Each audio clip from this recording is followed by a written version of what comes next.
the gravy, please. 8 minutes past the hour. Welcome in. Ooh, it brings me to my knees. The old Rick and Bubba show. And we are here ready to go for another day. We have got a busy one too. It has been recorded and will release on Saturday the 25th. If you're listening live, that's tomorrow. John Brennan is with us in this week's RBU. He is nearly come full circle from the 80s and 90s. Inspired country artist from Kentucky, lives in Nashville now. Had a stint where he was in Birmingham as well. But we have a great time catching up with old John Brennan. He was with the Real World Los Angeles. Now they've got like a reunion show that's on Paramount Plus. And he's got a music career going.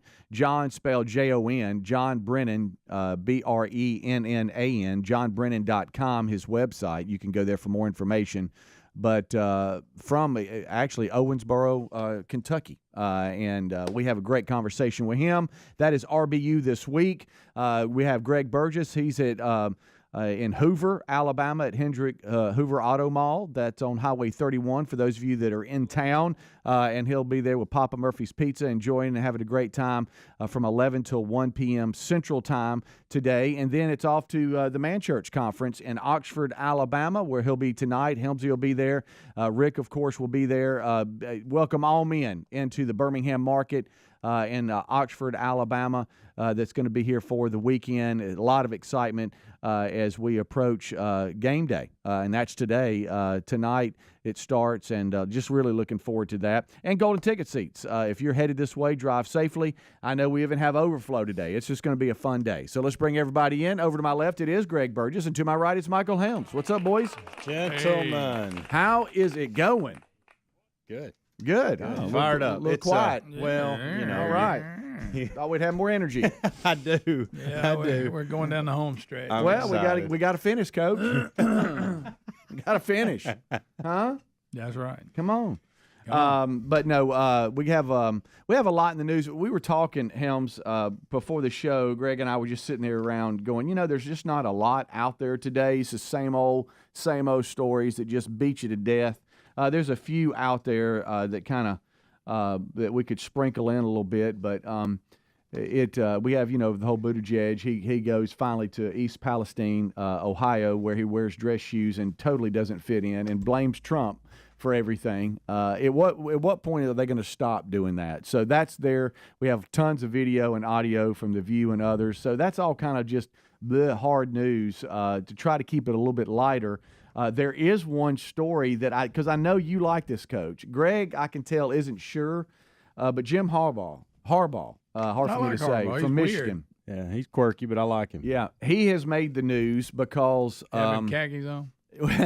Well, no, he didn't, but they say he sprung into action to help an Ann Arbor policeman, and there's body cam footage. Now, when you start to look at it, this police officer, Howard Cooper, was trying to clear a large tree that fell in the middle of the road when he noticed that a van pulled up behind his car. A man got out of the van and wanted to help move the tree. Later, Cooper found out it was actually head coach Jim Harbaugh who was helping move the tree, and there's dash cam footage of them trying to figure out how they're going to get it off the road. But it's funny because the police officer just thinks it's a good Samaritan, which it is, but then it turns out to be Coach Harbaugh. What about at one point you go, wait a minute, that's Jim Harbaugh. Wait a minute, are you coaching me right now? I tell you what, you need to move it right here, get over there. Take a left. Yeah. This is what happens in your world when you start saving people, too. Yeah. Well, hey, look, it's Speedy. Yeah. Rick and Bubba. Well, how about this? I mean, the trees in the road, they pulls up on it. You need to get out and help. You'd have been all over that, wouldn't you? When's the last time y'all have ever gotten out of the car and helped anybody? I don't know if I ever have. Really? I'm just saying, I don't think the opportunity had. Greg, you got to word that different. You've never come up on anything that you could help? I wouldn't say I wouldn't, but I don't think I've ever turn been around, in that situation. Are you the person that turns around? No, I don't. I would help if I saw somebody in peril. You would? Yeah. But I haven't done that. Unless I forgot it. Who knows? Or y'all act like y'all been doing that every day. No, I'm just asking. You kind of have, but. No. I mean, I don't run think around. You're starting to call stuff. No, guys. When's the last time? I know that that y'all are trying to go back 10 years from now? Because I haven't done it lately. You remember when you set that house on fire by the studio? Yeah, so that's probably the last everybody? time I jumped out when that house was on fire. But I think any of y'all would have done that. I mean, you look up and there's a house on fire. No, I'm not. I'm just saying I can't remember any opportunities I've had to get out. And, so you don't like. Well, okay, if you don't I want to come help up, people. normally the people are there, like paramedics and all. So So you don't want to help people, and Helmsy would help them, but he would just call 911 and stay in the car. He would call 911 about something that didn't need 911. Hey man, I got to get to practice, but there's somebody. I would like to present, and I don't know if we've got video evidence of this when and I hate bringing it up because it's a sore spot with the entire crew. But that night, shrapnel was flying everywhere with the glass in Hattiesburg, Mississippi. I did run to the glass to help, and all y'all stood on stage, and I sprinted to the person. out back in the parking lot. I went the other way. Yeah, really. I'll tell you what, from where I was, I could tell. Calls an accident. Yeah, I could tell what had happened. I couldn't, but I was trying to process it. It's almost like what just happened, and we had no idea that a piece of glass, or I didn't, it fell like a sword. I was so thankful I didn't have to call 911 that night. Yeah. But really, you know how God takes care of everyone, and the fact that row was empty where it really fell. And that person's shirt was ripped. But what I'm saying is, if somebody would have been in that row that was empty, we'd have really had a mess because he was in front of it. Yeah. So there. But that was a. But you asked an shirt. example of I ran to help. Okay. That's good. So you ask, I tell you, now you make fun of it. I asked about it being in a car and jumping out in traffic. Well, I mean, you go where the fight is. You can't help it when a car can't wreck. help it. Car wreck, glass falling from the ceiling. I mean, I didn't. Where the fight is. I love it. I love it. No, you're right. We'll chalk that one up for you. I mean, and like Greg, look, Helmsy, right here. I have never. I don't know that I've ever been. I mean, I have called 911 for wrecks and stuff, and I've got out and asked people if they're okay. You know, that's good. But I mean, what else you gonna do? I'm trying to think. I mean, now one time I wanted to go help the lady that fell, and you stopped me. You stopped me. She was okay. I didn't want to embarrass her. Yeah. I mean, like a couple weeks ago, remember what I had to deal with down at the campus? Now that was weird. Yeah, that was very strange. Not really heroic, but right. weird. But you did call police, campus police. You didn't run like yank him out and give him CPR. No, that'd been rough. You told him to get him out of the way. Y'all had things to do. Been a rough day. But Coach Harbaugh being deemed a good Samaritan. All right. For getting out and helping. You know? And good for him. Yeah. I mean, but all right, now let's just totally be honest. Somebody like I'm a head coach, Mitch. I ain't getting out of this car and helping nobody. Yeah. You know, but he gets out and helps. It was just kind of fun. And the funny part is the cop doesn't realize who he is, and so they're trying to figure out how to get this tree out. It's a pretty big tree, and you can hear them going back. Now, how do you think we ought to do this? And so they start going back and forth, and then later the cop realizes, wow, that's Coach. Yeah. What's up, Coach? Hey, Coach. How you doing, Y'all Coach? got beat. Why'd you let TCU beat you? Oh, wow. You say that? He did. He said, grab that in. Now, why'd y'all let them beat you? Yeah, my goodness. They got hammered by Georgia. All right, so as you can tell, hey, you just don't know this hour. We're in one of those moods, so watch out. I'm going to think of something I've come up Yeah, on. you haven't helped anybody at all. Yeah, I think No. I don't know. I got one funny one. Oh, do you? A funny one? Rick and Bubba. We got you a free silver bar. Okay, we asked our friends at Lear Capital to do something special for our listeners. Look, highly respected financial analysts predict gold prices could soar as high as $4,000 an ounce. There's no magic 8-ball that guarantees that, but gold has outperformed the S&P 500 for the past 20 years. For the next 14 days, new Lear customers receive a free 1-ounce silver bar with every ounce of gold you purchase. Your free silver bar offer expires in 14 days, so hurry. Visit LearBubba.com. Junk science, that's what the doctors call many of those fruit and vegetable supplements junk science because they use extracts of common produce department fruits and vegetables with very few health benefits. I take Field of Greens because it's the whole organic fruit and vegetable, not a watered-down supplement, and it's backed by a better health promise. Feel better with more energy by taking Field of Greens. And folks, we got you a 15% discount off your purchase at fieldofgreens.com with the promo code BUBBA. That's fieldofgreens.com for 15% off, or go go to rickandbubba.com. These days, every new potential hire can feel like a high-stakes wager for your small business. You want to be 100% certain that you have access to the best qualified candidates available. That's why you have to check out LinkedIn Jobs. LinkedIn Jobs helps find the right people for your team faster and for free. Post your job for free at linkedin.com/Bubba. That's linkedin.com/Bubba to post your job for free. Or visit rickandbubba.com under the sponsors for a link. Terms and conditions apply. Are you prepared for the unexpected? Now, it's only a matter of time before your out-of-warranty vehicles in the shop costing thousands. You can be prepared like us with CarShield. CarShield offers protection plans to fit every budget and includes 24/7 roadside assistance, courtesy towing, and rental car eligibility. Call CarShield now to save 20% on your plan, and you'll always be prepared for the unexpected. 1-800-465-6550 or go to carshield.com/Bubba. You don't have to break the bank to make a big deal purchase like with Raycon earbuds, whether you're looking for a pair of everyday earbuds, low latency gaming headphones, or a speaker with a battery that will last all night at your next party. Raycons, they got you covered with premium audio at the perfect price point. Plus, they offer buy now, pay later options. Right now, you can get 15% off at buyraycon.com/Bubba. Buyraycon.com/Bubba. Or find a link at rickandbubba.com under the sponsors. Our friends at TheraBreath have some good news if you have bad breath. Try TheraBreath Fresh Breath Oral Rinse. TheraBreath is dentist formulated by Dr. Katz himself. TheraBreath doesn't mask bad breath like those burning alcohol mouthwashes that can actually irritate sensitive mouths. It's alcohol-free and free of gluten with no added dyes or colors. Find TheraBreath in all your favorite retail and drug stores. Look for the bright orange cap or online at TheraBreath.com. You can find a direct link at rickandbubba.com under the sponsors. TheraBreath, confidence in every capful. All right, folks, you've heard us talking about what Relief Factor can do for your pain for several years now. If you struggle with occasional aches and pains due to aging, exercise, everyday living, consider this. Relief Factor is 100% drug-free.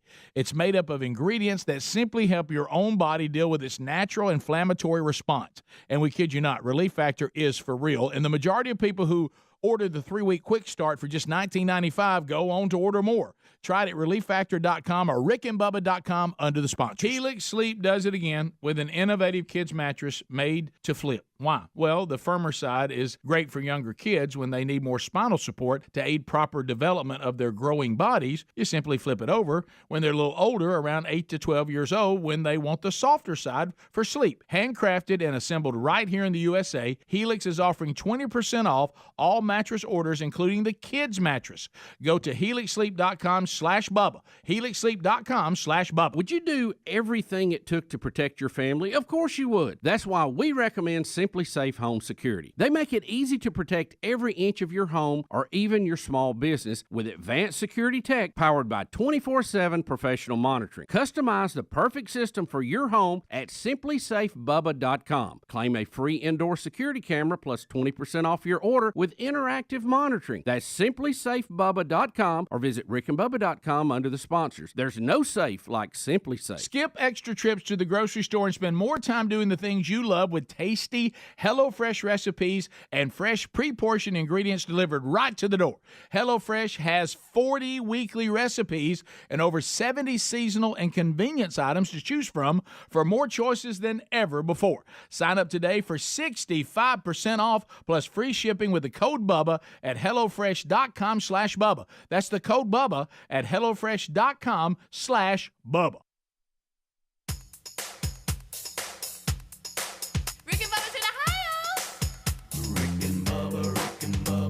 Pass the gravy, please. Rick and Bubba, Rick and Bubba. Ooh, it brings me to my knees. Rick and Bubba, Rick and Bubba. I can't start another. Rick and Bubba, Rick and Bubba. Day without 'em, brother. Rick and Bubba, Rick and Bubba. Ooh, 22 minutes past the hour. Welcome in. It's the kickoff hour.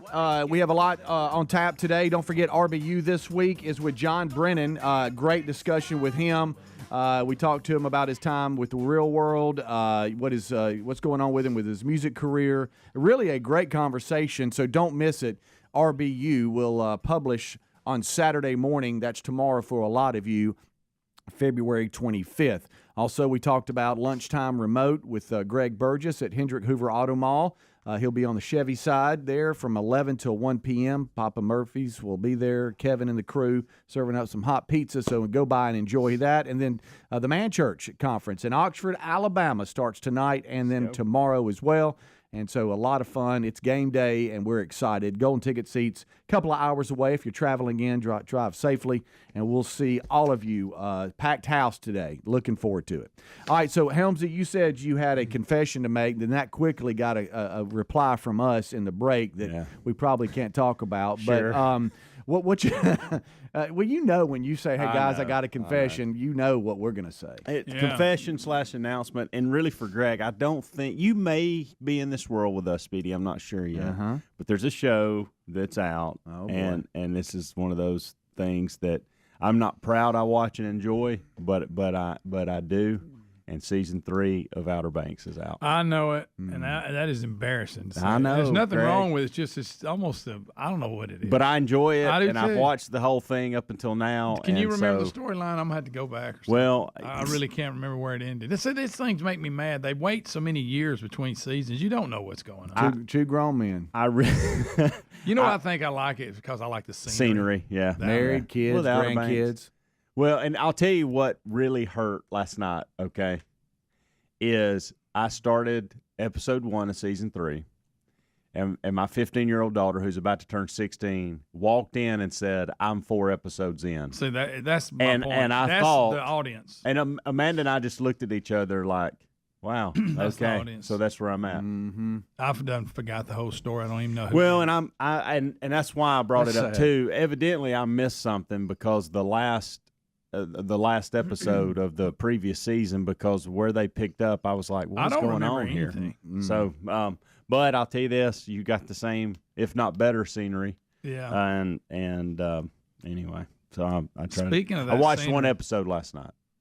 I watched the documentary on this Murdoch thing. Well, the Murdoch Okay. murders. You need to watch that. Yeah, a southern. I watched just the first episode. The a Southern Scandal. I started that as well, and Pretty good. I saw Alex on the stand yesterday, and you know, See, I'm not former sure. lawyer, so he kind of knows how to play things. But everybody there was great anticipation about this coming out on Netflix, and it's there now. The And I first started part- episode 1 yesterday too. It's about the boat wreck, but I forget Yeah, how Paul it was ties on into it, him killing his wife. And Well, kid. I know he's and- in financial trouble. and he- apparently his son was a big handle. Oh, yeah. I mean big Yeah. handle. And the family, there were so many. There's so much out there as far as I know. The mom and one of the sons were The killed, and that's what He's Alex is accused on of killing trial for. But there's so many other things surrounding Oh. that family, and I think this is going to jump into all that. yeah, they So, basically ran that place. Yeah, Had done it for years, but it was pretty good. Though. yeah. I mean, listened tragic. I was in the car yesterday and was just had the audio version, but listened to a lot of him on trial. They were playing the 911 audio and some other stuff, trying to dial in on that because I mean it's wall to wall coverage on it. It's a pretty amazing story, and the majority of everybody thinks he's guilty. And I didn't know anything. I didn't know any of this existed. Didn't even know about the Netflix special. And then when we were in South Carolina last weekend, when we hit that South Carolina welcome to South Carolina sign or whatever, one of the players said, "Oh, the Murdoch murders," and I was like, "What are you talking about?" And so that's kind of when it started turning for me. And then I saw him interviewing somebody on the TV, and that's when I asked you two, "Have y'all seen this on Netflix?" Yeah, I watched one episode. It's good. Yeah, the first I don't episode's know real how good. it ends up with him killing his allegedly killing his wife and son. I don't know what that is, but right now they're just concentrating on basically he was driving the boat and he's trying to convince that other kid he was. Mm-hmm. Yeah, it's a mess, man. Now, if you want one Scott Laney to talk to you about it, just get ready. Is he dialed in? Oh, he told me about the podcast last year. Yeah, last because he has a tie to the living son now, and was at a wedding of some kind. Not him personally, but like a coworker that was at a wedding with him or whatever. But apparently, the living son was, I think, wasn't he going into like a South Carolina football game? And authorities stopped him and said, "Hey, you need to come with us. We got some bad news or think whatever." something like and that. that's how he found out Maybe. about his mom and brother. I don't know. I might have that wrong, but I think I got that right. But it's very intriguing. I wish I knew more about it. I'm trying to focus in a little bit so I can know more. But this Netflix special is definitely going to help. Well, let me get through Outer Banks, and then I'll get into the Murdoch. Here's something else. Now, do you sit down and watch it with your kids? Because that's probably might as well be watching it with Caroline. Me and Lisa watch it. We've watched all the seasons up to now. And I'm embarrassed to say it's almost the same thing. What was that one? Have they found Summer I Turned Pretty or whatever? Yes, I tried to watch it. You too, need to Greg. stop. At least watches it, and I sit down and I go, dang. Well, you get into it. You get into the characters. Have they found the treasure? Speedy, I don't want to run it for you. Oh, I forgot about that. You forgot? Isn't that the whole thing? It is. Not really. Isn't that the kind of? I don't know. Kind of the whole it's plot. all merging together now. Look, now I'm merging it with Bloodline. I'm not watching it. I know that. Now Greg. I've got it merged with Bloodline. I don't know which storyline's which. These are the teenagers, Greg, that are running around. I know, but I can't remember. And don't they have like somebody's daddy or something that had a map to some treasure? Yeah, that was like season 1. But now they're not even at. But they haven't found. They found it under that old house. I know, Greg got it, buddy, got it. But now they're not even in the Outer Banks.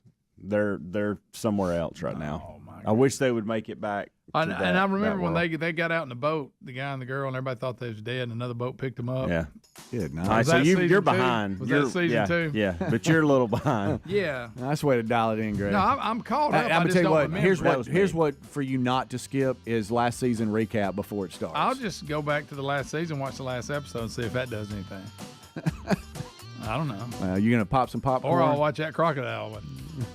Jumped into that a little bit too. Yeah. The kid gets too close. Y'all never given me anything. That's a little irresponsible. Bubba, Rick and Bubba.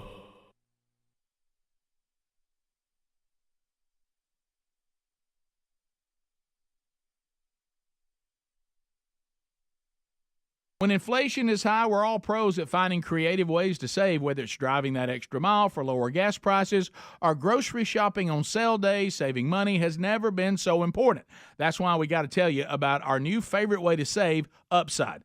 Upside is an incredible app for anyone who buys gas, groceries, dines out. With Upside, you're not getting slammed by inflated prices because you're getting cash back on every purchase. To get started, download the free Upside app, use our promo code BUBBA25, and get 25 cents or more back on every gallon on that first tank of gas. Next, you just claim an offer for whatever you're buying on Upside, check in at the business, pay as usual with your credit or debit card, and get paid. Upside users are earning more than $1 million each week. That's probably why they have a 4.8 star rating on the App Store. Download the free Upside app, use the promo code BUBBA25, get 25 cents or more back on every gallon on your first tank of gas. That's promo code BUBBA25. 2 words, junk science. That's what the doctors call many of those fruit and vegetable supplements junk science because they use extracts of common produce department fruits and vegetables, and they have few health benefits. I take Field of Greens because it's the whole organic fruit and vegetable, not a watered-down supplement, and it's backed by a better health promise. Each ingredient in Field of Greens was scientifically chosen to support vital organs like heart, lungs, and kidney health. Others support the immune system, blood pressure, metabolism, and a healthy weight loss. We all want a simple nutrition plan with results so powerful that the next time we get a physical, the doctor says, whatever you're doing, just keep on doing it. Now, this wonderful product is powered by a full spectrum of essential vegetables and fruits, plus science-backed herbs and prebiotics. It can help you stay healthy, plus it's organic. Join us and take Field of Greens too. Now, if you want to get started, we've got you a 15% discount off your purchase at fieldofgreens.com with the promo code BUBBA. Have you tried the innovative Helix sleep mattress yet? Well, nothing beats a great night's sleep, the kind you get with Helix. So we love them, and Helix has over 12,000 5-star reviews with customized mattresses that fit your sleep needs because they know everyone is unique. They even have big and tall mattresses and mattresses for the kids. But how do you know which mattress is right for you? Well, Helix has you covered. Just take the Helix sleep quiz and find the perfect mattress in under 2 minutes. Place your order, and your mattress will be delivered right to the door free of charge. And the best part, Helix knows there's no better way to try a mattress than by sleeping on it in your own home. That's why they offer a 100-night trial for you and a 10 to 15-year warranty. Right now, Helix is offering 20% off all mattress orders at helixsleep.com/Bubba. Best offer yet, by the way, and it won't last long.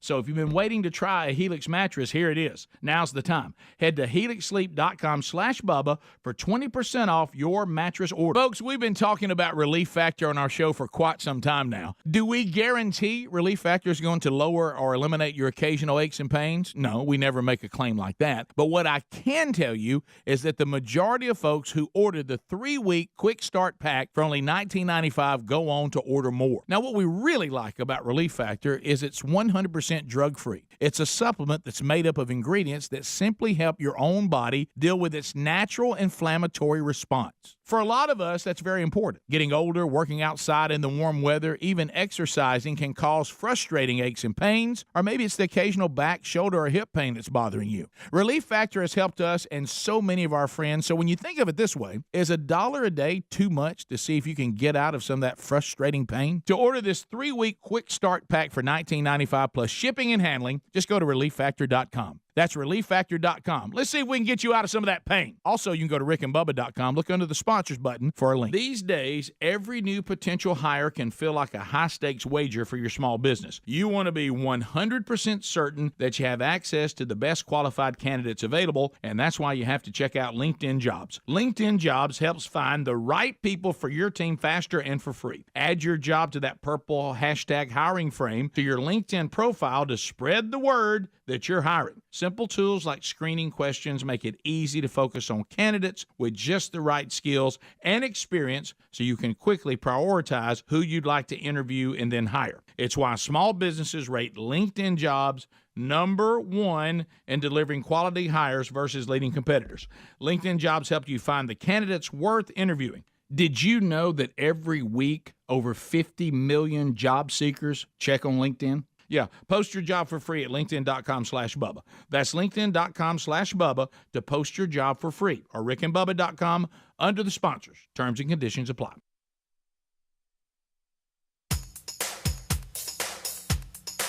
Rick and Bubba's in Ohio. Rick and Bubba. Pass the gravy, please. Rick and Bubba. Ooh, it brings me to my knees. Rick and Bubba.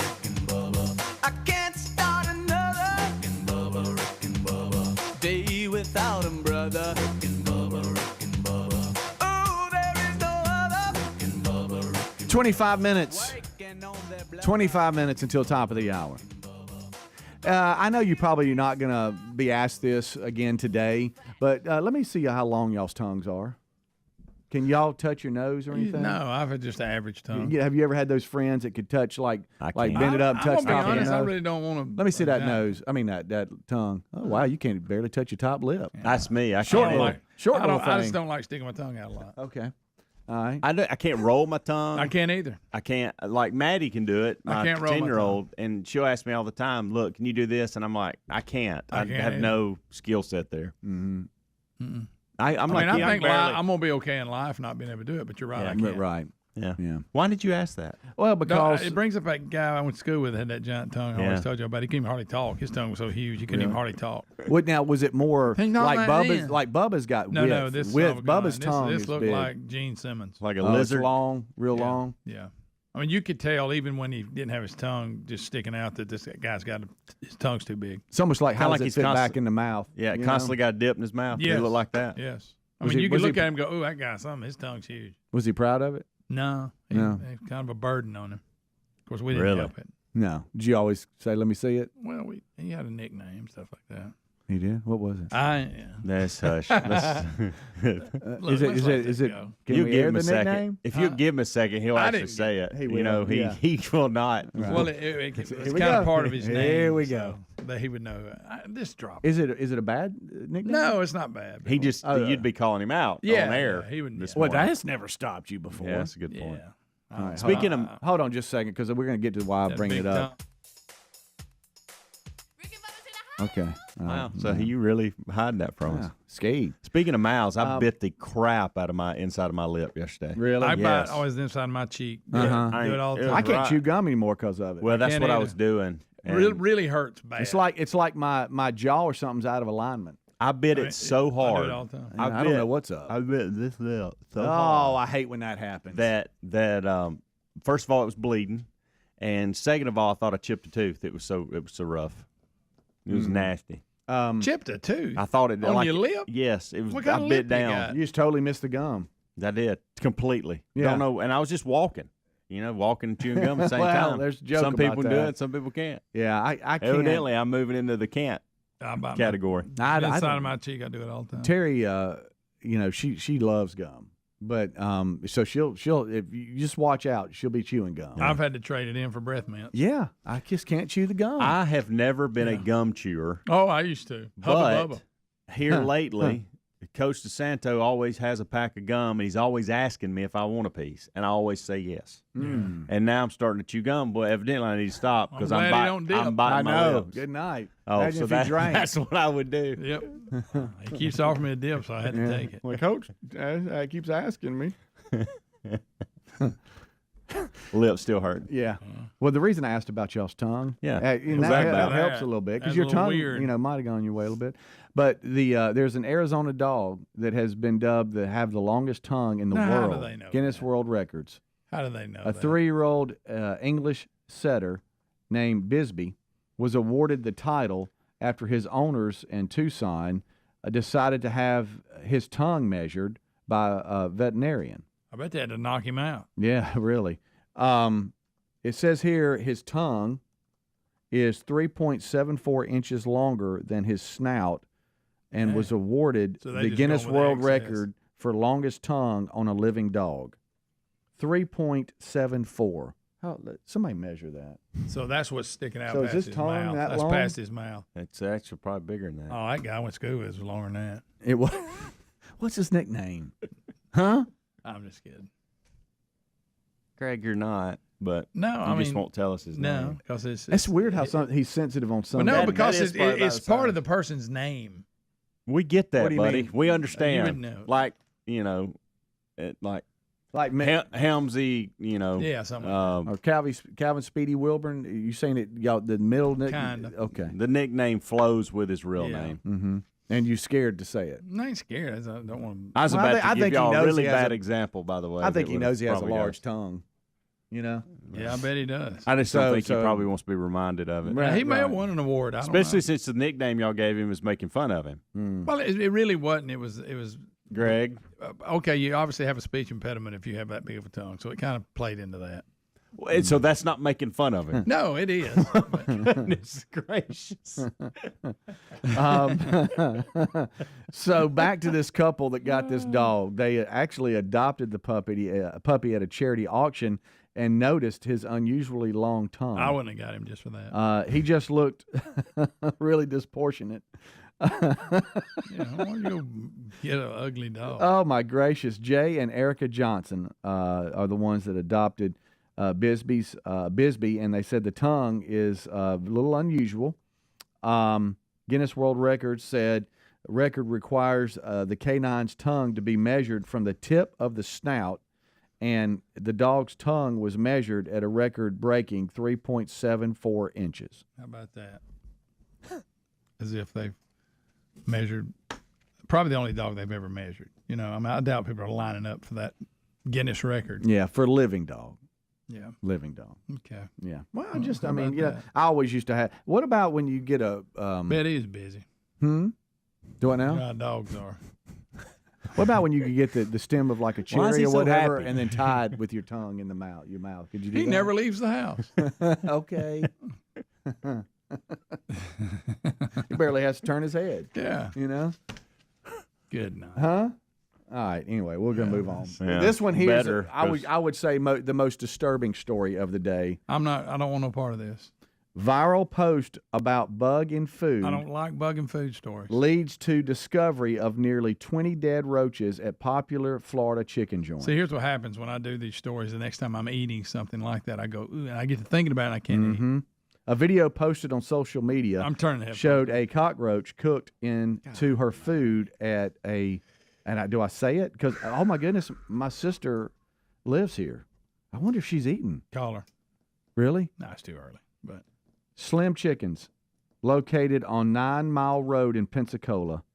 It's fairly new and had yet to receive a complaint or health code violation since it opened in March of 2021, according to the authorities there in Pensacola.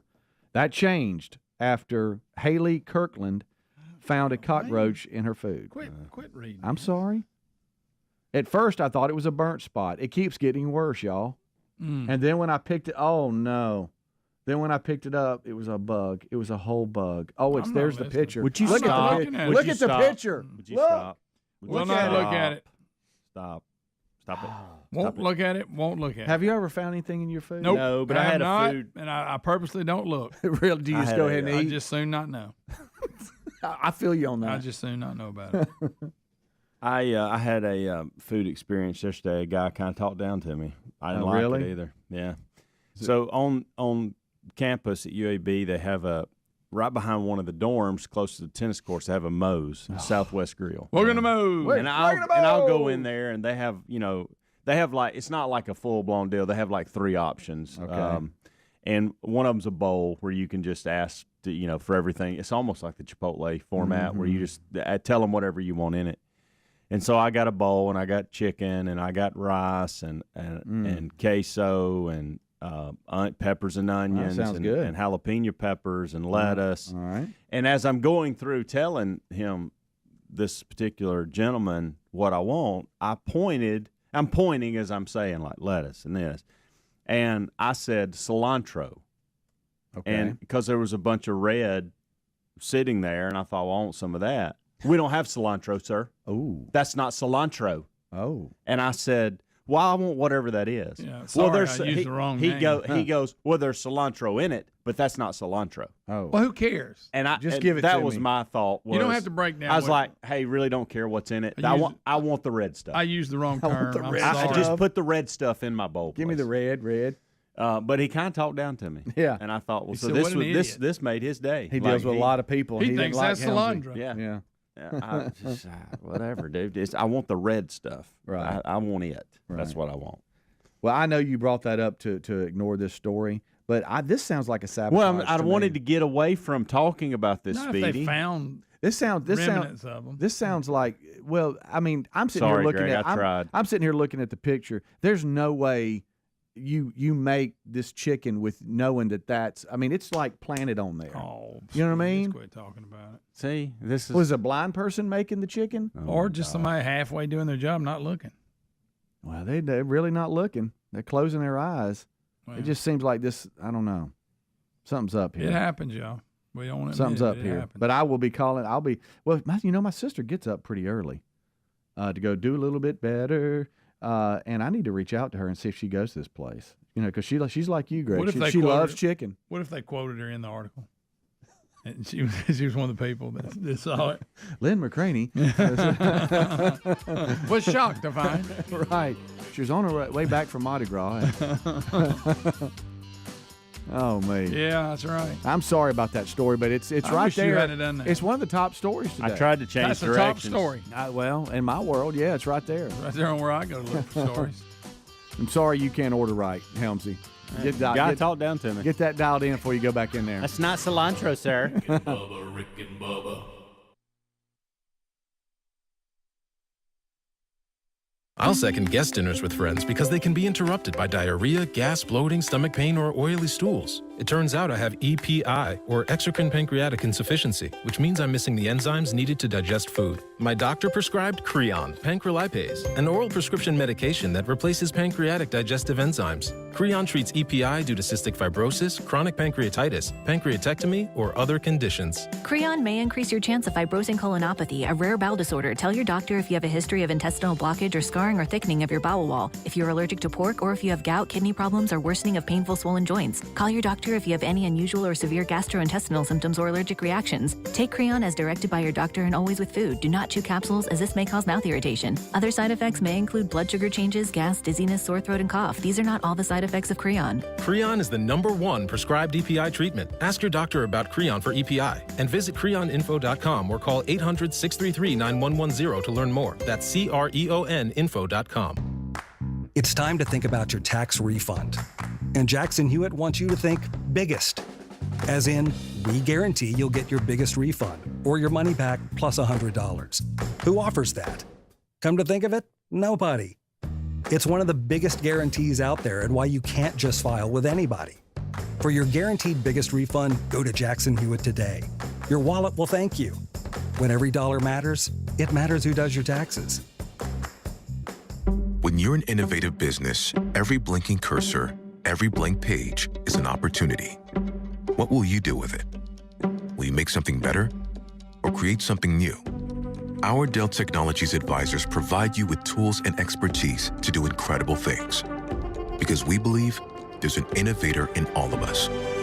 For advice on smart PCs powered by Intel V Pro that's built for business, call a Dell Technologies advisor at 877-ASK-DELL. I'll second guest dinners with friends because they can be interrupted by diarrhea, gas, bloating, stomach pain, or oily stools. It turns out I have EPI, or exocrine pancreatic insufficiency, which means I'm missing the enzymes needed to digest food. My doctor prescribed Creon, pancrelipase, an oral prescription medication that replaces pancreatic digestive enzymes. Creon treats EPI due to cystic fibrosis, chronic pancreatitis, pancreatectomy, or other conditions. Creon may increase your chance of fibrosing colonopathy, a rare bowel disorder. Tell your doctor if you have a history of intestinal blockage or scarring or thickening of your bowel wall, if you're allergic to pork, or if you have gout, kidney problems, or worsening of painful swollen joints. Call your doctor if you have any unusual or severe gastrointestinal symptoms or allergic reactions. Take Creon as directed by your doctor and always with food. Do not chew capsules, as this may cause mouth irritation. Other side effects may include blood sugar changes, gas, dizziness, sore throat, and cough. These are not all the side effects of Creon. Creon is the #1 prescribed EPI treatment. Ask your doctor about Creon for EPI and visit creoninfo.com or call 800-633-9110 to learn more. That's CREONinfo.com. These days, every new potential hire can feel like a high-stakes wager for your small business. You want to be 100% certain that you have access to the best qualified candidates available, and that's why you have to check out LinkedIn Jobs. LinkedIn Jobs helps find the right people for your team faster and for free. Add your job to that purple hashtag hiring frame to your LinkedIn profile to spread the word that you're hiring. Simple tools like screening questions make it easy to focus on candidates with just the right skills and experience so you can quickly prioritize who you'd like to interview and then hire. It's why small businesses rate LinkedIn Jobs #1 in delivering quality hires versus leading competitors. LinkedIn Jobs help you find the candidates worth interviewing. Did you know that every week over 50 million job seekers check on LinkedIn? Yeah, post your job for free at linkedin.com/Bubba. That's linkedin.com/Bubba to post your job for free, or rickandbubba.com under the sponsors. Terms and conditions apply. 2 words, junk science. That's what the doctors call many of those fruit and vegetable supplements junk science because they use extracts of common produce department fruits and vegetables, and they have few health benefits. I take Field of Greens because it's the whole organic fruit and vegetable, not a watered-down supplement, and it's backed by a better health promise. Each ingredient in Field of Greens was scientifically chosen to support vital organs like heart, lungs, and kidney health. Others support the immune system, blood pressure, metabolism, and a healthy weight loss. We all want a simple nutrition plan with results so powerful that the next time we get a physical, the doctor says, whatever you're doing, just keep on doing it. Now, this wonderful product is powered by a full spectrum of essential vegetables and fruits, plus science-backed herbs and prebiotics. It can help you stay healthy, plus it's organic. Join us and take Field of Greens, too. Now, if you want to get started, we've got you a 15% discount off your purchase at fieldofgreens.com with the promo code BUBBA.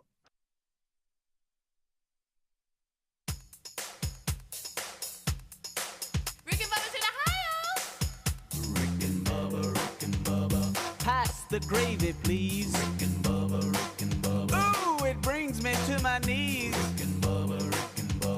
I can't start another Rick and Bubba. Day without him, brother. Rick and Bubba. Ooh, there is no other Rick and Bubba. Waking on their blubber. Rick and Bubba. Gonna be a big star. All right, it is 9 minutes until top of the hour. Thank you so much for using carshield.com/Bubba. We hear a lot of you emailing going, hey, thank you for letting me know about this because it was time to get my vehicle covered because it's right at the out of warranty mileage, and I need to make sure that I do the right thing on the unexpected breakdowns. I don't want to have to shell out $3,000, $5,000. I mean, you just don't know how much some of these repair bills can, how high they can climb. But with carshield.com/Bubba, their administrators will have your back as they understand Your car is more from just getting you to point A to point B. I mean, you use it for everything from picking up kids to going to restaurants to the daily essentials. For all of us, a car is pretty important. And at carshield.com/Bubba, they offer protection plans to fit every budget. And it includes 24/7 roadside assistance, courtesy towing, and rental car eligibility. So call them right now, carshield.com/Bubba if you'd rather do that. But you can save 20% at 1-800-451-7776. Save 20% on your plan, and you'll always be prepared for the unexpected cost of car repairs. That's carshield.com/Bubba or 1-800-451-7776.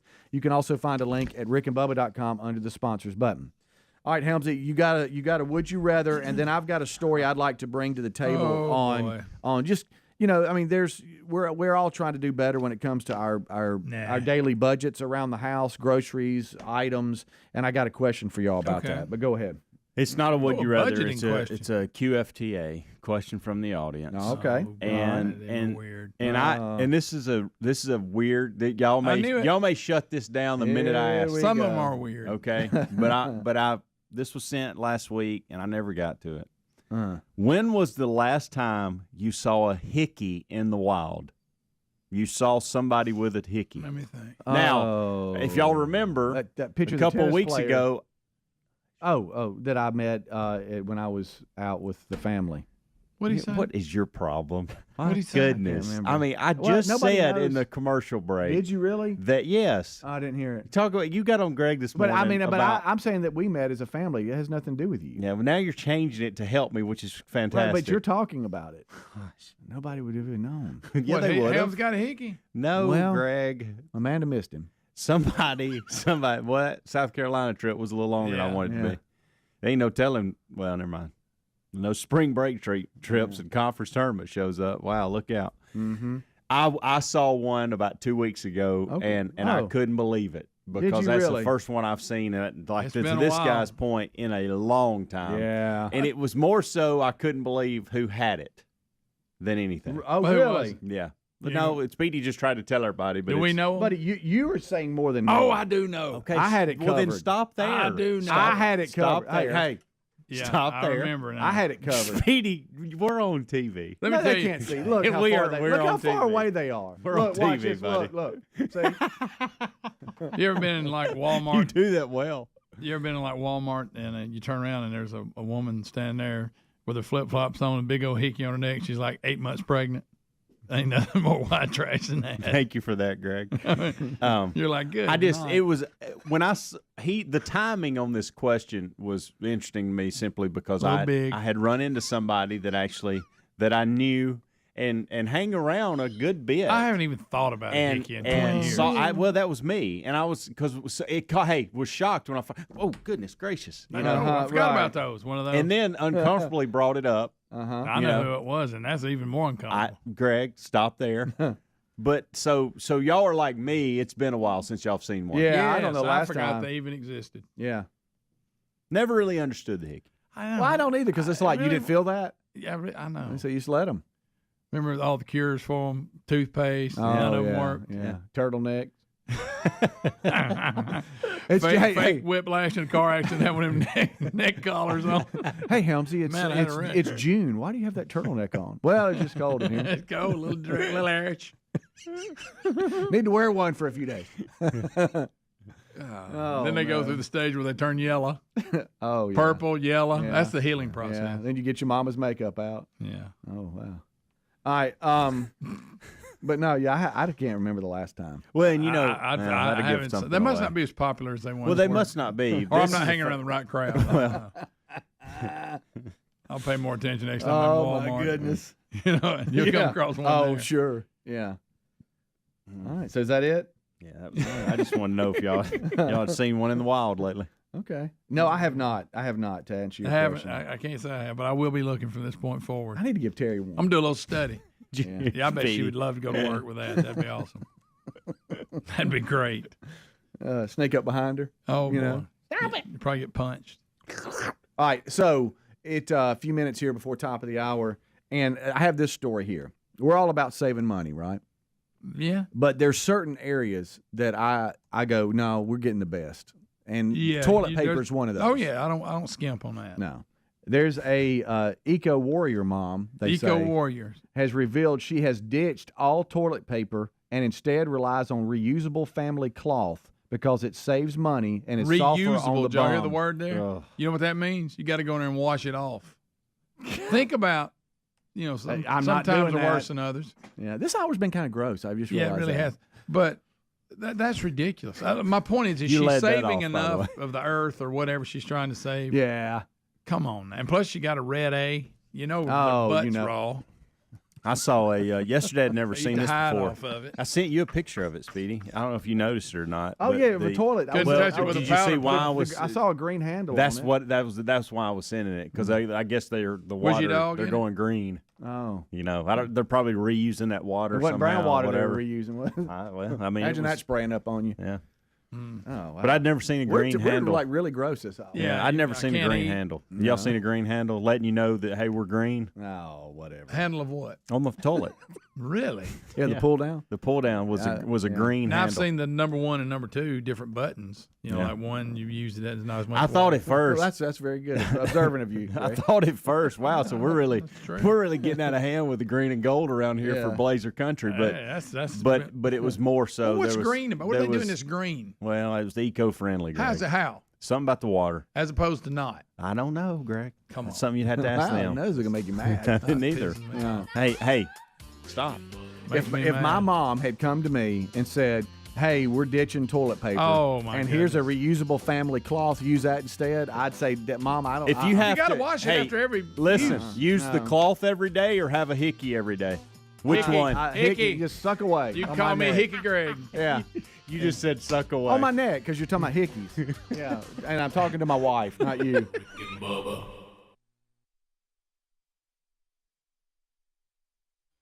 Oh, Bubba. And what an honor it is to have in studio with us again today, Mr. Frank. Frank Caliendo has returned, not just to the phone. No, there's a lot of truth to that. It's great that I'm here. We've been looking forward to this, almost like you go, hey, your cousins are coming back. We're like, what day?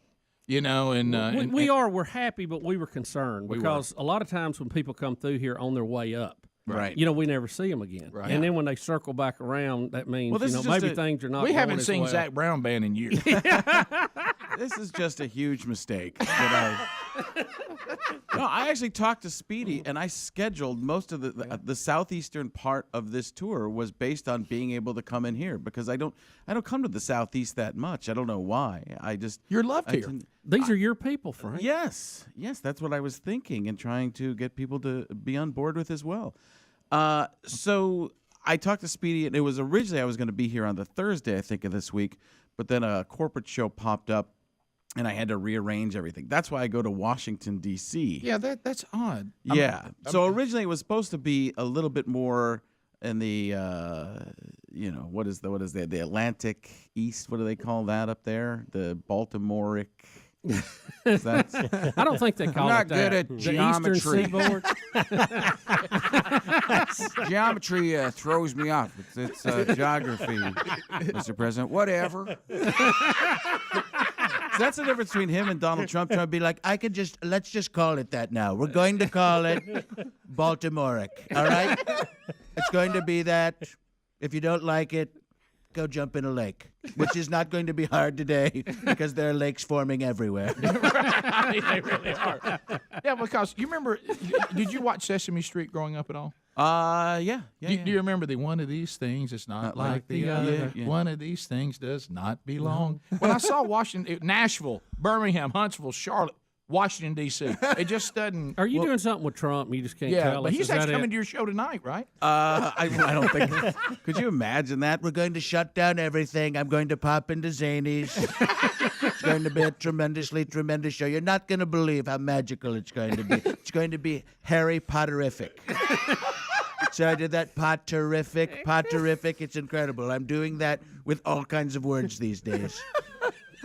I think Frank's got something going on with Trump. He just don't want to tell us. Yeah. No. I stay away. Any politician, any side, I just stay away. Yeah, let me as tell you far as something. I can. I have nothing to do. And I So I want to be sure I got this. So you have a big show in Nashville tonight. It's sold out, and the president is going to be there. And Not at the show, but but he's going to be in the neighborhood, and there's going to be all kind of roads closed.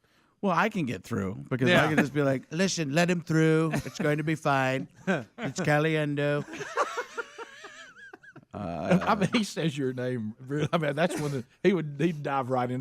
Frankie C. Frankie C. Frankie do. That's a foul on you. Let him through. Come on. You may pass. This is. All right. So Nashville is sold out tonight. Yeah.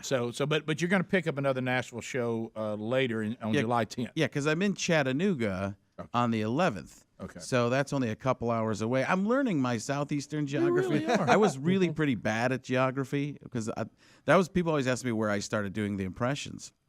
And one of them was my history and geography teacher, Mr. Christensen, in Wisconsin. I bet you terrorized him. Oh, well, he was also the basketball coach. So, and I didn't play basketball basically because of height, not because of skill. I could have been a tremendous basketball player. So he would always go, we're going to shoot some free throws, get tired, shoot some more free throws. But then he'd go like, we'll go to the map. Our resident expert, Mr. Caliendo, please come to the map. Point to me where Chattanooga, Tennessee is. And I'd point to blue, and he'd be like, sit down, Mr. Caliendo. So, because I had no idea. I was like every American geography It's student. like one final dig at him referring to New England as Baltimore. Yeah. You know what I mean? It's like one final dig at Mr. Christensen. But I don't even know who I was going to be there. I got lost. That happens. It all collided. It all collided. It was like the first time that ever happened was with Robert De Niro and Rick Moranis. And I was trying to go, I am the keymaster, you the gatekeeper, but my head turned sideways, and I am the keymaster, you the gate. Who am I right now? Yeah, I slipped into some Robin of those are Williams. too close together. Oh, Yeah. it happens. Sorry. People do that too. Like I'll do a show, and like Robin Williams, the passing, his that's a tragic ending to one of my favorite, like a hero of mine, right?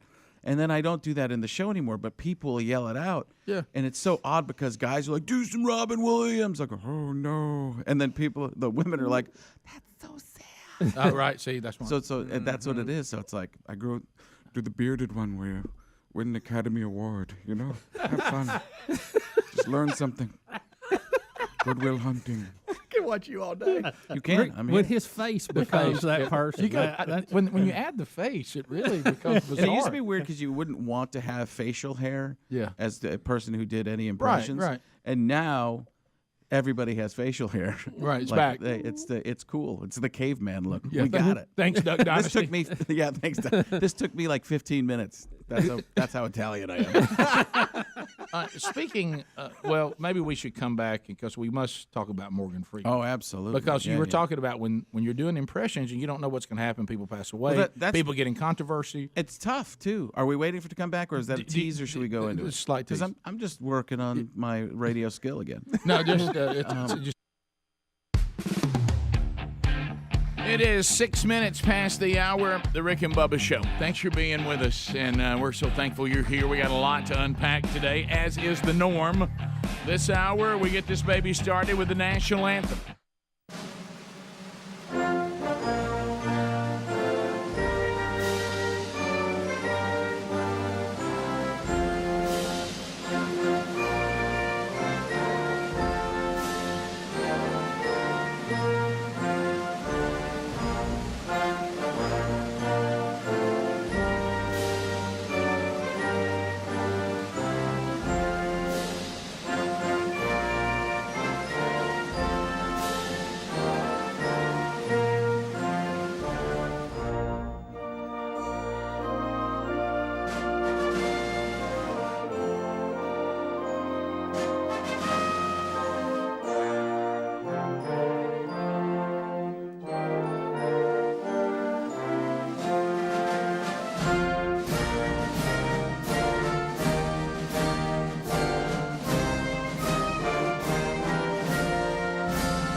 7.5 minutes past the hour, Friday edition of the Rick and Bubba Show.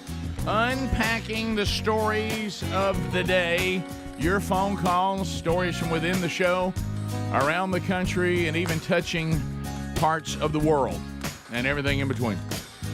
So we'll unpack it. Speedy, the real Greg Burgess, Helmsy, they've already given you a kickoff hour. You got that on most all the Rick and Bubba platforms, live and archived. Enjoy those, and you can find them at rickandbubba.com. Eddie Van Adler, he's ready for the YouTube experience. Have you subscribed to the Rick and Bubba YouTube channel? You should. It doesn't cost anything, but then you get alerts every time the show goes live. The Bible study during the week goes live, archives and best of hours and all that stuff that's there. Enjoy it by subscribing at rickandbubba.com. So Adler's got that handled for you. We'll get you into the weekend. There's a new Rick and Bubba University, the podcast, coming out tomorrow. We'll tell you about that. There's the Silver Tongue one, the man with a golden voice, professional lunch eaters man of the year, the inventor of pizza in a cup, Shakespeare's worst nightmare, and the master at a King's English. Ladies and gentlemen, put your hands together for Bill Bubba Bussey!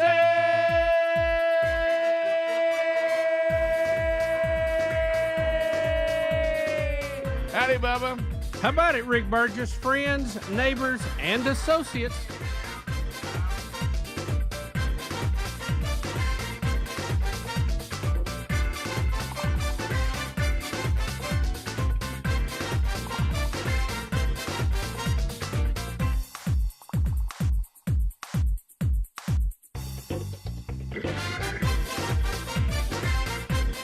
Good God Almighty, I hope you'll find me praising your name no matter what comes. Yeah.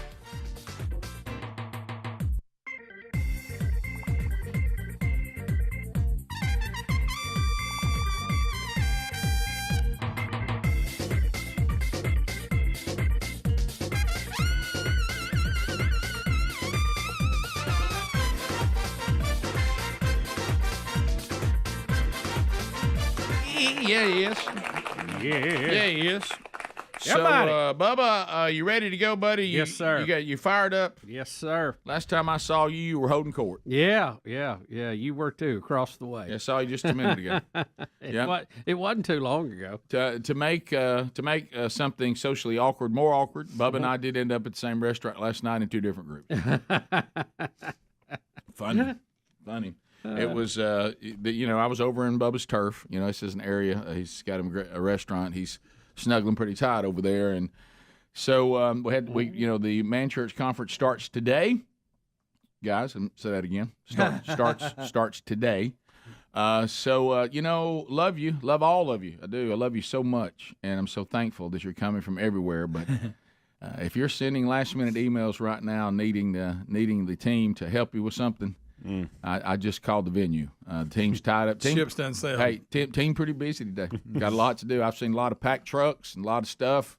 A lot to do. Team's gonna be distracted today. Nobody at the office today. So ain't nobody answering. No. So if you've put it off to this minute and you've been shocked by the fact that you need a ticket or can't use yours, today probably not the day we can help you. So we'll see you guys there, and got to dine with some of you last night. It was funny to watch. We have the golden ticket situation, and we're trying our best. We really, really are. Speaking of customer service, to let people who have never been able to come here to come, and to try to also say thank you to those of you that have been several times, and to try to find some way to give people their best shot, like limiting the number of tickets you can get. We're now moving on to limit the number of times you can come within a period of time. But guys that wanted to try to parlay, which I don't blame them, wouldn't you, Bub? I mean, you just came from a hamcation. You want to parlay a trip into, let's see if we can hit it all if we're in this area. Yeah, and I wish we could accommodate more. That's the problem. Yeah, we've got a group of 9 or 10 coming from Missouri. And so they invited me to dinner last night, and that led to the thing where the restaurant thought that Bub. There's more to the story, by the way. I found a layer of the story that I did not know last night. So listen to this. You're going to love this.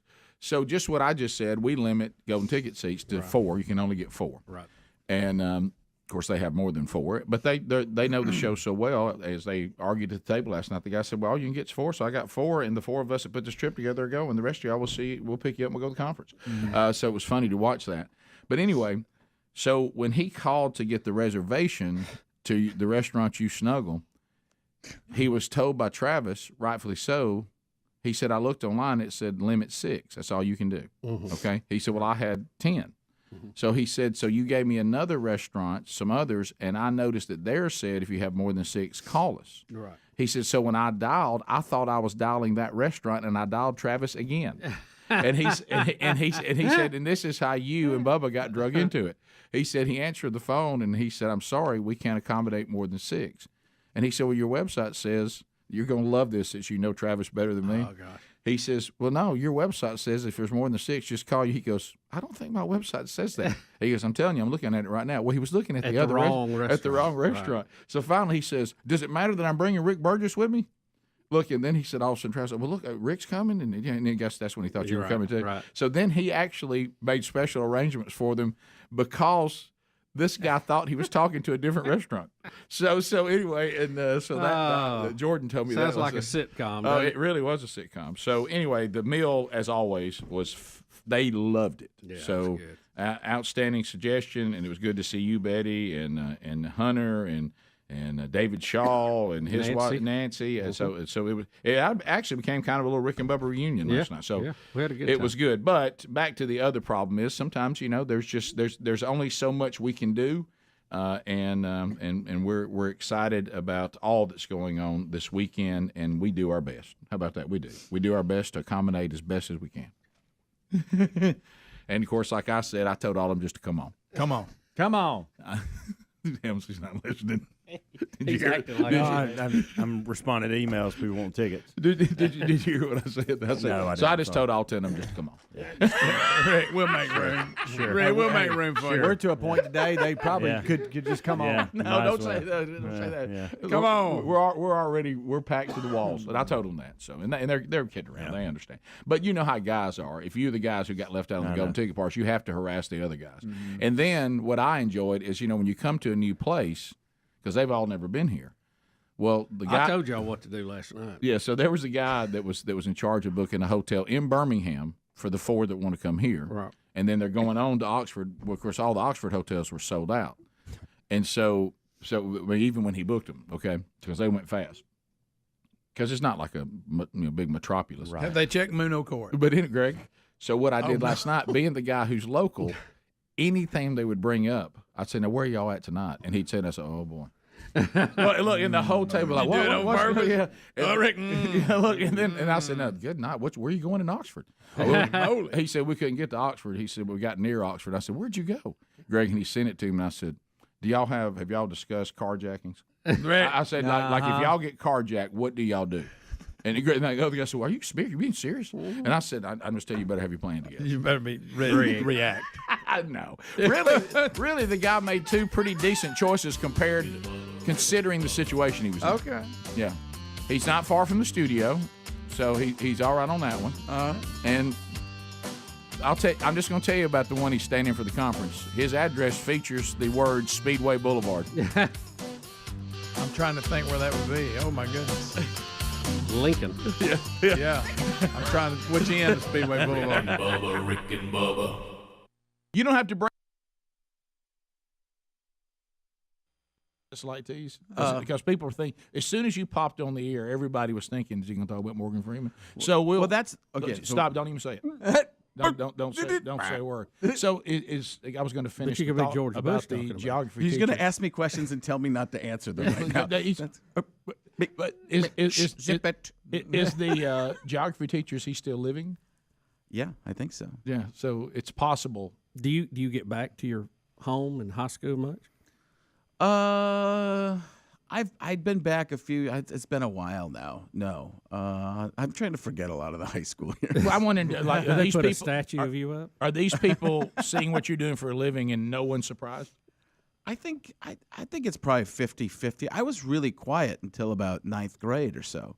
Maybe 8th grade. Then I kind of came out of my shell. I always wore a collared shirt in grade school. And I'm the complete opposite now. Yeah, I was the kid who never got into any trouble. Not that I really got in trouble when I got older, but I didn't get into any trouble. I was quiet. I would cry if I got anything less than an A, so I cried a lot. You cry more than Glenn Beck. Yeah. I mean, it's the reason why I was wondering is because Bubba and I actually had Spanish class together, and the professor whose family had fled Castro said she considered returning to Cuba after dealing with us, and I actually had and my wife and I strangely talked about that this weekend. An English teacher that made the comment to me that she hoped that I would consider at some point there were no jobs available that would pay me to sit around and make wisecracks. And so I saw her years later, and I asked her if she'd ever heard the radio show, which she, with no reservation, said yes, and it makes you want to drive my car into a tree. And I said, please tell no one you learned English from me. And so I think that Mr. Christensen, when he heard Baltimore, it might have been that moment for him. Caliendo, I don't know if that's a word. We'll talk to some other people and see if we can have it coined. Did you do impressions in high school, or was that later? A little bit of in living color characters and stuff like that, but not my own kind of impressions. Yeah. All right, we're going to unpack the situation with Morgan Freeman next. So check all that at frankonstage.com. All right, now tonight, Rick, and Frank's not saying this, but I am. It could be a very special night on stage. Here he goes. So, I mean, oh my God. Let the rumors begin. Trouble. Yeah, sure. Why not? No, I have no ties, and I don't think that would even be good. But you've met the president. Yeah. I think I told you this. It was years ago doing a sketch. In the middle of the sketch, it breaks down, and something went wrong. He's like, "Is this okay? This seems okay. Is everybody having fun? This seems good. It's good." And everybody's like, "Yes, Mr. Trump. Fantastic, Mr. Trump. It's great, Mr. Trump." I was like, "Wait. Does anybody ever say something isn't good?" He goes, "No, and that's part of the problem. I can't get real answers." So, did Rick tell you we got invited to the White House? Did you? Oh yeah. We went and hung out, and he actually called. I played that for. He called in on the show. We've done 2 interviews with Trump, one at the White House with him, and one he called the show. And then I didn't realize that at the White House. That you're doing a tremendous job, yes. The two of you. Yeah. I have never seen anybody with less potential do more with it. A lot of truth in that, by the way. We've made a living at low expectations. You know what? It wasn't as bad as I thought. That's kind of. See, that's kind of okay. So that's kind of what I say is like when I'm going up on stage now, and a lot of the stuff I'm doing on stage is working on things. But because people are paying money, I don't want to just get up there and only look at a notebook. I think that's the worst thing to do to an audience. So I'm mixing a lot of different things in, but I basically say when I get up there, lower your expectations. Let's have some fun. We're going to have some conversations and play. Then I'm going to do it like all the shows. I've been doing meet and greets afterwards, saying hello, taking pictures with people. I'd stopped doing that a few years ago because when I was in Vegas, just the drunk people got to be too much. It was just grabbing. Speaking of that's kind of Morgan Freeman-y right there. But people just grab you. And you're just like, what? Hello? Right, yeah. Knock, knock. Who's there? The truth. I need you to step away. You're right, yeah. So yeah, but it's been really great. And last night was in Atlanta. And then basically I did Atlanta because I had to fly into Atlanta. And I knew that I could get here within 2 hours, minus rain issues. Yeah, but, you don't have to say the T. It's just Atlanta. I did hit it hard, didn't I? Yeah. I don't know why. Because it's in there. You probably should say it. You guys skip over it completely. Atlanta. Just vowels to you guys. So the Morgan Freeman issue. Oh boy. Rick and Bubba's in Ohio. Rick and Bubba. Pass the gravy, please. Rick and Bubba. Ooh, it brings me to my knees. 21 minutes past the hour, the Rick and Bubba show. We're back. Hey, does anybody out there, and if you're our age, you certainly do, and even if you're younger, because of the reunions, you may know, does anybody remember MTV's The Real World? Anybody remember that? Real World. It was, other than Cops, we found that out yesterday, that is funny. Other than Cops, if you count Cops as a reality show, then this would be the second reality show. If you don't count Cops, it's the first ever reality show. Yep. And MTV, in season number 2, they found an aspiring country singer that was from Owensville, Kentucky, and was in Nashville trying to hit it big, John Brennan, at 18 years old. And he went on the second season. And Paramount Plus just did a 30-year reunion where he and 7 of the 9 from that season all came back together. And John Brennan has released brand new country music, and we hear the whole story of him being on MTV's The Real World, what it did to his life, and where he has been and what he is currently doing. So you can get all that this weekend on Rick and Bubba University, the podcast. And we thank John for coming in. We had a great time with him yesterday. All right, so Bubba, this story we've all. I hope that I know I have. I know there's nothing scarier than when you see a car that you can tell somebody obviously shouldn't be driving. Right. And no matter what it may be medical, it may be distracted, and the worst one like this one, they may be drunk. Yeah, Texas officials just released a video yesterday of an accident that actually happened back in November of 2021. Oh, wow. That shows a Good Samaritan chasing down a drunk driver who tried to run from the scene of a fatal crash that killed an off-duty Texas police officer. The 26-year-old drunkenly plowed his rented Jeep at a high rate of speed into a white sedan in Lake Worth, Texas intersection. The officer in the other vehicle died at the scene. His wife and 2 boys were injured. He attempted to flee. Also, in this, Rick, in this story, the local bartender has recently been arrested in connection with the fatal crash and is facing a misdemeanor charge of allegedly over-serving alcohol to the driver before he crashed. Well, and that's always part of it now. That's become the new thing. Did I overserve? Can they be held accountable for that? Or should they cut people off? And so I see here that there is an F-bomb in this. Is that they're bleeped out? Are they bleeped out? Okay. Now, so the driver is in an Oregon hoodie. Yeah, he's got the big O on his chest. And another gentleman that was in a car gets out hollering at him like, "Do you know what you've just done?" And so this is kind of, and it looks like this is just a home at the intersection. Wow, it's daylight. What time of day is this? There's the car that the off-duty officer is in is going to be shown here in a few seconds, but this is how it all started. Look at Big O.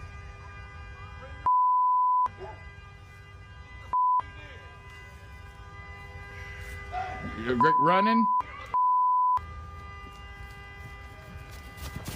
Greg? Big one's down. You kill somebody, you mother. You kill somebody. Stay right there. You stay right there. Knee to the back. You see what you did? 911 doesn't answer.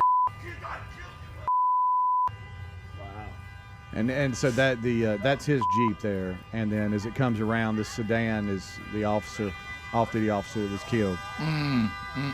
They're trying to get the doors. Just a bad scene. He figured he was going to run out of there. I don't know a where he was going. Yeah, he's a fast thing. Let me tell you. He was agile. Yeah, about knocked his head open on the pavers there. But so that's the video they released. Wow, that's awful. That's terrible. There's so many lives. We have lives that were taken. We have obviously this guy's life who was ruined. Probably going to have a bartender's life that is ruined, all because of people just and look, here's the thing, making dumb decisions. Yeah. Here's the thing that gets me, and we see this over and over and over again. The guy was arrested for DWI earlier in 2021, but not charged in that case. Really?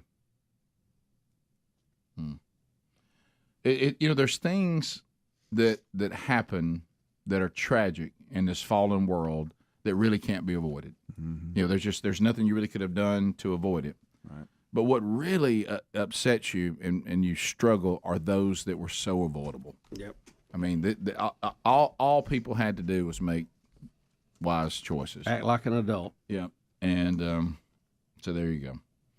So this will be interesting to see how all the charges come down. It looks like for this guy, I don't think there's any, with all this video out there and all that. I think him getting away with anything looks like that's not going to happen. But then you go back to the first time he got caught. What if he'd been punished more severely then? Yeah, and it may not have mattered, but I'd like to. It'd be something to consider. the 26-year-old Dylan Molina, the driver, he pleaded guilty to intoxication manslaughter in January and was sentenced to 15 years in prison. Yeah, so he's going to jail. What? And is the other thing with the bartender still pending? He's facing a misdemeanor charge. It looks like he just, like you guys said, overserved him. Just a ridiculous amount. 8 doubles, 16 single shots in a 3-hour period. How many doubles? 8 doubles, and 16 single shots is what they. What? So yeah. How's the guy even walking around? He couldn't run good, that's for sure. No, he couldn't. Good night. So in 3 hours, that's a lot. It's just so sad. It really is. It is because so avoidable.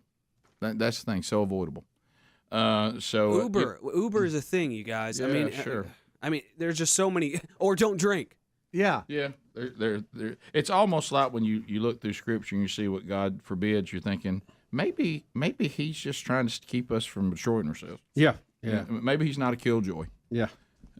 Maybe He just has wisdom that's perfect. Yeah, that's likely probably it. The killjoy sitting in prison for 15 years. Right, yeah. So if a bartender serves that much, okay, and I don't know, I'm not a bartender, never been one, do they, so let's say they serve the 16 shots. Probably shouldn't have, but let's say they do. What is their responsibility? Should they make sure the person doesn't drive? Let me see what do you do? They cut them off. This was dealt with. I remember when this first started becoming a legal matter, and that was what Greg just said. They are supposed to cut them off and refuse to serve. Okay, after a certain amount. Okay, yeah. They're not supposed to keep serving. And I don't know what chart they watch or whatever, but they've got some sort of within an hour. This is the limit. Yeah, Yeah. And I don't know what those limits are, but it would exceed 8 doubles and 16 shots. For sure. I don't care what chart it is. That one. Yeah. No. You're off of it. Yeah. Horrible story. Yeah. Bottom of the hour. More Rick and Bubba next. Rick and Bubba. Rick and Bubba. Yeah, let's unpack that baby. Because that's last night. The joke that I did, and I'll probably continue to do, was essentially people asked me, "Why do you want to get away from only doing the impressions?" I said, 2 words: Morgan Freeman. Oh, good. Because when you look at this, and this keeps happening, a lot of heroes, guys that I've looked up to forever, and thought this is one of the greatest actors of our time. So amazing, and you're finding out that they're human, and not only human. They're not the greatest of humans at times. Now, I've seen some stuff. I always wait. I think we jump to conclusions so much. You have to believe. You have to believe these people that are talking about stuff. But then I saw Entertainment Tonight run something, and it was just Morgan Freeman just seemed more like the creepy uncle than like a criminal. He's like, you look pretty good. Because what was Morgan Freeman thinking? He was thinking, I'm Morgan Freeman. Right. I can pretty much say anything. And until now, I was able to get away with it, Sonny. Truth is, I'm not going to be able to be Morgan Freeman the way I was. And I had him in my act. Frank, you just slammed out of character so quick. It's like you hit the brakes. Yeah, just knock. It's just good. But it's that. That's the kind of truth that I'm trying to find in my act, as opposed to just making up scenarios all the time. It's trying to find those little things. And I went with the audience, and the audience went with me last night with it. And I did some more Morgan Freeman stuff because I had him. He's played God in a couple of movies, and he seems godlike. And the joke that I would do is, Morgan Freeman, it'd be stressful when he dies. He's up in heaven like, well, God, how do you think I did? And God looked back at him, I thought you did pretty well. But now it's got to be, how do you think I did? Well, you did pretty well in the movies, but there's something we need to talk about.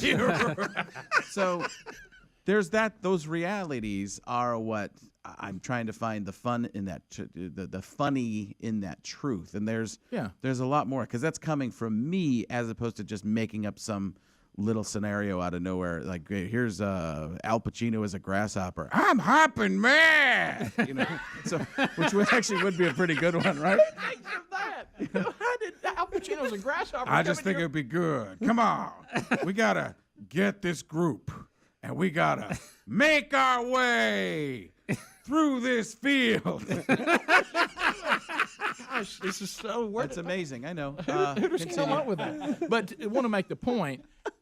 the society we're living in now, unfortunately, and I'm certainly not saying that Morgan Freeman's behavior was okay. Or even innocent. We don't know. That's the problem, is we don't know if But he's we innocent quickly or- made him Harvey Weinstein like that. And everybody said, whoa, wait a minute. We're not saying that kind of stuff happened. Or Bill Cosby. Oh, whoa. We didn't say he's drugging people and all of these horrible things. Bill Cosby was the safest impression Yeah. in the world Oh, my to do gosh. 5 years ago or less. I mean, it was the and now, I am sorry, Your Honor. You know, it's like, what the heck? Well, no, what happened? Bubba and I saw it. I remember when the trickle first started coming out, and it was a comedian, like Greg said, that got it started, got on stage saying, why has no one ever talked with about the Cosby, Hannibal Buress, right? With the Cosby thing. And I saw a guy write an article, and he said the reason why Bill Cosby has not been held accountable for this behavior so far, and it changed, is because if we were honest, to your point, no one wants to live in a society where Bill Cosby is a sexual predator. You just don't want to think about it. Right. And when it happened, it's like, oh my gosh, if Bill Cosby is this dark, what kind of world do we live in?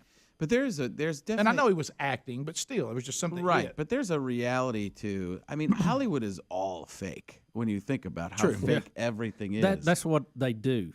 Yeah, so they get paid to be fake. And I don't have a problem with, like, I don't care what anybody does. You can't infringe on somebody else's rights. That 100% you can't do. I don't think.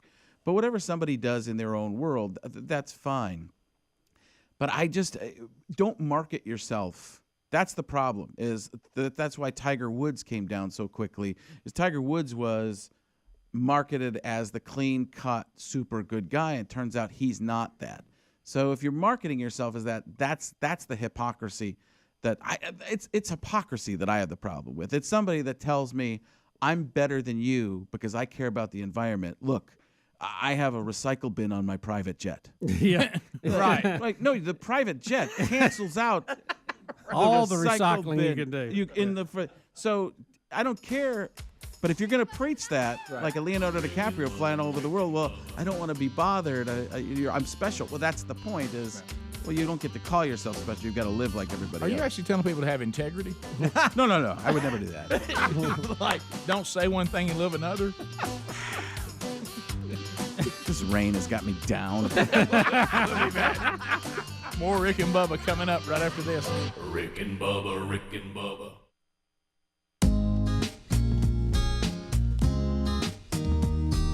It is 35 minutes past the hour of the Rick and Bubba Show.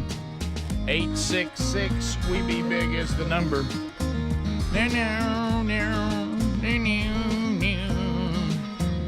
All right, so buyraycon.com/Bubba.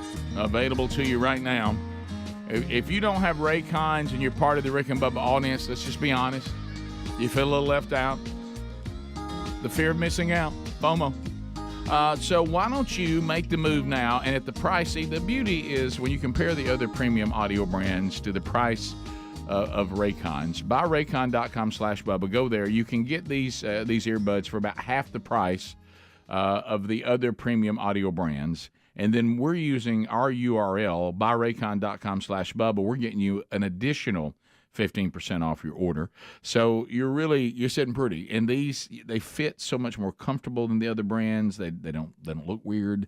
They've got the gel tips so you can get them comfortable into your ear canal, and they fit perfectly. And then they won't budge. You don't fall out. You got different sound profiles based on what you're listening to. You can isolate, meaning you can be in your own little world, or you can go awareness mode where you know what's going on around you. So go to buyraycon.com/Bubba. 50,000 5-star reviews right now. Buyraycon.com/Bubba, or you can go to rickandbubba.com, look under the sponsors button, and you'll find them right there. So, Bubba, I know that do we want to get in trouble again first, or do you want to put that off, or do you want to talk about, oh my gosh, gators are everywhere? Well, we had the gator story right, that was earlier this week, and everything that went around with it.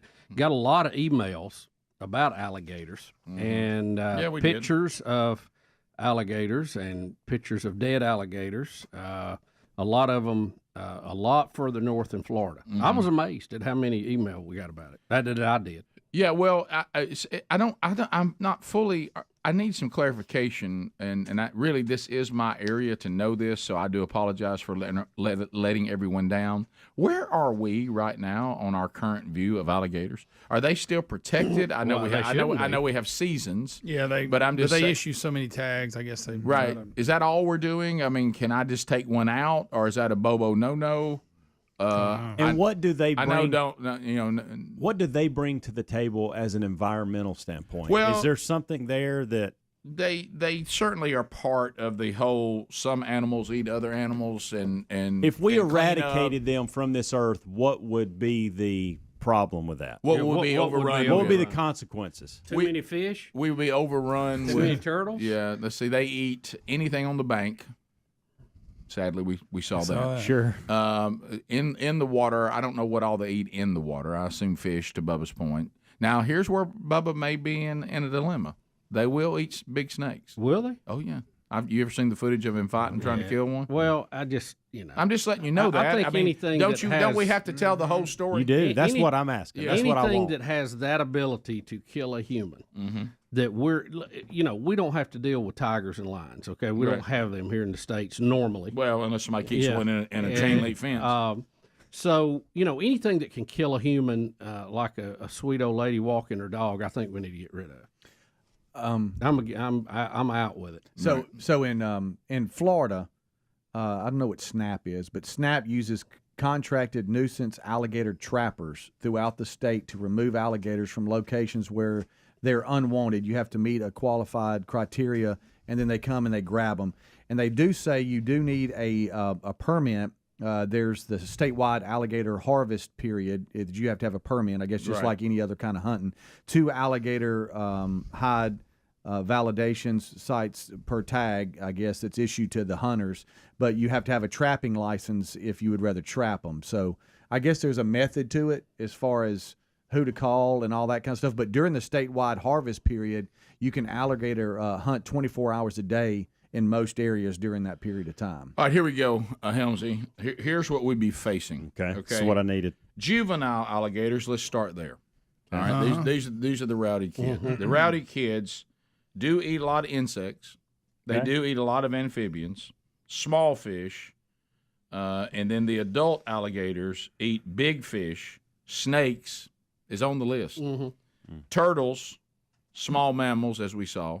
Yeah. Old ladies. Oh, I'm sorry. That's not on Too soon. It's not on the list. Wow. And birds. They will knock a bird down that's a waterfowl. Yeah. So you would have several things on that list. My shotgun will eat too. Yeah. You would have a lot of fish. You'd have a lot of snakes, and you'd have an overrun of turtles, and small mammals, and then of course birds. Okay, but we all love birds, don't we? Yeah. How about this? Unless they're pecking you. They say in Lake Jessup alone in Florida, they are estimating 13,000 gators, and they think there's 1.3 million gators statewide in Florida. They could lose a few. Don't you think that's too many? I mean, and hunting season for them is August 15th through November 1st. If we were down to 300,000, wouldn't we be all right? Yeah. And everybody could have a nice pair of boots. Look at the gator area there. Yeah, I don't like that map. It's a little close to Birmingham. Well, we've had them here. I remember the story many years ago. We had a big alligator cross the road next to the amphitheater in Pelham. What? Oh, yeah. A lot of times they tie them to people that had them as pets and they set them free. It was it was in the creek behind those businesses on 119. Oh my goodness. Adler, 3 years ago, may have been 4. I was on a farm 1 hour from here. Okay. No big body of water within 15 miles. And we were riding in a truck on this guy's property. He has a very small lake, pond, whatever you want to call, stocked. Rick. Oh, I know. I watch all the time. And we saw a gator just in the pond. And I'll leave it at that, but that actually happened. Hey, was that an hour south of here or what? Yes.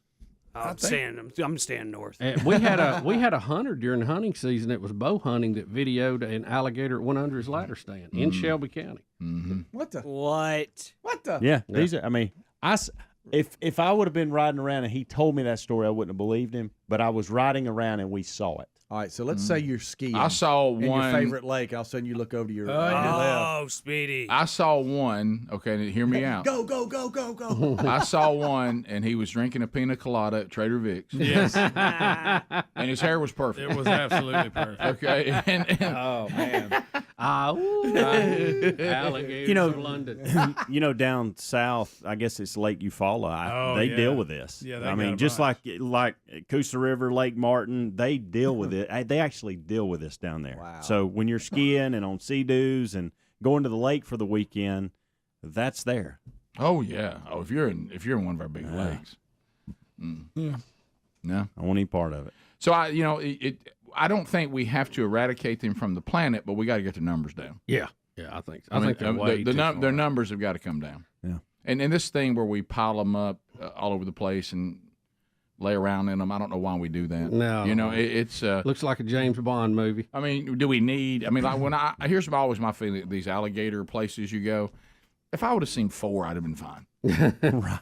I mean, I don't know why I'm having to see 100 or 30. So for these these trappers, it has to be 4 feet long for them to even entertain the thought of coming and getting it. Right. And I thought that the trappers would be paid more by the Wildlife Commission's program, but they only get paid $30 per gator to be captured and removed. Now I don't know if they were. I'm gonna have to say they're a little underpaid there. I keep hearing the term captured and removed.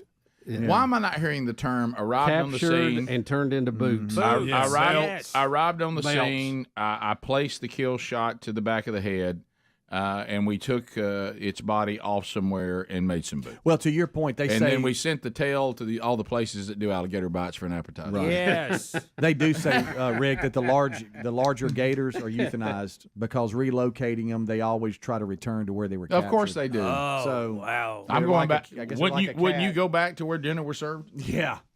Okay. So the alligator Mississippiensis is the species that we're dealing with in this area, and they can get, and this is an exceptionally large, but they can get up to 16 feet. Good night alive. They're leftover dinosaurs, guys. That's all. They really are. They are. That's the bottom line. I'd like to see more alligator leather dresses on women. I'd like that to become a popular thing. I think it's a good look. Just my opinion. I've always thought alligator boots look good. How about alligator belts? I love an alligator belt. I got one. Alligator vest. Yeah. I want an alligator vest. That's what I want. You look fantastic in rocking. that. You would and rock it shirtless every now and then. Oh, every once in a while. Yeah, Dundee. And then a duster on top of it too. That'd be Yeah. great. Oh, you look fantastic. All right, I was naive. I didn't know there were so many gators around us. I didn't either. We're not out of the, no pun intended. We're not out of the woods. Note to self. Yeah. There's a creek behind my house. I'm gonna look Better a be lot careful. closer. Yes. Don't go after that golf ball. Leave it like it sits. Yeah. Yeah, They love a golf last course. time I saw one was on a golf course. I thought it was fake. Love it. They love a golf You course. thought it was a statue? Yeah, Guy? until it started moving. I went, hey, it ain't fake. Rick and Bubba. And also the Comedy Zone at Lake Norman is sold out on the 12th. Good night. Yeah, Frankie? I'm selling out in advance. Yeah, that's got to feel good. I'll kid I'm a aside. big deal. That's got to feel good. Well, a lot of it is what I did was I went to the smaller rooms, but they're all mostly on off nights. What was really great about the Stardome in Birmingham this weekend is that Bruce let me just do some single shows, and because I didn't want to do, I just want to do a show for the most part, and then think about it the next day, as opposed to sometimes because I'm not doing my normal act. I mean, parts of my normal act are in it, but I'm really trying to think through things and do things differently. And I didn't want to look at the same back of the room for a whole weekend because, like, the agents and stuff, like, just go do the whole weekend somewhere. I'm like, I don't want to do that because I'll get stuck just looking at the same back of the room. I want everything to change. Got to be new. The drive. I'm going back to the roots. That's why after shows, spending time saying hello to grip and everybody. grin. Yeah. Maybe Bruce could paint between days or something.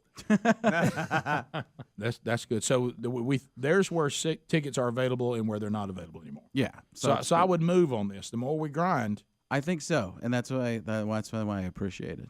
yeah, I mean, that has to feel good, especially when you go out and try something that's a little bit. And like at different. Zanies tonight, you said President Trump will be In town. In town, so get there early. because they'll probably have some road closures and stuff like that. But I'm going to start promoting like Donald Trump does. Zanies fits about 300 people, and there'll be no seats left, but 10,000 people outside of Zanies trying to get in. That's how big it's going to be. Yeah, because everything with him is over 1 million people were in Zanies. It only seats 300. 1,300,000 people. I love the lips.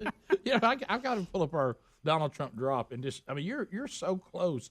Matter of fact, I played this and we did the deal on the air. I think we told you about this. And Helmsy, who's been with the show, 10 years now? Yeah, well, 10 years. He was like, you don't know how many things I thought were the real people. You've ruined it for me now.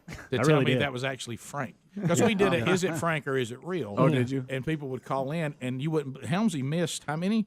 You missed like Jack Nicholson got him. Yeah, thought that was real. Got a lot of really? Morgan Yeah. Freeman thought it was real. You're just Madden. I thought it was real. And what's funny By the is way, I had you're actually seen you at the comedy club. Do it. And prior in to the being same a part of words, this show. You're just not a smart guy, is what No, not at all. Well, that's why I'm here. I can't do anything else. Rick, I thought his Tom Landry was real.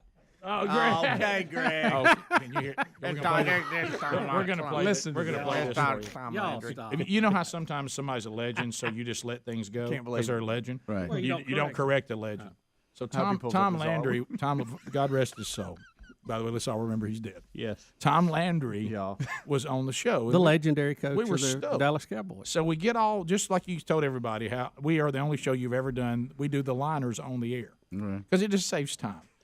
You know, and plus he's on the phone. I didn't even think about that. You guys don't have to stay afterward for Right. extra show prep. Well, That's used what- to we couldn't. Speedy's like, you got it. That's what it is. Used to we couldn't record them in the production room either. So that's really when it started. We don't fit in the production room. Right. Well, here's the thing. Not only did we not correct him, we play it. So that's the worst part. It's one just thing let it not to go. correct him and go, I trash that. We didn't correct him, and then we play it. So here it is. This is Tom Landry, but you're listening to the Rick and Buggy Show. Now, is that Frank or Tom Landry? Frank or not. A lot of shows would not use that. I think all shows would not use it. Yeah, most professional shows. It's one of our favorites. But to you, it's it's This better. is Tom Landry, but you're listening to the Rick and Buggy Show. And they looked and they said, "Okay, Coach, thanks." Thanks, Coach. Good to talk to We you. were also scared to tell him we messed up, too. How about them scared of Cowboys? All right, so this is the one when Trump. Of course, Trump can't just call the show and do a liner. He's here it is. This is Donald Trump. You're listening to the Rick and Bubba Show. Rick, he's the one who talks a little bit more than Bubba. Bubba, fantastic job with what he's been given. And that's all I'm going to say about that. Rick, listen, he could talk almost as long as I can without making sense and keep going. I love what they do. Rick and Bubba, the two sexiest fat men in radio, and possibly the two sexiest fat men alive. That's me. Now let's I hear. can tell because it was a little high. It was a little high. But it's so funny. I was watching you try to decide if it was you. that was fun to watch. Well, I thought it was me at first, and then I started to question, didn't you set this up differently? And I'm like, All right, so- I'm on candid camera. Yeah, what a little trickster. Yeah. All right, now here's the real deal. This is Donald Trump, President of the United States. Honestly, I think this is the first radio show I've done as president, if you want to know the truth. And you're listening to the Rick and Bubba Show. See how he went up at the end, but he's down for them. Yes, it's a little area. It's a little bit more like this. I remember when I was doing 10 minutes to the top of the hour, the Rick and Bubba Show. Thank you for being with us today as we move this baby forward.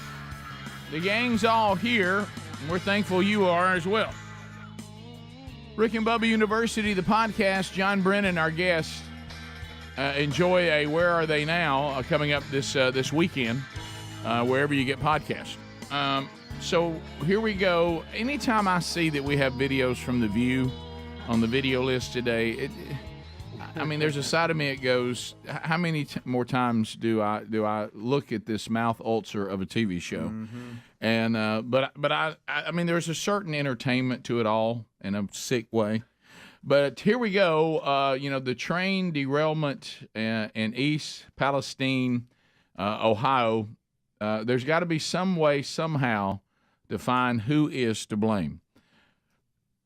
I'd start with the engineer. I would start with the train. That it mechanically malfunctioned. Yeah, they have footage of one of the wheels and axles heating up just minutes before it derailed. Right. And they were in discussions about it, what was causing it and all that. So I don't know if that's a maintenance issue or whatever, but Donald Trump didn't get on there and make the axle stick. Well, somehow we're going to get some of this in our story today, and of course Trump will respond to this. Joy Behar wants all you. Now, this is how loving and caring the left can be. This is not going to sound very loving and caring for what these people are going through with this huge toxic spill due to the train crash. Let's just let her tell the people of East Palestine in her own words what she says to you. Here we go. Lay down regulations for a second, because it seems to me that the Republicans are obsessed with this notion of the free market, and they don't like a lot of regulations. Because it means profit. When you deregulate, you get profit. But I know. Part of deregulation, for example, there were very few plane crashes. Thank God. And that's because the industry is highly regulated. We have to pay for regulations and safety standards. Otherwise, where are we? We're all going to go up in flames. Norfolk Southern gives as much to Democrats as Republicans. It's a very powerful lobby that is trying to block regulation. And this train, to Sarah's point, 2 miles long with 2 full-time employees and a trainee on it. And they didn't even need to, because the last administration rolled it down to only one worker. They happened to have 2. One thing I just want to say is I do think this was an unforced error by President Biden. It was 20 days before we had Secretary Buttigieg go down, 10 days before he put out a statement acknowledging it. This is Trump country. He won by 40 points. He is a president for all Americans. I believe that, but he needs to show that he is. It was time for him to be. I don't know why they would ever vote for him, for somebody who, by the way, he placed someone with deep ties to the chemical industry in charge of the EPA's Chemical Safety Office. That's who you voted for in that district. Donald Trump, who reduces all safety. He did in those days. Showed up at McDonald's and those voters saw something on the ground that probably resonates in a way that they need. But they need to look past the photo ops, these people, and say, who's doing the job here? Okay, so basically she's saying you voted for him and you got what you deserve. The part that she says about a chemical person appointed to that, Adler, can you play that part again? Can you back it up? Because I want to make just make a point on this, because we hear this a lot of times, but I've heard the other side of it. See if this is it right here. Norfolk Southern gives as much to Democrats as Republicans. It's a very powerful lobby that is trying to block regulation. And this train, to Sarah's point, 2 miles long with 2 full-time employees and a trainee on it. And they didn't even need to, because the last administration rolled it down to only one worker. They happened to have 2. One thing I just want to say is I do think this was an unforced error by President Biden. It was 20 days before we had Secretary Buttigieg go down, 10 days before he put out a statement acknowledging it. This is Trump country. He won by 40 points. He is a president for all Americans. I believe that, but he needs to show that he is. It was time for him to be. I don't know why they would ever vote for him, for somebody who, by the way, he placed someone with deep ties to the chemical industry in charge of the EPA's Chemical Safety Office. That's who you voted for in that district. So Donald. There's the okay. So Joy is trying to make the point that someone with deep ties to the chemical industry should not be on the EPA because somehow they are going to be anti that. But what she's probably not telling you fully is someone that you want dealing with the EPA has to be an expert in that field. And if they're an expert in that field, they're probably tied to the chemical industry. You see what I'm saying? Mm-hmm. It would be like us saying that we don't want Greg Burgess to be on the Public Service Commission because he worked at Alabama Power. Well, he knows line issues. He knows electricity. Right. He knows what these transmission lines are all about. He would be perfect to be on there if he wasn't already running for coroner. Right, exactly. You see what I'm saying? Absolutely. And a lot of times it's an easy soundbite to say, well, these lobbyists, whatever. Sometimes the lobbyists, even though they have a position that they are wanting the government to support, are some of the leading experts on these issues. When you get elected to go to Congress, and we know several people who have been elected and who are there now, they're not experts on defense. They're not experts on electricity. They're not. Some of them have been teachers. Some of them have been business people. But just because you get elected, you're not now the wisest guy in the world on nuclear power. Right. You have to rely on experts in the field. I hear this done all the time. That's a good point. True. You need to look, because everybody, it's like we're talking about with the lawyers the other day. Everybody's making an argument for their guy. But sometimes some of these people are the leading experts, and we need to hear what they got to say. If it makes you feel any better, it's not her thought. She looked down. It was written on a piece of paper. That's a good point. If you'll notice, she didn't research. You see her look down and read something that one of the producers put on her. And here's another thing. You heard the one lady say, well, there used to be 2 people have to be on the train. Now it's just 1. I don't know about trains. I don't know how long they should be. I don't know the stats, and I don't know the safety. But because of our ability through technology, less people are involved now in everything. Once upon a time, Rick, if you went to one of the hydroelectric dams around here, it was just covered with people. You had engineers, you had people, you had operators. I mean, there might have been 50 people working at these things back when they were first built. You know how many people are working there now? 0, because it's automated. Right. Because they have a control center, and everything is computerized, and they have sensors, and it makes decisions and operates on its own to some degree, and then somebody's overriding it somewhere else. So just because you say they're 2 to 1, that doesn't necessarily mean a bad thing. That may be because they have the technology to do it. Yep. Now, we do know this. There's been too many train derailments, so why don't we look into that? And if there needs to be 2, put another guy back on there. If we need to have more maintenance run on these rails, or you need to up the maintenance on these cars, or I heard somebody yesterday talking about it. I think this is common sense that everybody, Democrat, Republican, can agree on. These cars that carry these real hazardous materials need to have some kind of reinforcement so they don't puncture when they overturn. NASCAR dealt with this with gas tanks, and they put a rubber bladder in there, and it took care of cars blowing up. So maybe there's some technology that we can use in that too. Let's solve the problem and quit acting like an idiot, Joy, is what I would say. And it ain't you can't solve the problem by blaming Trump. Right. That's not your answer. That doesn't make any sense.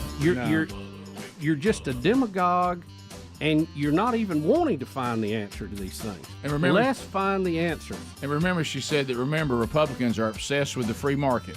Yes, we are. Absolutely. You are correct. Yeah. Seen good results with it. Yeah, and the free market got you a job on TV, Joy. You ought to love it, too. Trump responds, and we come back, and then Buttigieg finally arrives. Bubba, Rick and Bubba. Sketch with him. I was doing it my way, and then he was doing it his way, and I started to talk more like him and tried to sound exactly like him. And the producer's like, no, keep doing it the funnier way. But isn't it great when it sounds just like him? Yeah. It's like, so weird. Not really, yeah. And that's one of those where I would have chosen to do it differently than the producer wanted to do it. And that goes back to what we were talking about. So many times in TV, they edit and change what you think would really be good. I'd love to be in the editing bay. I've never once been in the editing bay for a Fox sketch that I did or an ESPN sketch. You just had a bad deal. Well, yeah. You should have demanded last right of edit on that. Well, you're never going to get that. But also, if I'd done it at ESPN, I'd have had to go to ESPN. Right. And they would always come to me and shoot it. And going to Bristol, Connecticut was brutal. Did you ever look at your wife when one of these would run, and then you go, "Okay, I had lines that were funnier than this," and you had to start do the lines you wish were in there? Most of the time, because she'd look at me and go, "What was that?" Yeah, wives it's a whole different audience. It's awful. Do you imitate your wife? I saw that. Yeah, she. Careful. There's different voices. My wife is crazy. You guys probably don't know what that's like. Not at all. My wife, the other night, she gets out of bed, and she goes to the bathroom and comes back pretty quickly. And I was like, "What? Are you okay?" She goes, "I was looking for cake." And I said, "Well, you went to the bathroom." She goes, "Yeah, and there wasn't any cake." And I said, "Okay," because she's sleepwalking. Now you're awake. She's sleepwalking, and I can't get back to sleep because I think I'm in a dream, right? I was like, "Okay, so what happened?" She goes, "The soap fell." I go, "You're crazy. You're insane. You're talking insane right now." She goes, "And you're being mean." And I said, "Okay, so like 2 hours later, she goes, I have to get up and go to the bathroom. And I said, no, you went earlier. She goes, I didn't go earlier. Don't tell me I went earlier because I have to go. I go, well, the soap's going to be on the ground. She comes back from the bathroom. She goes, how'd you know the soap was on the ground? I go, I saw it when I was looking for cake. Bring it back. And that's real. That's real. That happened. Do you ever get in an argument with her and start break into Morgan Freeman where she's well, arguing now with it would him? be really bad. If Yeah, I go, well, I guess there's never going to be any love in this situation anymore. Sadly, that's an exact quote from Morgan Freeman. Honesty hits, right? That's true. Rick and Bubba, Rick and Bubba. And Frank's just kind of sitting in. We're talking about Greg's daughter's wedding this past weekend. A lot of people got a lot of great email. They enjoyed hearing from Greg's wife, Lisa, and even his daughter on Friday's program. So everybody was kind of the rain did not come. We were very, very blessed there. Didn't have any issues with that at all. Can I jump in for a second? Yeah, sure.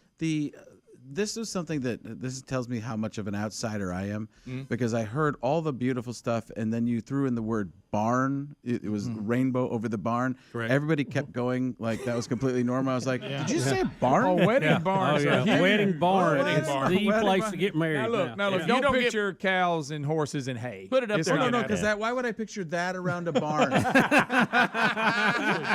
Yeah. Well, you'll see the picture. We had to milk a cow. You mean in Arizona? They're not. When I grew up in Wisconsin, there's not. I don't know if there's cattle in Arizona, but well, if you see this, so you don't have barns. Snakes. Hey, barns are big business. Hey, the barns are big. Look right there. Yeah, they are. Look right there. Look at that. We're looking on RBT. They shut the door right before the horse got out. Yeah, this Look, is. and I'll be honest, I had nothing to do with the planning. My daughter and my wife did it all, and I thought it looked really good. They did a great job. Alexander's Great Events, they did the food, they did all the flowers, all the decorations. That all came from them. And they did a great job. And why wouldn't you get involved with? I was involved. It was totally joking. You know what I'm talking about? There's no way you get involved. Well, I picked the flowers, and I look how what pretty I always it is, Frank. wanted. Look, it's right next to a creek, and I heard there was a few fish in that Yes, creek. there are. Somebody said There- there's Rick up there. Well, it was one of these moments, and Adler's showing some stuff on RBTV, some video, even Greg walking his daughter down. I thought I was kind of prepared. I realized that rehearsal is not the event. Because at the rehearsal, I didn't feel a lot of emotion welling up at all.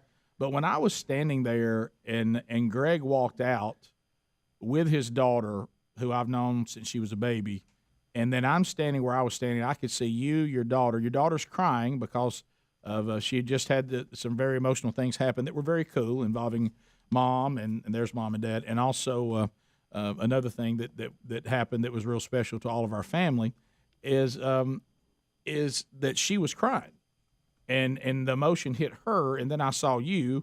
And if you had not stepped off that sidewalk and nearly tripped, because the minute that happened, everything changed, and now I'm all into is Greg gonna fall? Yeah, because the emotion of that was the tension. Was overwhelming. Now we also had an incident happen that involved Bubba.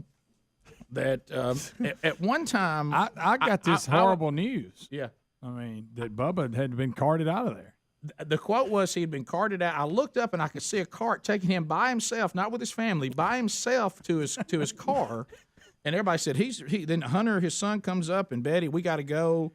Bubba's something's going on. I mean, I literally I'll tell you how bad it was. I thought to myself, did I pay the premium on the Keyman insurance? Covered. And so, friend, I thought, is Bubba having a heart attack? I didn't know it was so. Well, then I saw his text and he got sleepy. So I mean, it wasn't that bad. So, appreciate it, Bubba. Well, hanging night. Yeah, good job. When I saw the text of, "Hey guys, go to bed, don't overreact," I was just sleepy. Yeah, I was it hit him in the middle of service. It said a few other things. I mean, too.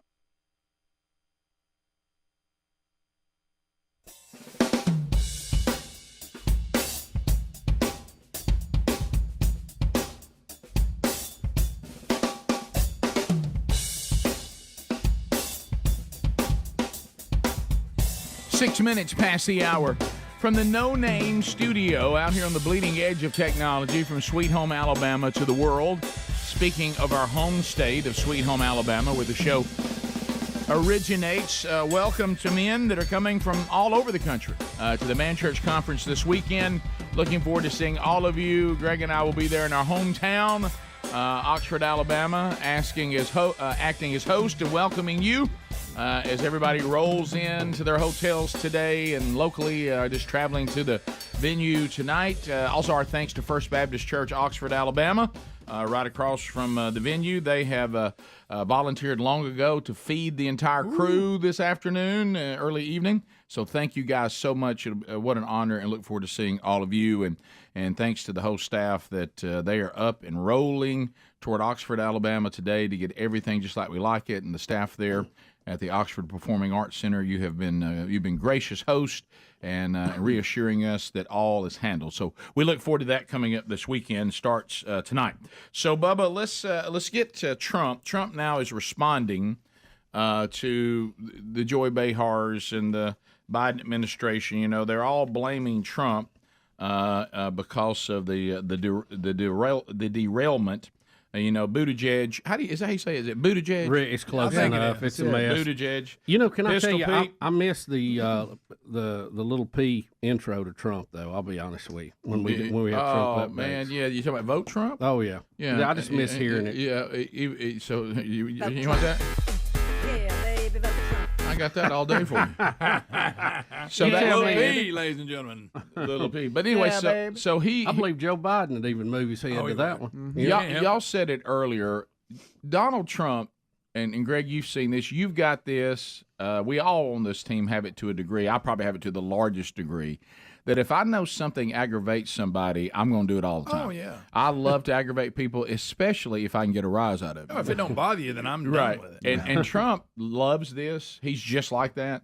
And so the fact that he brought in Trump water, not just water, and things like that, he knows that it just makes the left crazy. They just lose their ever-loving mind. He's like that person that just does, watch this, I'll get a rise out of him. Mm-hmm. And so he's now going to say, yeah, of course they're blaming me. I was just waiting on it. So here he is. Mm-hmm. And FEMA's great. You know, I had a great relationship with FEMA. As long as they get the job done, that's all that matters. What do you think of them blaming you for some of the problems with the rail? It's actually hard to believe. Every time I see something, I said, when will they blame Trump? No, I suppose they'll blame us for the border. They actually tried that for about an hour. That didn't work. So we have a border that's a disaster, and they're responsible for destroying. They are systematically destroying our country. He knows better than anybody, but they're systematically destroying our country, and it's a shame. And Buttigieg should have been here already. Buttigieg.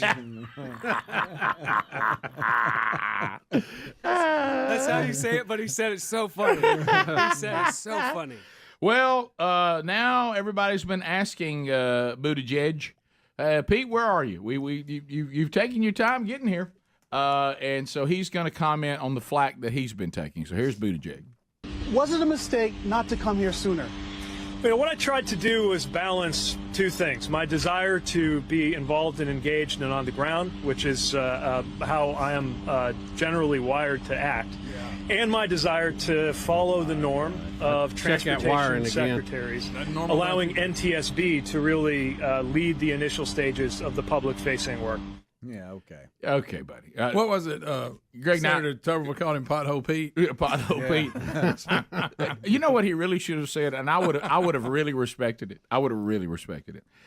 You know, I'm gay, so they gave me this title, and I have no idea what I'm doing. I really have no idea. I don't know why they gave me transportation. I said when I looked down, I knew I was going to be part of the administration. I couldn't even believe the title. I was mayor of South Bend. I looked down. I had to ask somebody. Mm-hmm. I walked over and literally asked, "What does this mean, Secretary of Transportation? What do I do?" See, wouldn't it be nice if he had some expertise in transportation, it'd be as awesome. opposed to I just had to check a box because I'm trying to have a quota on something? Yeah, how does the mayor of South Bend qualify you to be head of transportation? But Greg, here's what I love. I had to fight what is really who I am, and that is to be down here immediately. Yeah. That's like me saying when somebody says, why are you so late in paying your bill? Well, I had to fight what I really am, and that's the person who pays my bills on time. Right. I had to really fight against who I really am in order to do it the wrong way.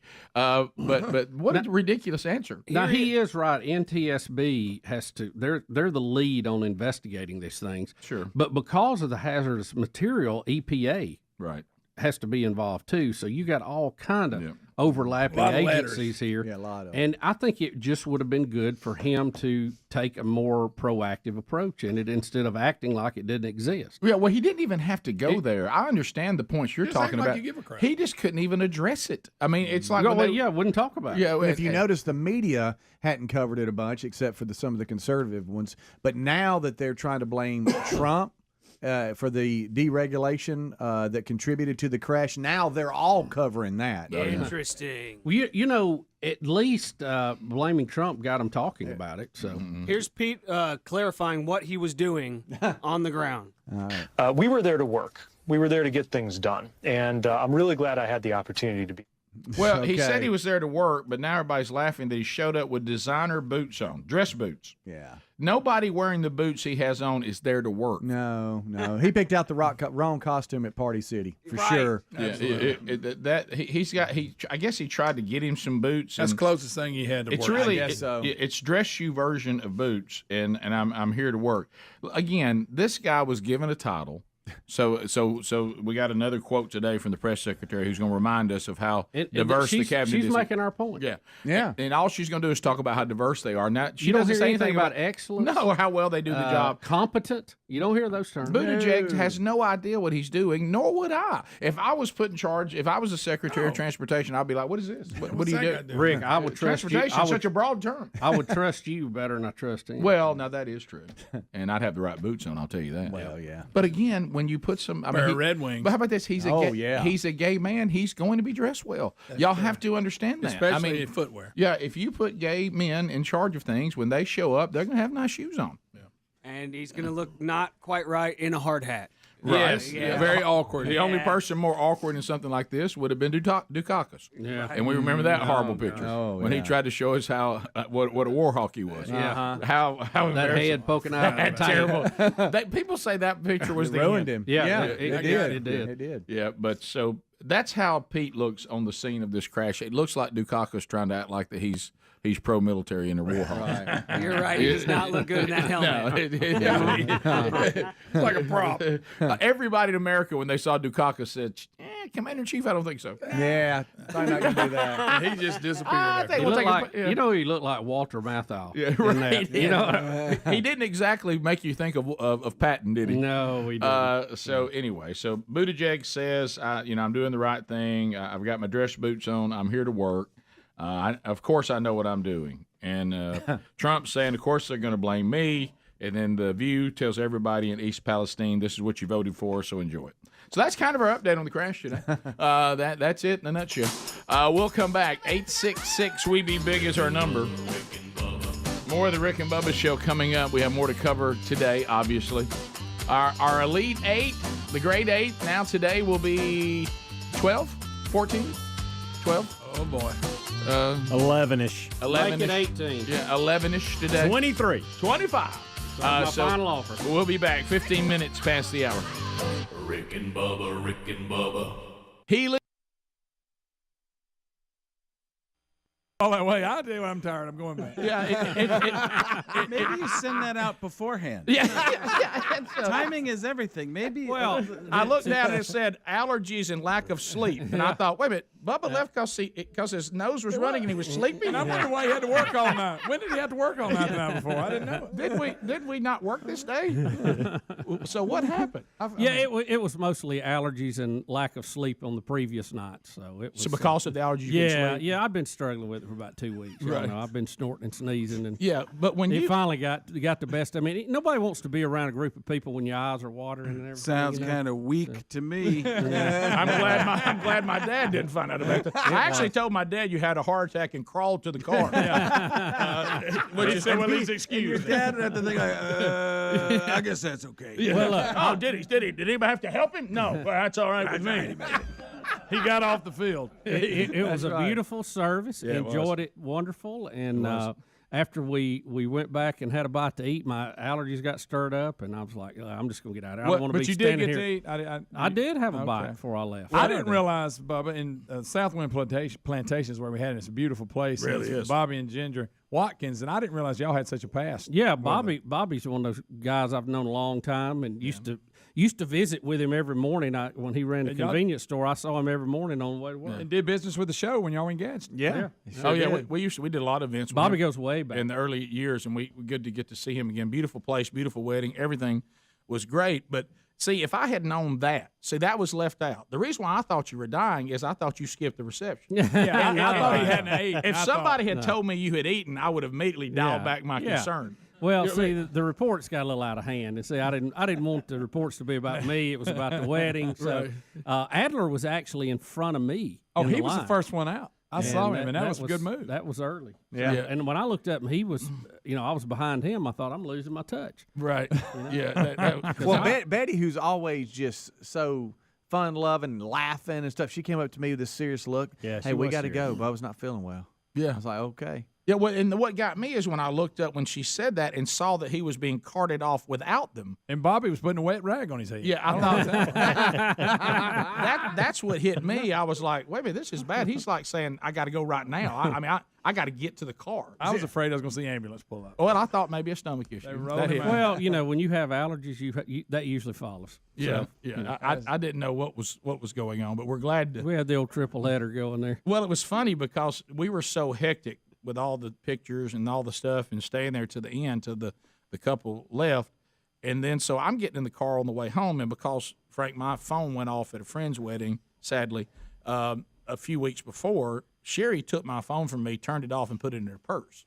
That wouldn't have went good. The only thing worse with it going off at somebody's wedding is it going off while you're actually officiating the wedding. Yeah. And so on the way home, I said, has anybody heard from Bubba? I said, honey, turn my phone on to see if Bubba's in the hospital, whatever. And as it came, no, I was fine for most of it. Me and Helms were talking during most of it. I think I was. That's fine what caught me off guard because he was perfectly fine, and then all of a sudden, Mr. Betty, Sandman showed Betty up. was a little concerned. You could see it in her face. Oh yeah, that's and Hunter too. She's usually laughing about stuff well, like this. when your eyes are watering, your nose are running, you're just not really want to be around a lot of people at that point. You have to take your sunglasses off because it got dark. I couldn't hide anymore. So. Top of the hour. If you leave us, have a good day. For more, we got back. Bubba, Rick and Bubba. Yes, if you just joined us, go to the Rick and Bubba Facebook page. There is a Facebook album on our Facebook page of some of the images and video from the Rick and Bubba royal wedding. And you can look at that and enjoy that. I know a lot of you saw some of the pictures out on social media over the weekend, and certainly there's one at our website. But now you have a whole album there at the Rick and Bubba Facebook page. Frank is on tour. FrankOnStage.com. We've been covering all of those dates for him. Zany's tonight is sold out. Birmingham's got some tickets available this weekend. Huntsville is sold out for the 3rd, and then Charlotte, North Carolina on the 4th at the Comedy Zone. Back to Nashville on July 10th at Zany's. Start those tickets now before those sell out. And then Chattanooga, the Comedy Catch, on the 11th, and then he rolls into the Carolinas. So we've got a sold-out Comedy Zone July 12th at Lake Norman. Greenville, you're sold out too for the 13th. There are some available for Greensboro, North Carolina on the 14th. Again, FrankOnStage.com. And I will say this, looking back over the wedding, if you just joined us and Frank's kind of sitting in with us, the food was fantastic. I will say this, both the cakes came from Edgar's Bakery, big friends of the Rick and Bubba show, and the bride's cake and the groom's cake were fantastic. They really were. And I'm still eating on it. You saw me in my weak moment. I got a slice from each. Yeah, you went wild. I did there, and I started screaming out to you, type 2 diabetes. But but anyway, those cakes not only tasted good, they looked.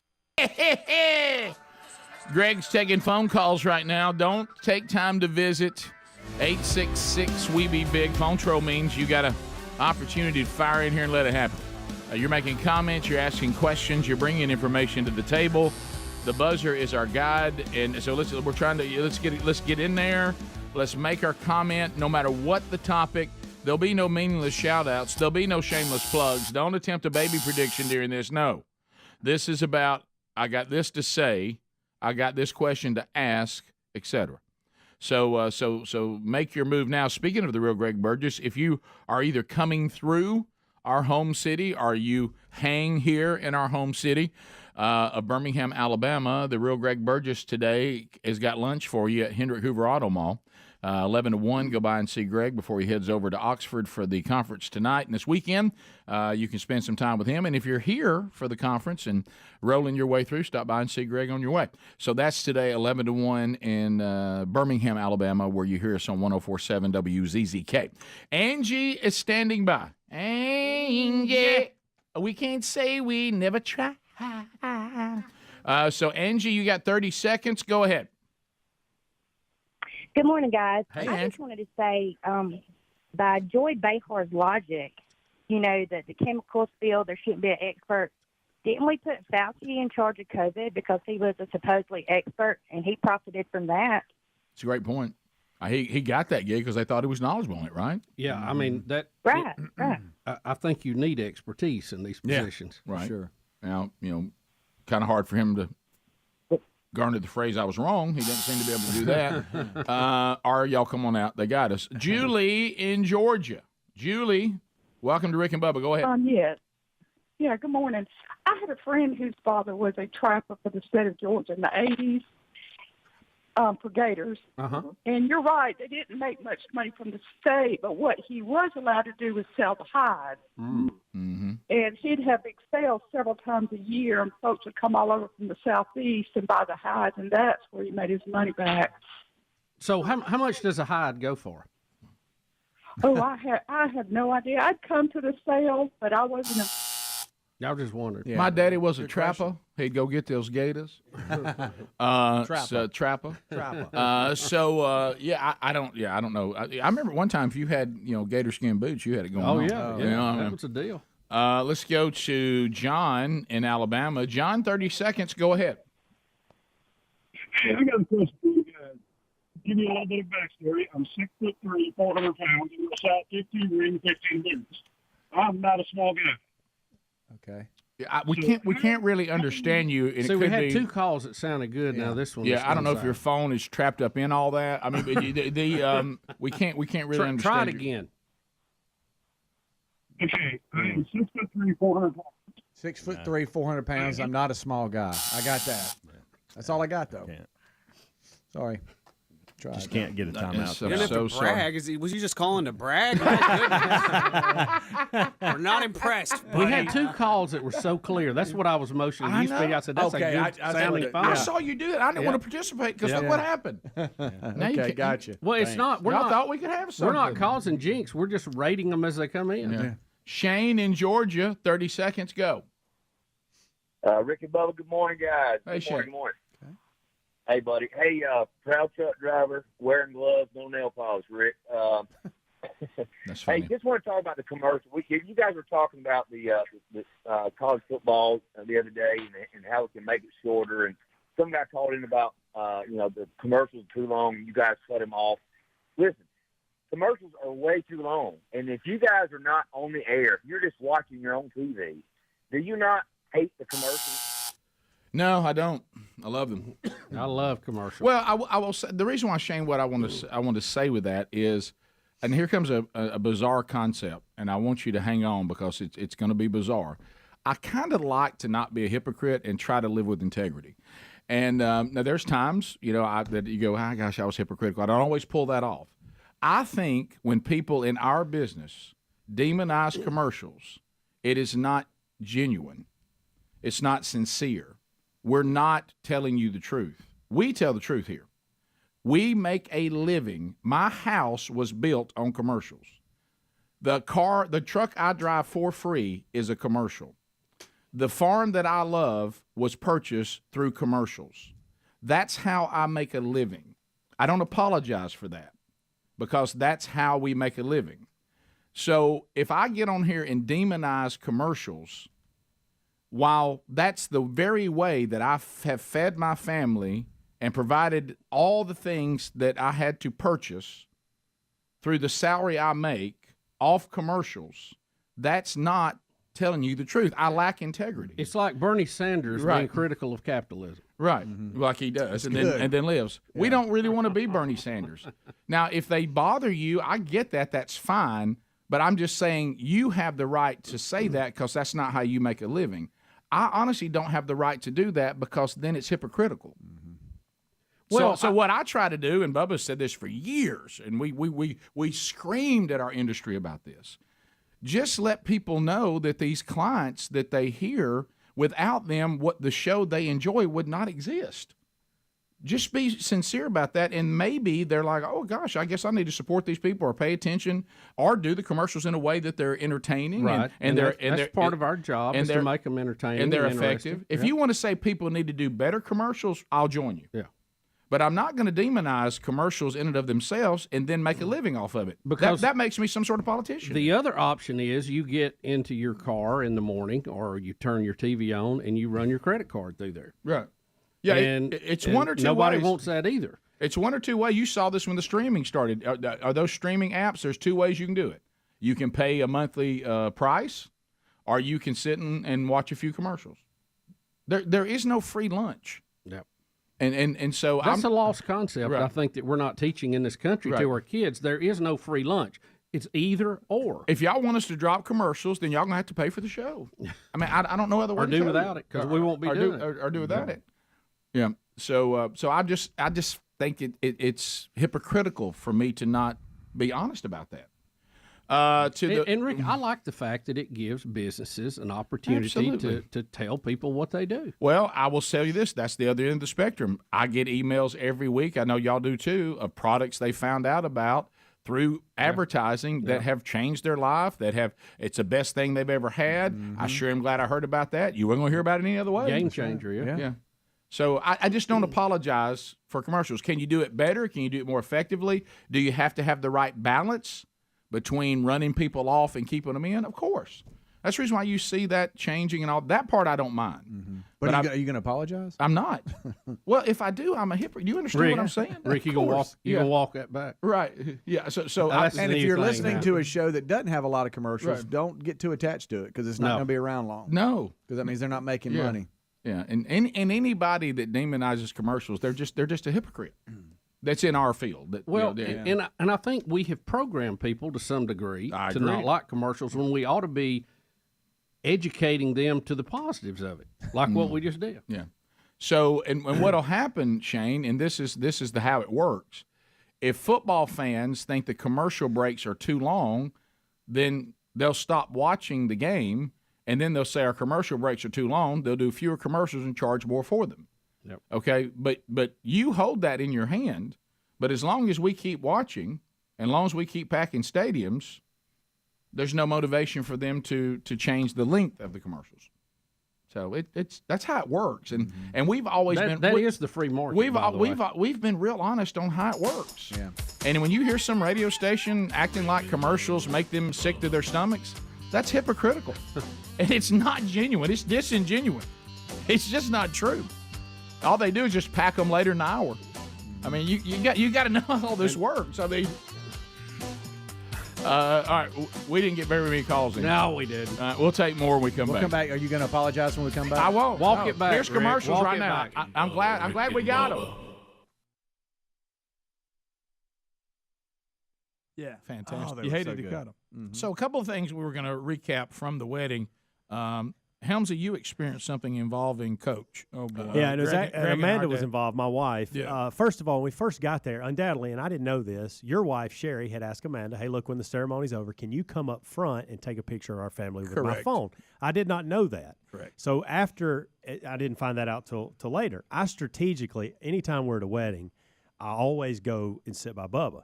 Not because I love Bubba, but that's not why I was sitting by him. I know Bubba's going to get to the food first. No doubt. Mm-hmm. And so I strategically Only Adler beat him to it. I strategically go next to Bubba's family, but Amanda was wanting to sit up close, and I said, no, we got to get food. We sit by Bubba. Yeah, We're in. It's almost like a running back saying, I'm going to sit behind John Hannah. I won that battle, but I didn't know that we were staying after the ceremony up front with you guys and taking a picture. So therefore, we were up there, and we took the picture, and I told Amanda, I said, let's just hang out. I said, there's no sense in going to get in the back of that line right now. Let's just hang out and enjoy this, watch them take pictures, that kind of thing.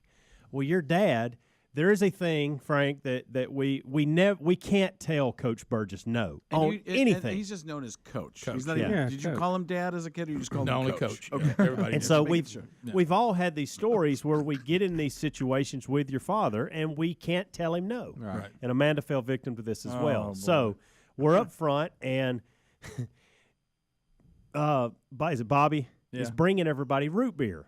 And so he's got all these root beer. Well, evidently, some people had took a sip and set it down on the pew. Well, he heard Amanda mention that she needed a root beer. Amanda wanted a root beer badly. This is back to the ribs again. I said, we'll get to his ability to serve is we'll get to one in a minute. Now, right? We'll get one in a minute. We'll get one in a minute. Well, your dad went up, grabbed the one that had already been opened and drank out of, handed it to Amanda. Oh, Lord. And said, here's your one. It just took a sip. That's no big deal. It's still cold, everything. And your mom, Ganelle, is hollering, hey, don't you drink that, Amanda. Somebody's already sipped out of that. Well, Amanda's caught in between the whole, please tell do me I she didn't tell drink Coach no or do I drink it? Next thing I know, she's knocking it back. Well, you don't tell her no. Then he goes, I think I'm out of it. And he made you drink somebody's too? So he goes and gets another one that somebody has drank out of, brings it over there and gives it to me. Well, I can't tell him no, so I start knocking it back. No root beer goes to waste. By the way, your mom is really frustrated with us because we would not tell him no and just go get a fresh one. Well, that's what I was going to say. Now, they did, how about they were a big hit? My wife, she came up with all this stuff. All of a sudden, I started getting cases of root beer delivered to the house, and I get to looking, my daughter's new last name is Jones, and you have the Jones sodas. Well, she has got the Jones soda brand root beer with their picture on it. That was cool. It's really neat. And I was wondering, and that was Lisa's idea, and I was like, ain't nobody going to drink them. You know how I am. Right. The whole night. Oh, they was a blowout. We drank they everyone. were great. The whole night, we kept thinking, who have we drank after? Oh, yeah. Like, who is slobbering on me? Who's sneezing somewhere? Right. That may have been what happened to Bubba. It might have been. Coach gave him a root beer that went bad. At first, I thought Betty was looking for a root beer. She was actually looking for her husband. Right. She didn't know where he went. Well, the thing, Frank, you have to understand with So he forced it. with my that's dad. so good. About 3 times. We finally gave in. Oh, you might as well. These are arguments that my dad has had has had. This is to tell you how stubborn he is. He once told me that mile markers were not there's not a mile marker every mile. And he said, hey, I gave him directions. Hey, that mile marker you told me you was wrong. I said, no, Dad, I told you to turn at mile marker 58. There wasn't no 58. And I said, yeah, Dad, there is. I mean, and he goes, well, I'm telling you, it ain't there. And he says, I don't know how often they put these things up.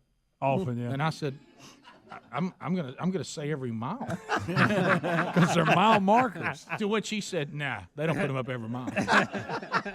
and so and you eventually just give up. I mean, you do. He once told my mom the first time the Surgeon General put the warning on the side of cigarettes. Yeah. That they were not on all cigarette packs. He didn't want that with that warning. He wanted a different. He said, I ain't gonna get those with a warning on them. and my mother said they all have the warning. He goes, no, they don't. We all got put in a convenience store. I mean, to the store. We all got put in the truck and had to be carried there for him to go in and take all cigarettes and just try to prove there were some that didn't have the Surgeon General warning, which he couldn't. Right. But eventually we all just gave in and said, yeah, you probably just couldn't find one. Yeah. I mean, so and Adler, you had experiences at the wedding. I did. So Frank, that's the kind of father that Rick and Greg had. You got to be tough. Crying is definitely not allowed. And we all were, at least I was hoping Greg would cry at his daughter's wedding. I was close. Mm-hmm. Well, did you get me? You think you got it? There's a split second image. So first you can see here. We're back 35 minutes past the hour. We're taking more phone calls at 866-WE-BE-BIG. The Grade 8, the Elite 8 will join us just after top of the hour. So welcome our guests that are going to be visiting and watching the show today. See, I'm not going to apologize that I'm going to tell you about Field of Greens. I'm not going to do it. And I'll tell you why, because my email is eat up with people saying, man, I'm glad I found that product. How were they going to find it? How would they know about it? And it's helping me in so many ways. How about this? A little controversial at the house today. We usually have 2 canisters of it. We've already gone through 1, so now we're down to the single canister. Yeah. Sherry walked up. She said, wow, Field of Greens. I said, in my suitcase. And she's like, whoa, so you're taking it with you? She said, whoa. And I said, well, I'm sorry, I know we normally have 2 canisters, but we're down to 1 now. I can't go without it. Love you, but I can't go without it. So I have to put it in my suitcase. I'm so sorry. And can you make it till I get back Saturday? And you want me to pour a little bit out like you're talking about? I said, but canister's riding in that suitcase. It's going with me. Got to have it. Yeah, And, well, so, you turned me onto it. I've been doing it for about a month now. Gosh, I mean, it's really a great product, but it's simple because the body needs the right fuel, and this provides the fuel that a lot of times you can't pull off in your diet because of the way we work when it comes to fruits and vegetables. And it's not one of these supplement things. The way that they do it, it's been scientifically proven. To have your body with these very specific fruits and vegetables that you won't find in any other product, and proper nutrition. We know what it does. Metabolism gets better, immune system gets stronger. There's prebiotics in it, and I just feel great. I've got the energy of 10 men now. Oh, and so at my age, this is the best I have felt. That's why we call him 10-Man Rick. That's right. So go to fieldofgreens.com. Use the promo code Bubba. We'll get you 15% off today. Or rickandbubba.com under the sponsors button. All right, so let's continue with the phone calls at 866-WE-BE-BIG, and we'll start with Mike in Georgia. Mike, welcome to the Rick and Bubba Show. How are you today, buddy? Morning, Biggins. Hey, man. Hey, buddy. How y'all doing today? I'm sitting on the back porch in Southwest Georgia with my mama. Oh, well, tell Mama we said hello. Tell Mama and them Hey, howdy. Mama. There you go. Guys, I want to ask you, I think, just a recommendation, maybe y'all should use more Venn diagrams, for your audience, television audience. Are you doing the Kamala Harris show? I've been watching on. The what diagram? There's a video of her losing her mind over. How do you pronounce them? These diagrams? Venn diagrams. VENN. Yeah, Venn diagrams, and like she's doing that thing that happens too many times to politicians that have been lifetime politicians, or they've made a career at the people's trough.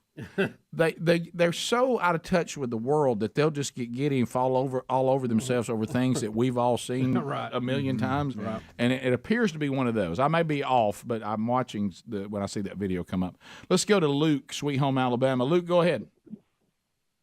Hey guys.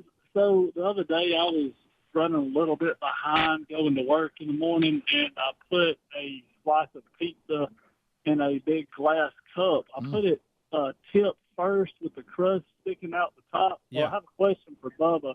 Is that the proper way to do it? Because I kind of struggled there towards the end, so I'd like to get your insight on that idea you came up with. Well, you can go. There's multiple ways to go about it. I've seen people that go crust first, so the tip's sticking up. Yeah, and you can kind of dig into it and pull it out that way. But some people like to have the crust out so they can handle it better. Yeah.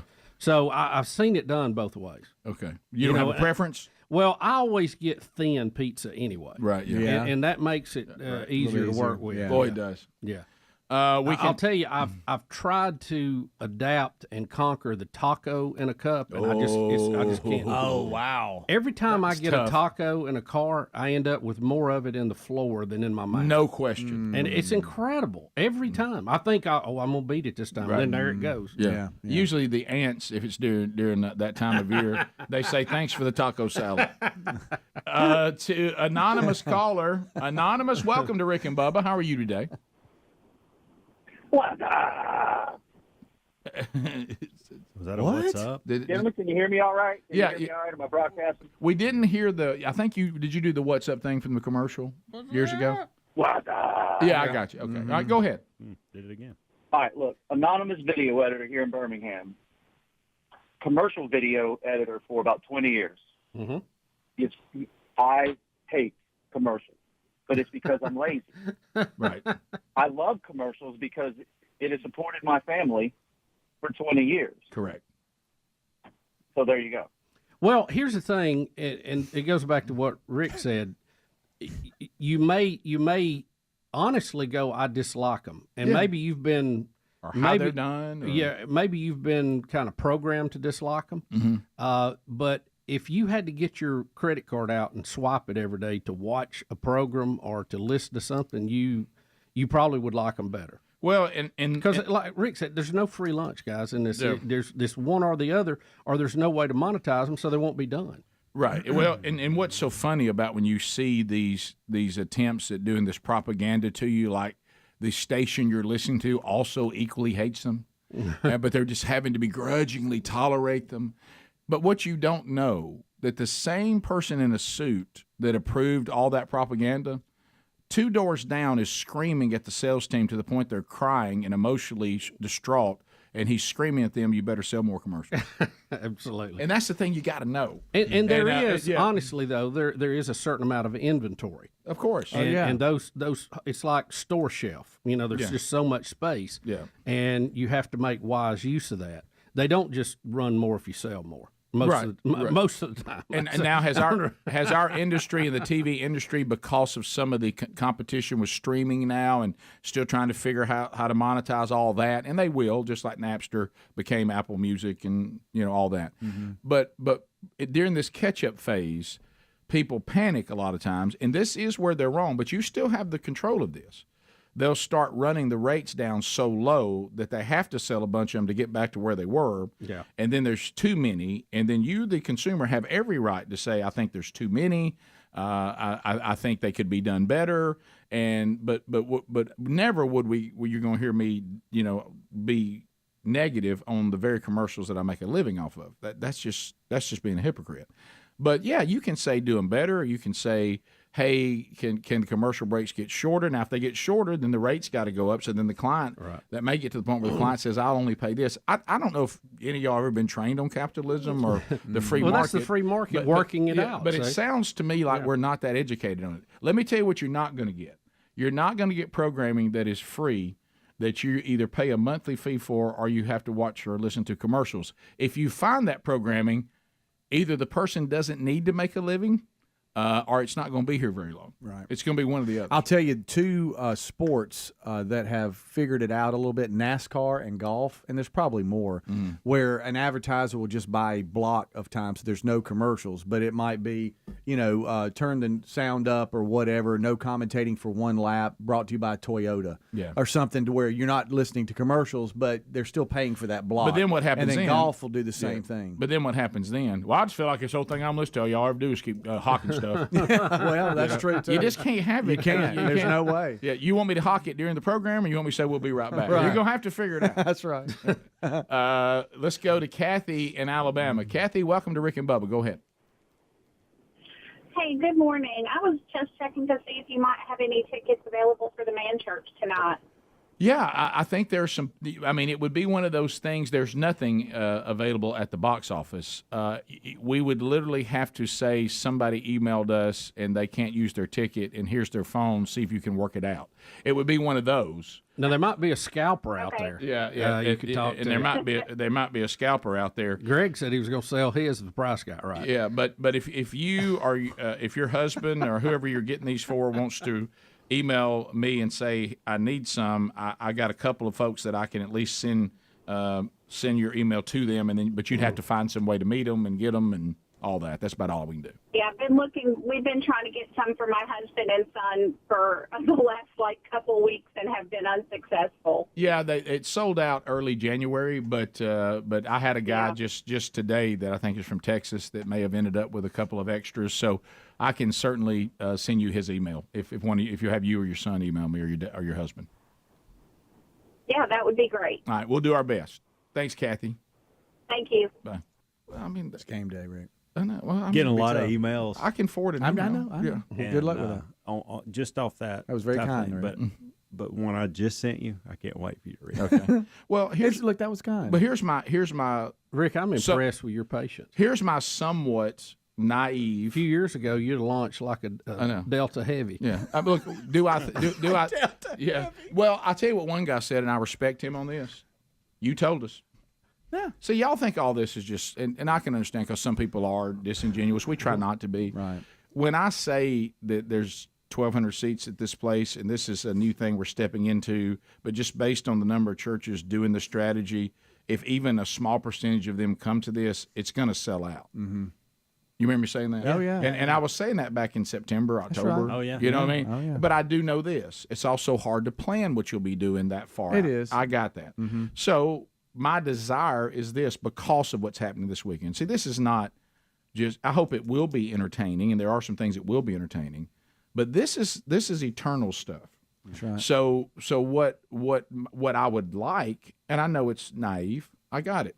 Okay, even old Rick can be naive from time to time. My desire would be that there not be an empty seat. That's right. Yeah. So if somebody gets tickets and then doesn't use them, and then nobody gets them, then we're going to have an empty seat. And see, if a person ends up in that seat, this literally could change their life. That's right. Yeah. So that's where my motivation comes from. Maybe that'll work out. Yeah. So we'll see. But it's a blast. Now I will tell you, where I start to elevate is the Tuesday guy that wanted 12 tickets in a hotel room. Now that, he should have been on that long ago. Yeah. That can't happen. But something like this, I might be able to win-win. Husband and son? Yeah, that'd be great. And if I had them, I'd give them to you. But they're all gone. We'll be back. Rick and Bubba, Rick and Bubba.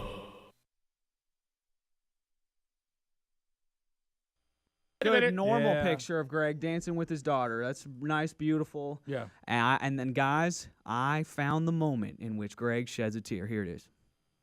Boom. Looks like I've been off in the salt. There he is. Look at him. I don't think that's You what look it like is. you're sleepy too, Greg. She's telling me something in my ear. He's The whole time you're talking. Greg, I think you drank after Bubba. I don't think what. Yeah, No, there he Bubba is. thought he was sleepy. Look at me. There he is, crying like a baby. Yep.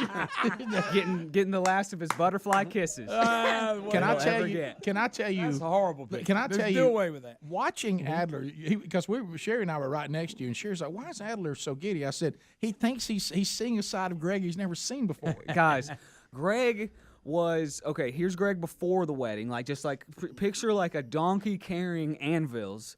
That's Greg. Yeah. All right, just walking around like that. I swear, after the wedding, he came over to shake my hand. This is his walk. Okay. So before he had the weight of the world on him. Yeah, it had been lifted. Sauntering. It had been lifted. Right. Or you couldn't think about how much it cost. But No, that's today when I started thinking. That's about that. today. So it carried 2 days of glee. There's a picture with Greg. He's got a root beer bottle in his hand on our Facebook page. He's got a plate full of food. The wedding is over, and you can just see the joy. And it's like he's like, you know how people feel after they get saved? Like, a weight's been lifted off my shoulders. Yeah. This is what Greg is like. So that's available on our Facebook page. Well, thank Yeah. Well, I do appreciate your footage. I didn't know you got all that. Now, Yeah, a little bit. Adler, your job on the show is what? No one knows. Okay.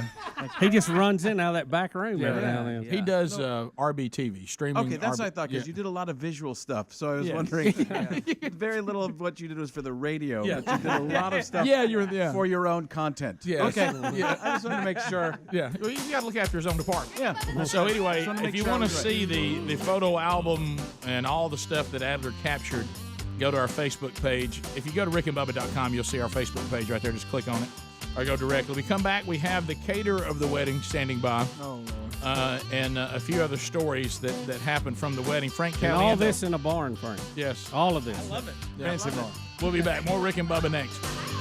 Rick and Bubba, Rick and Bubba.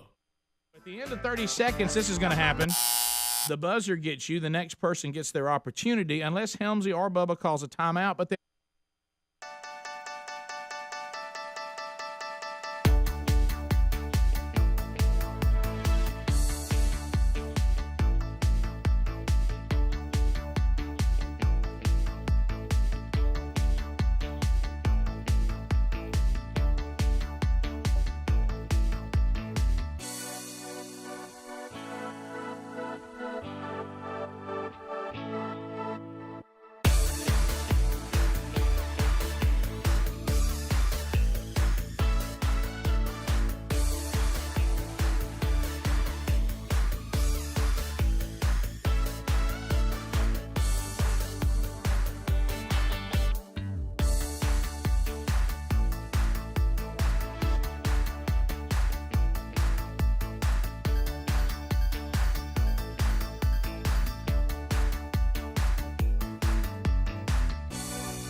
8 minutes to the top of the hour, the Rick and Bubba Show.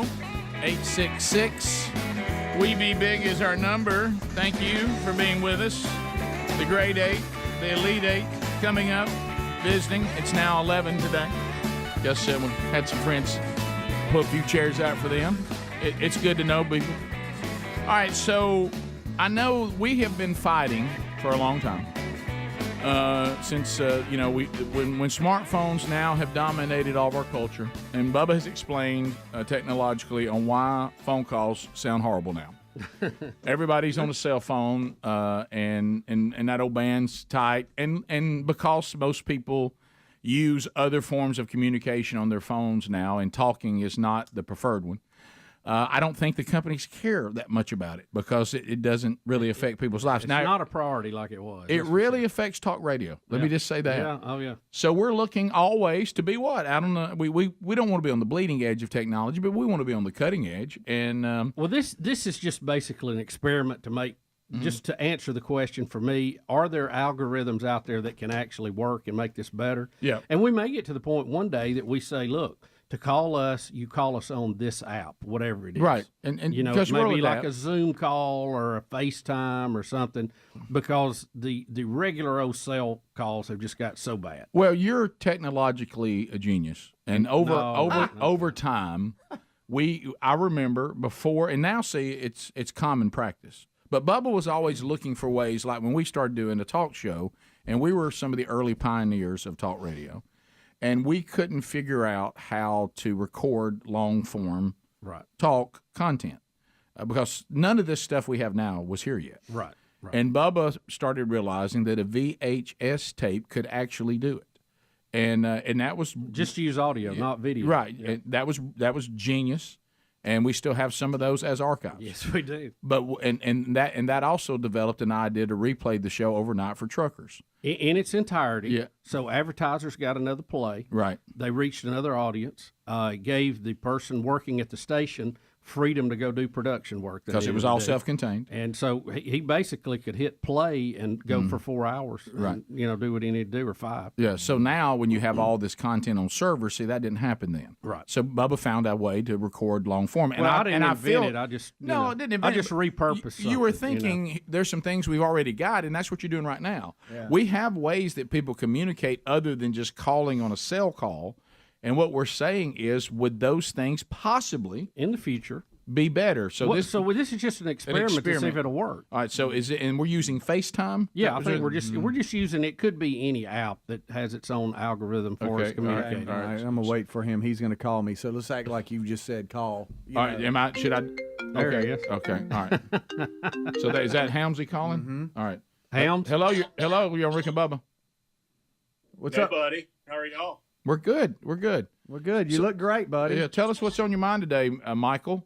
Well, I'm currently in Bubba's office. I felt like this was a good place to do this. I always come in here when he's not here.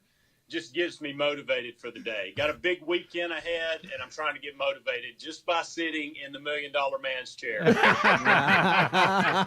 good. See, now think about this. Helms is doing video too, which is a more demand on the stream. Right. If he just did audio only, it would probably even be better. But I think that sounds better than most of the cell calls. So can you? It's kind of weird sounding. Can you use the FaceTime technology and take the face part out and just be do audio only. You want me to do that? Can you? Would you mind? Call back audio only. Would you mind? This is an on-air test. Just let him go. All right, so he should call me back here. Okay. Do that. But listen, I think it sounded better than some of these calls. No question. It's not perfect. If he was 6'3" and weighed 400 pounds, we'd have heard his point. Go ahead, sir. Can you hear me? Yes. Okay, Yeah. Fantastic. Let me ask you a question. Are Rick, Bubba, and Greg, are they faint because it's going off the mic on my laptop? We don't have the other input going in. I didn't think about How does that? Yeah, well, I need to. Are they talking right now? No. Yes. Here I am talking right now. Hey, Michael, welcome to Rick and wow, Bubba. Yeah, I can hear y'all. I can hear y'all great. No, That's no awesome. problem. How about you, Bub? You're farther away. How about it, Mr. Helms? How you doing, Coach? Yeah, you sound good, buddy. Greg. What's up, bullet head? Still sound like a jerk, Greg. Thank you. Sound like What about That's what I need to do. Check 1, check 2, check 3. Now you can't hear Adler, can you? I can't. I can faintly hear him. I mean, Faint. I made out the check 1, 2, 3. All right, that's good. What about now? Can you hear me? Okay. That helped? Okay. I'll just talk like that. Okay, well, just By a the way, test. I moved to Greg's office, and Bubba, I'm gonna move these peanuts into your office. No, leave them you. alone. Thank you. Good. Leave them alone. So- this thing you're doing with the peanuts, you got to watch. So here, Yeah. see, this Hey. is the same cell call that we're having trouble with. Correct. So by stacking the audio in there differently, a different algorithm, different program, it can be better on the other end. That's what we're hoping. Yeah, that's All right. I don't know why. Thank you, they're- Michael. Atta kid. Hey, you're welcome. Thank you, buddy. Atta kid. There you go. Hey, I like how this does it. Like, gives me the VU meters on my little deal here. Yeah. It's pretty cool. That is good. Okay. All right, so I really wish we could try somebody that's not like I'm sitting here looking at my last call here. Somebody that's like on the road or out and about to give us a better indication. Oh, like somebody in a car. Yeah. Of course, they need to be careful. Yeah, they do. They Right, do. Right. Maybe somebody's sitting around. I wonder. You think Scruggs is? What is? Do you think he's up? Well, I might scare him if I call him. Yeah, Young don't- Scruggs. Yeah. What about Brad Gray? He said he's listening. See, Blake Lewis, no, Drew. Let's make a commitment. We'll drop in Brad Gray's. Yes, I absolutely. could try Chris Wood, but I'm not sure what he. All right. Please do. So you got buddies out there, don't you, that could just do that real quick? That listen. Yeah. Maybe when your son something. Okay. All right. Let's see. Or some See heard now, on time? Lance is calling me here, but see, because he's not, he's an Android or Samsung. It's not coming through my FaceTime here because he's not an iPhone. Yeah. Well, this is just an there's gonna be- experiment. Sorry, It's Lance, not a- I can't- I can't it's not answer, a- Lance. This is one step we're taking. Yeah, this was Our just boot a just test. touched the moon dust. See- Okay, we're not walking around yet. See, does that? Can you hear that? I know That's we're up terrible. against the I break. can't hear that. Yeah, I'm dying on time. Yeah, I know. We won't worry about it. I'll hang up on him. Hold on. Okay. Oh, wow. Yeah, try again. Chris Wood canceled me. What? Yeah. What's his problem? See, all these people calling, this is weird. They must not be using iPhones because they're not showing up like Helmsy did. Okay, so no poor people are allowed to call in. And that's funny. I didn't say that. That's- For those asking whether I was on cell service or Wi-Fi, I was actually on Wi-Fi. Okay. So All see, right. we need somebody outside the Yeah. building. Now I can kill my Wi-Fi and try it again. I'd hate for you to do that. Good night. You want me to send you contact some of the guys from Missouri outside? Yeah.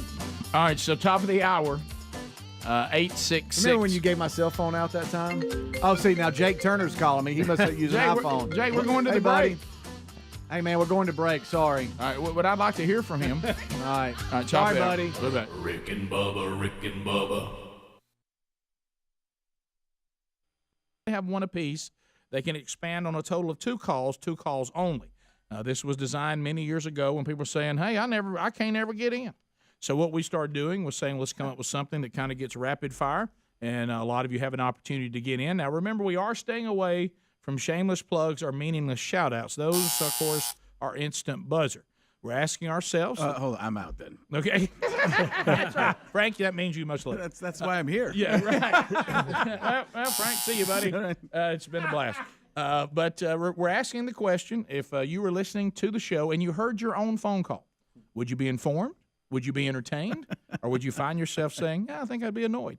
So let's learn that lost talent of culling oneself. Yeah, good luck. Let's start with Greg in Columbus, Mississippi. Trolling. Keep them phones a trolling. Here we come, phone trolling. Phone troll. All right, Greg, you're on. 30 seconds. Go ahead. Hey, good morning, guys. Just now getting up in the truck because of all the rain this morning. And Yeah. to let you guys know, my son and I have golden ticket seats for tomorrow. Oh, good. Can't wait to see Frank Caliendo tomorrow. Oh, Looking forward to it. Yeah. In the studio, man. Get to shake his hand. That'd be great. Looking forward to that. I know you guys. Did you tell him? You want me to tell him? What? He thinks you're going to be here. Tomorrow? Yeah, on the show. Oh. You're here in spirit. Well, maybe I'll figure out a cardboard cutout of me. Right. We can show him some footage of you on here today. Yeah, you could repurpose some stuff. Yeah, we could. I had some really great moments. Yeah. Lee in Montgomery, I-92, WLWI. Lee, go ahead. Hey, two quick questions for Frank. One, do you do any Asian accents? And number two, any road rage bits? Those are odd questions. Asian accent? No. I thought about if there was a way I could try and pull that up. No, I try not to make fun of people. No, I try not to make fun of an actual accent or a way a person talks. I try to find more of the difference in the culture. Good answer. No, really. I work with a guy. Very uncomfortable right now. No. I thought that was a No, because we do Asian. I do an Asian accent. Oh, that's I did. And he actually is making fun of him. Yeah. Well, I'm not laughing with them. No, I'm just on a higher level. And yes, right. Well, there's no doubt. So Frank, I'll be honest with you, you don't have to be very high. So basically, be above us. That's more of a hill, not a mountain you climb there. So the last caller basically said, I'm a huge fan of Asian accents and road rage comedy. Two things. That's basically what she that had. we've done. It started, in all fairness, it started when Bubba and I were kicked out of an all-you-can-eat Asian buffet. It really happened. And we were telling the story, so you had to kind of talk like they did to make a point. Because it really did happen. Well, that fits then. It really did. Yeah. You eat no more. You eat too much. And that really happened. Right. Yeah. You leave now. Yeah. And so we couldn't come back. So then that became, anytime there's an angry Asian story, I would do that accent. Right. Oh, it makes sense. Yeah, it's not mean. I'm not going to It's unrealistic. You're Frank. I'm not going to. You're not going to touch that with a 10-foot pole. Not even not with chopsticks. You used to eat so much. Now you're so small. What'd you happen? You leave buffet no more. And stuff like that. So and the fact that was that a guy or a man or a woman? Can be either one. It could be either one. There go another one. It sounded like your nails were going to get done after. See, now you're in. Now you're right in. No, it's a quiet. And Frank, to try to work off the debt we had created by overeating at the buffet, they assigned us the job of dog catcher. Bubba. You be dog catcher. You dog catcher. You ignorant. I am uncomfortable. Did you see how quick though he joined us? Yeah. We take long. We continue. 866 We Be Big. Bubba, you look like Buddha. Stop. Let me rub you. You take shirt off, we worship you. All right. David in Montgomery. Frank, would you see what here right now? I-92 WLW. Frank just got out. Yeah, stay 4 hours next time. I'm starting to realize 3 is the right amount of time. David, go ahead. Oh, good morning, gentlemen. Hey, just real quick, how come Frank can't spin the wheel of meat? And also, is there any way we can get Dickie Atmeyer to convince Morgan Freeman to be an Alabama fan? That would be awesome. All right, so one, I got it. One, he wants to know if Frank can spin the wheel of meat because it's not wheel of meat Wednesday, so they'd be I've gotten a lot of that. They wish he would have been here I on didn't a even Wednesday. think about that. If I could have Morgan Freeman spin that wheel, good night. And then the other was wheel of Dickie meat. Nadmeyer. Well, that's going to get me in some trouble, son. That's how I got in trouble in the first place. Spinning the wheel of meat. Can I do that? Well, that's good right there. Frank, when you're on the phone, I didn't say anything bad, right? No. Frank, My when you're shows are very clean. when you're on very the, clean. when you're on the phone, like ordering a service or something, do you ever mess with people and go into those? You voices? have to. No. I Frank. use my powers for good, not evil. So Morgan Freeman's never ordered cable service. No, let me tell you what. Is that what you're telling Let me tell you me? what Frank just said. We are not allowed to be talented enough to do it because we would abuse it. That's true. Yeah. God did not give you all He's that risen ability. to it.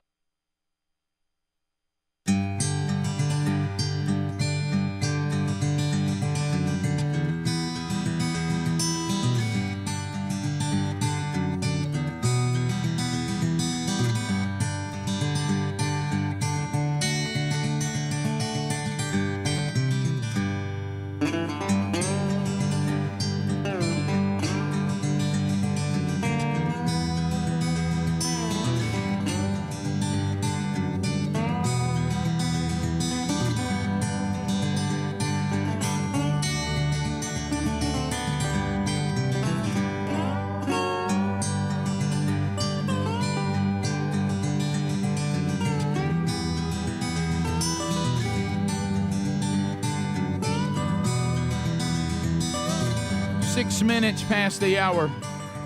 From the No Name Studio on the bleeding edge of technology, from Sweet Home, Alabama to the world, it is Rick and Bubba. Speedy, the real Greg Burgess, Helmsy, Eddie Van Adler, all here today.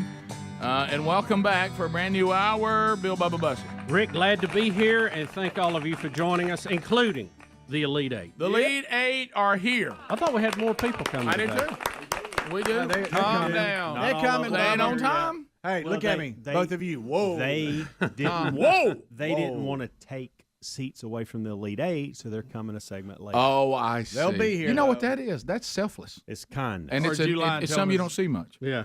Or I may have lied and told them to be here at 8:30. Okay, they're not enough. Because I didn't want the uncomfortableness of Or it. they could just be late. Oh, no. Whoa. All right, so are we going to continue anything with this FaceTime I don't right know, now? but every person I Well. know is texting me wanting to know if they should call. By the way, just had to FaceTime Amanda, my wife, in the break, Saw and that. was entertaining. What happened there? Well, it was a little entertaining for Speedy. For some it was reason, very entertaining. All I heard when I went by is take the black knob and turn it to the left. So, and this is on me. The dogs got into some pots What about the yesterday. dogs? Yeah. Some pot? Some pots. Oh, I thought I was about to say, wow. And Like that movie about that bear. I tell you, these dogs may get me into the pot before Right. it's all over with. But they got into these pots that are on the front porch that have this just soil in them. There's nothing planted in them, but they turned them over and it got everywhere and it Sure. started, Yeah, and then it rained a little bit. Now it's caked on the steps. Sure it is. And so she said, Oh, hey, no. don't worry about it. I'm going to get the blower out in the morning and take care of this. I'm thinking, babe, you don't even know how to crank the blower. Right. It's a backpack blower. Right. It's a sure enough good one. It's not just Commercial grade. It is, and it's not just a pull crank. You've got to prime it. Choke and you it. got to choke it, and all these things. And there's a system to it. And I'd you- like and- to see Amanda walking around with that on her Well, back. and so I said, before you do it, you need to FaceTime me and I'll walk you through it, because otherwise you're just going to sit there and pull that cord and you're going to flood it and nothing's going to get there. You know, it's one of those things in Nothing life. more irritating than that Listen, sound. there's one Nothing. of those things in life, and it always comes with some sort of equipment. Yeah. Where it's something you use all the time, and you know all the little tricks, and that moment hits you when somebody says, like we have this with one of the four-wheelers at the farm. Hey man, how do you crank this four-wheeler and get it running? Well, I mean, I know how to do it. If I was there, I'd get it cranked, no problem. Just like but that. now I'm trying to explain to you what you need to do if it's been sitting a while, and I can't really think how to describe it. I need to just be sitting on it.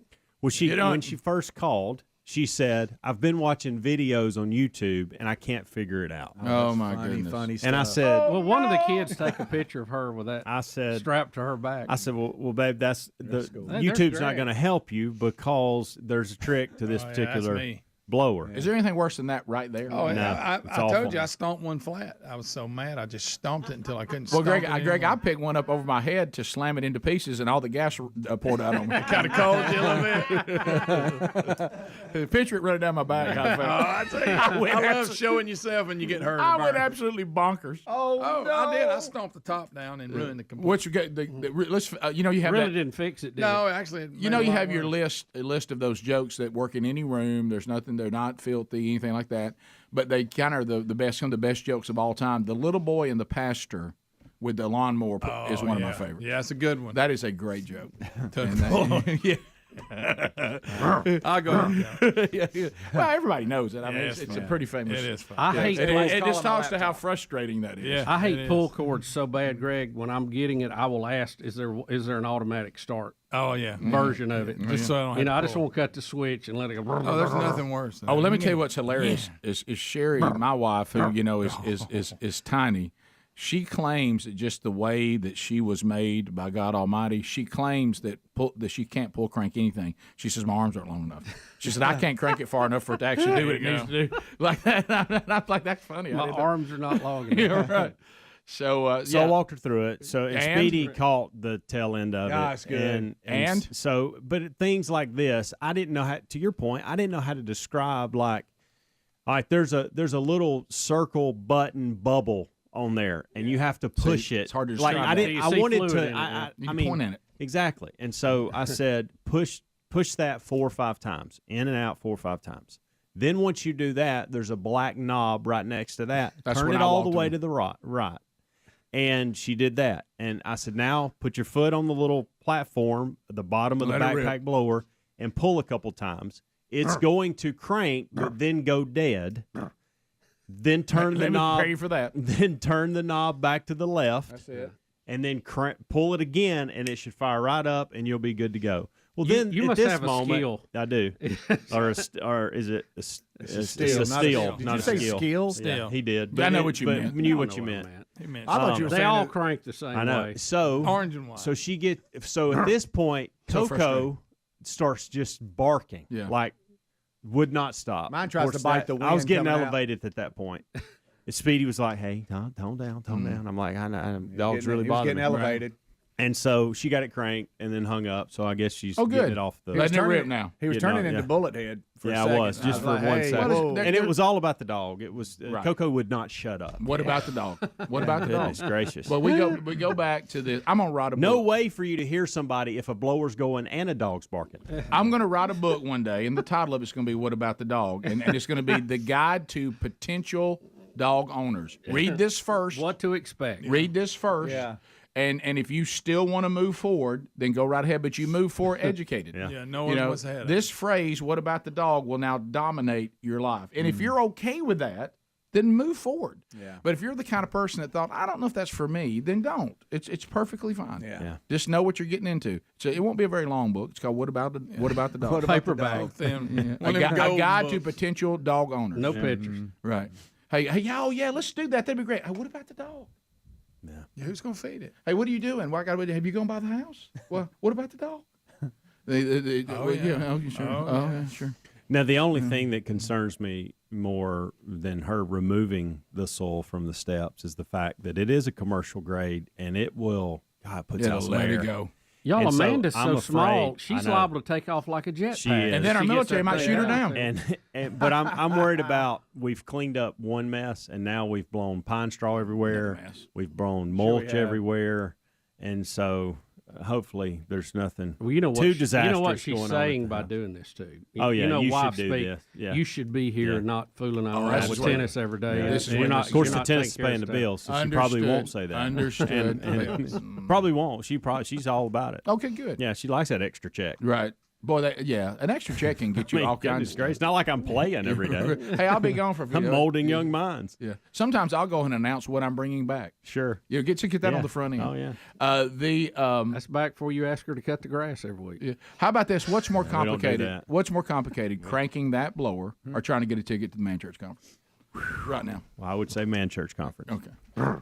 So there is some hope. That Yeah. sound right there.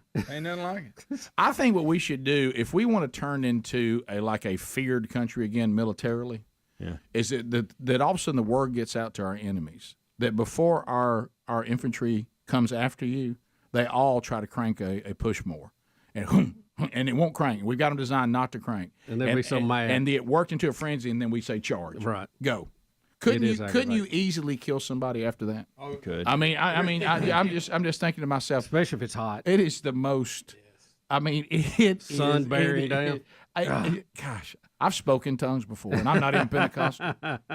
Yeah, I mean, I do wonder about back to the blower. I do wonder, like, she will get on to me sometimes because I'll just go out and blow leaves and No, just I oh, love. man, if it's you got almost, one, go out and do you it. know, and so it's therapeutic Hey, almost. I'm gonna tell you, the electric ones have come a long way. And so like the chainsaw. I wonder if I'm going to get the report today of, oh, I see it now. I see why you like to be out here doing this, or is it going to be the other way? I can't believe you've enjoyed It's doing somewhat this. gratifying. Yeah. Well, So remember, I wonder what she's female. Yeah. So there's no guarantee she'll get it because she'd probably. I mean, she didn't think farting's funny. Yes. We do. Rick You know what I Burgess. mean? No, it's just one of those things that men and women see differently. So just because it calms a man doesn't mean Sure. it will a woman. That's all I'm saying. Oh, I know. Yeah, I know. we're distinctly different.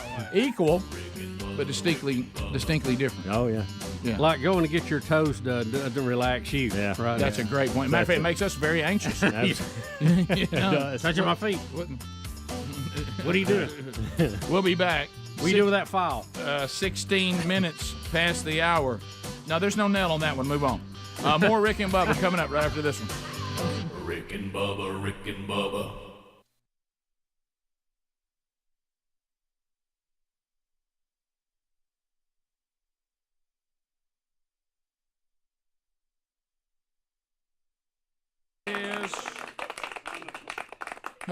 Guys, a couple of things to talk about that we did not get to yesterday. Enjoyed having Frank Caliendo hanging out with us for most of the show, and Helmsley said he's already getting some feedback for those of you that did not go see Donald Trump in Nashville last night, went over to see Frank, and said he killed it, said it was a fantastic show. Great.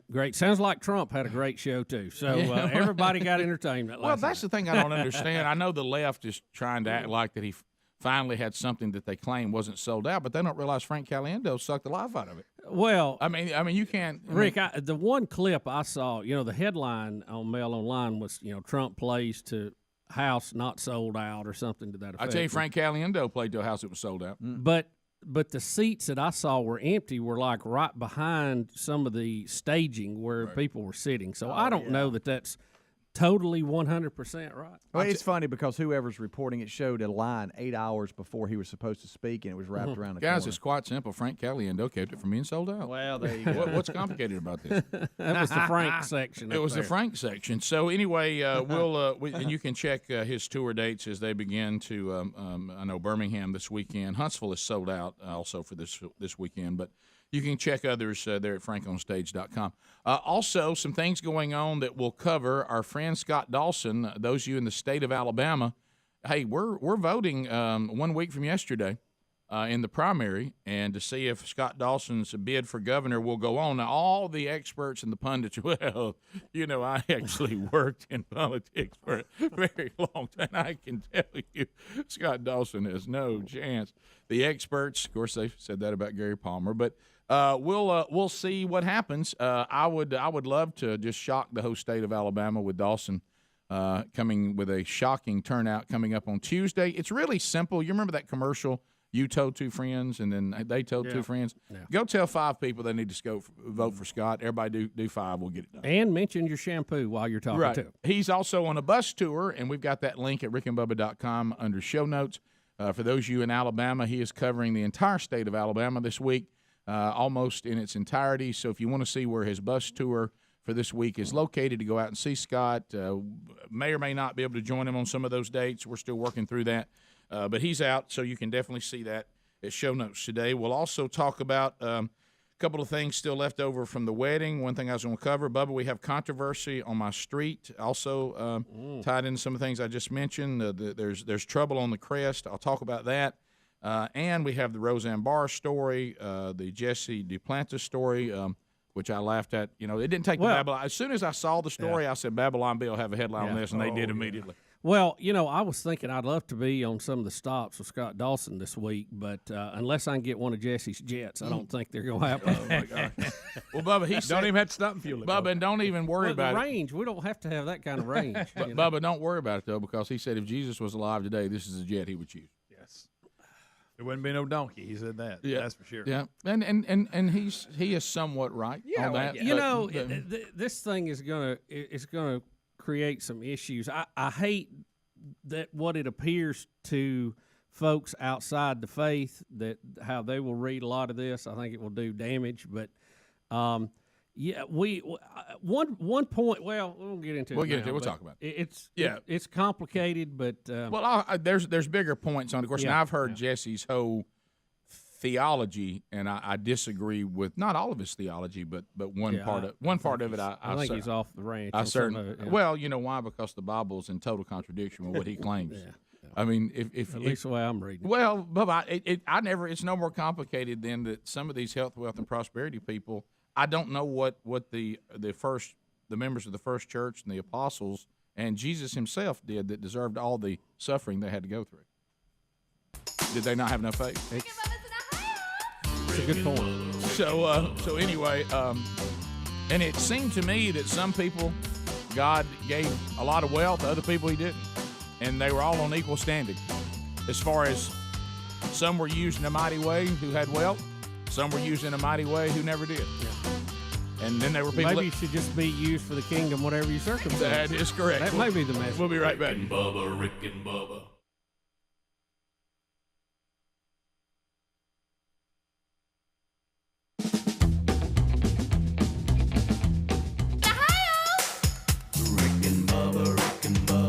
Pass the gravy, please. Rick and Bubba, Rick and Bubba. Ooh, it brings me to my knees. Rick and Bubba, Rick and Bubba. I can't start another. 21 minutes past the hour, the Rick and Bubba Show.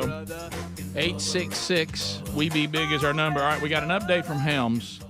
His wife Amanda has tried to get on a FaceTime call with him to learn how to crank and use the commercial-grade blower to get rid of pot soil. Is it potting soil that the dogs had knocked over? Yeah, they had knocked off a bunch of soil out of some pots, and then it rained and it caked on there. So tell me what's happened.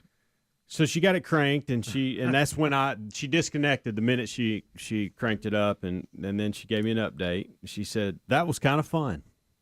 That was kind of fun. That's what she said. She said when I first put it on, it almost blew me over a few times. I bet. Yeah. But then I got the hang of it, and it was enjoyable.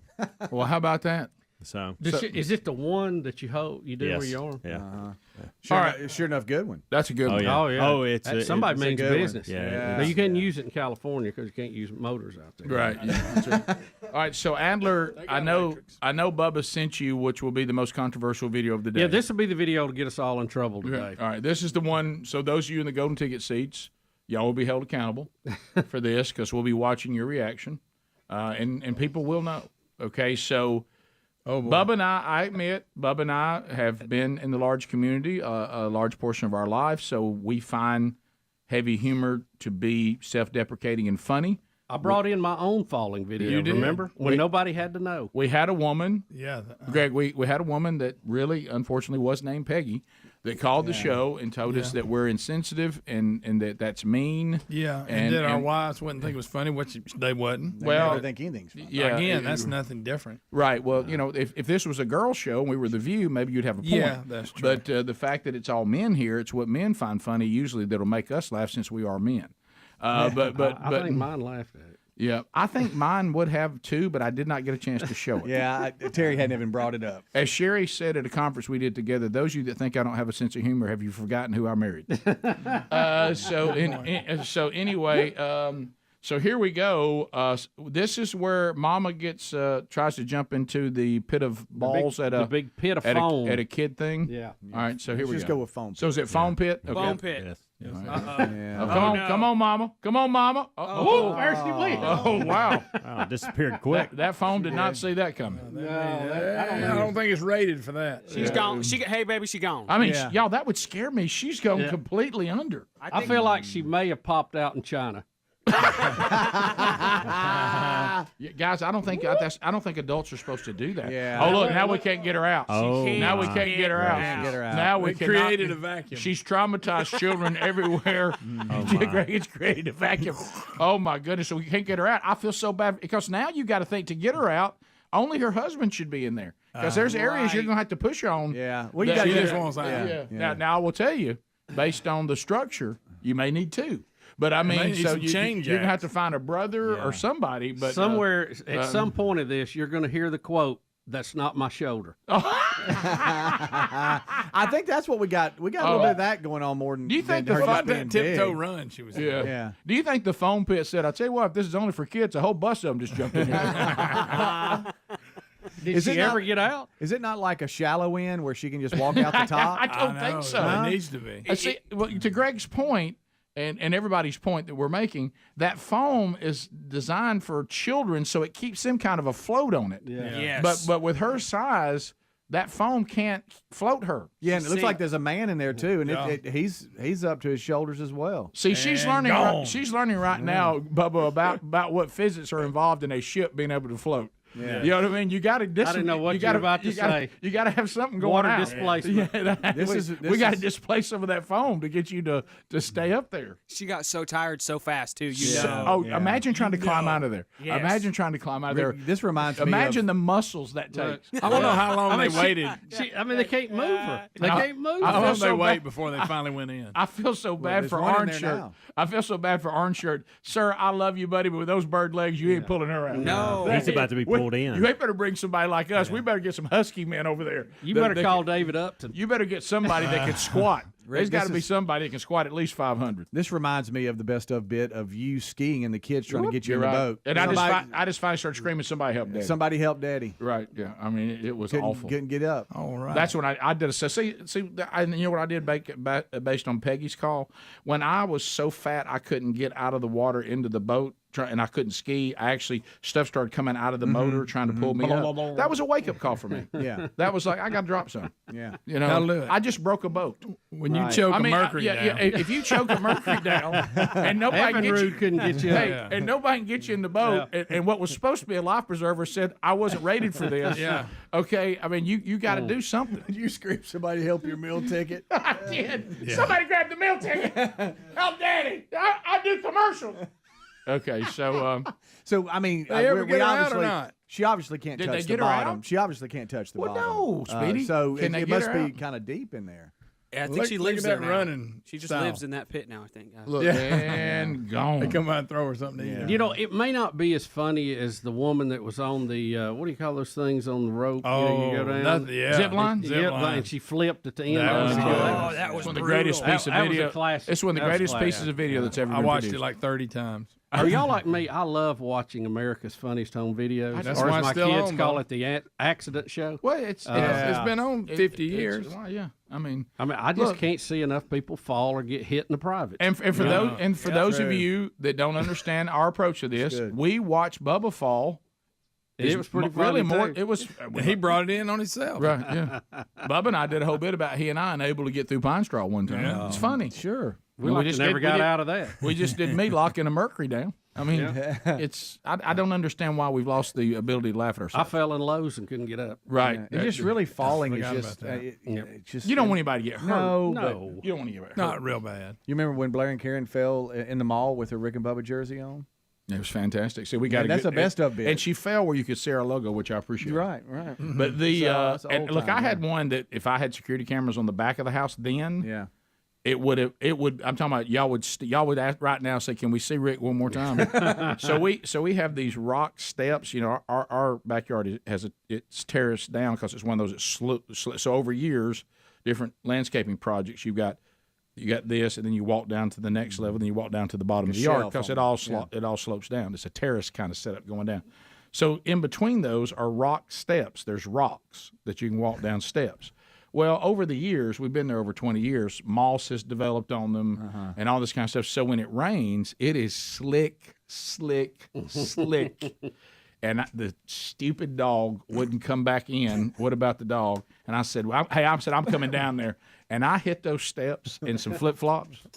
And I'm talking about, I could see them up in the air. That's how bad I was. Now, keep in mind, there's 3 rocks, so I got to hit them all. Boom, boom, boom. Yeah, boom, boom, boom, boom, boom. And I mean, it was a mighty fall. Oh. And I know that my neighbors who could see out the window, they probably lived an additional 5 years off that. Yeah. Because it was so much joy. Absolutely. You know, bottom of the hour. We'll be back. More Rick and Bubba next. Rick and Bubba, Rick and Bubba.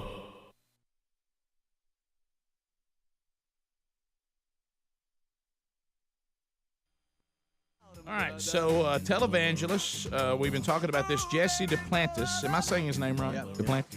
And I've heard him preach a few times, and I obviously don't agree with all of Jesse's theology, but we'll unpack this latest deal where he's telling the people who support his ministry that he has, over time, because of having to travel. Now, I want to, first of all, say that what he's saying about being able to travel effectively and do more ministry, he is correct about that. And I certainly have events that I fly to on, and I don't fly on, unfortunately, I've never been able to afford what it takes to fly on the one he wants. Not yet, baby. Not yet. But what I'm saying is, I didn't get down and ask people to pay for my trip.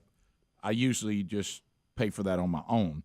But it is more effective. There are events that I go and speak that I would not be able to go and speak at these absolutely. events without a private plane. Yeah, I couldn't even do commercial because of having to get back to the show the next day and all that.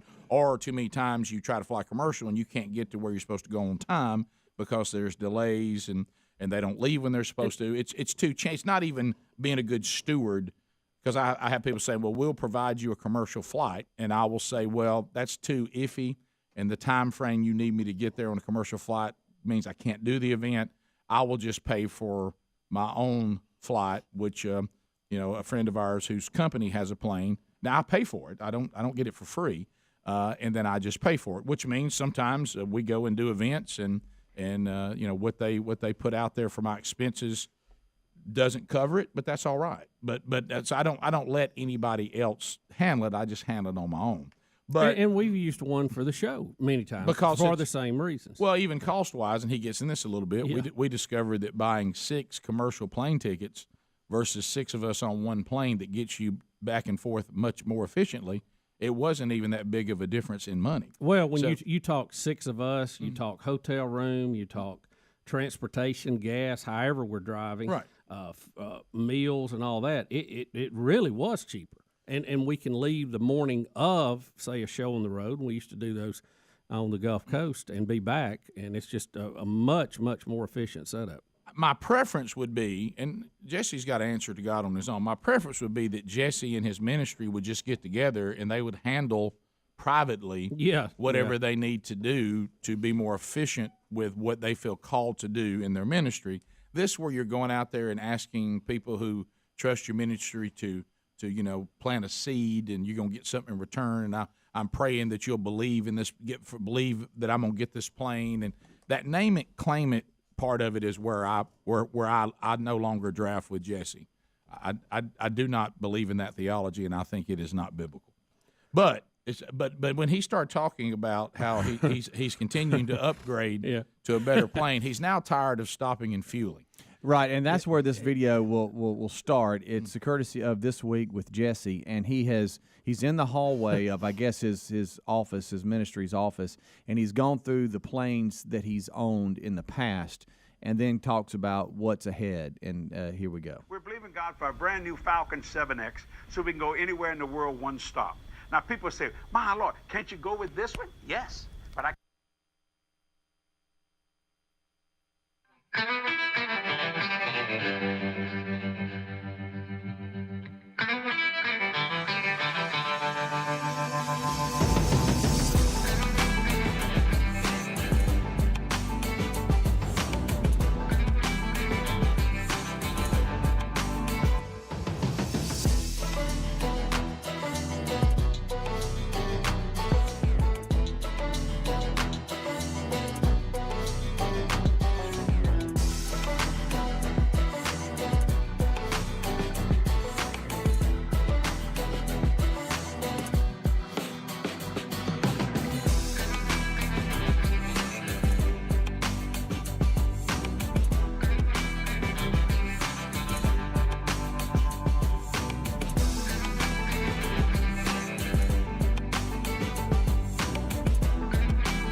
It's 35 minutes past.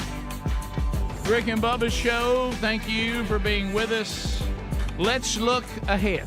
All right, today, lunchtime with Gregory. If you want to see the real Greg Burgess, Birmingham, Alabama, or you're in Birmingham visiting, you can go see Greg 11 to 1 today. He's got lunch for you at Hendrick Hoover Auto Mall. So if you've maybe from Panama City hanging out today, maybe you come from Missouri, Georgia.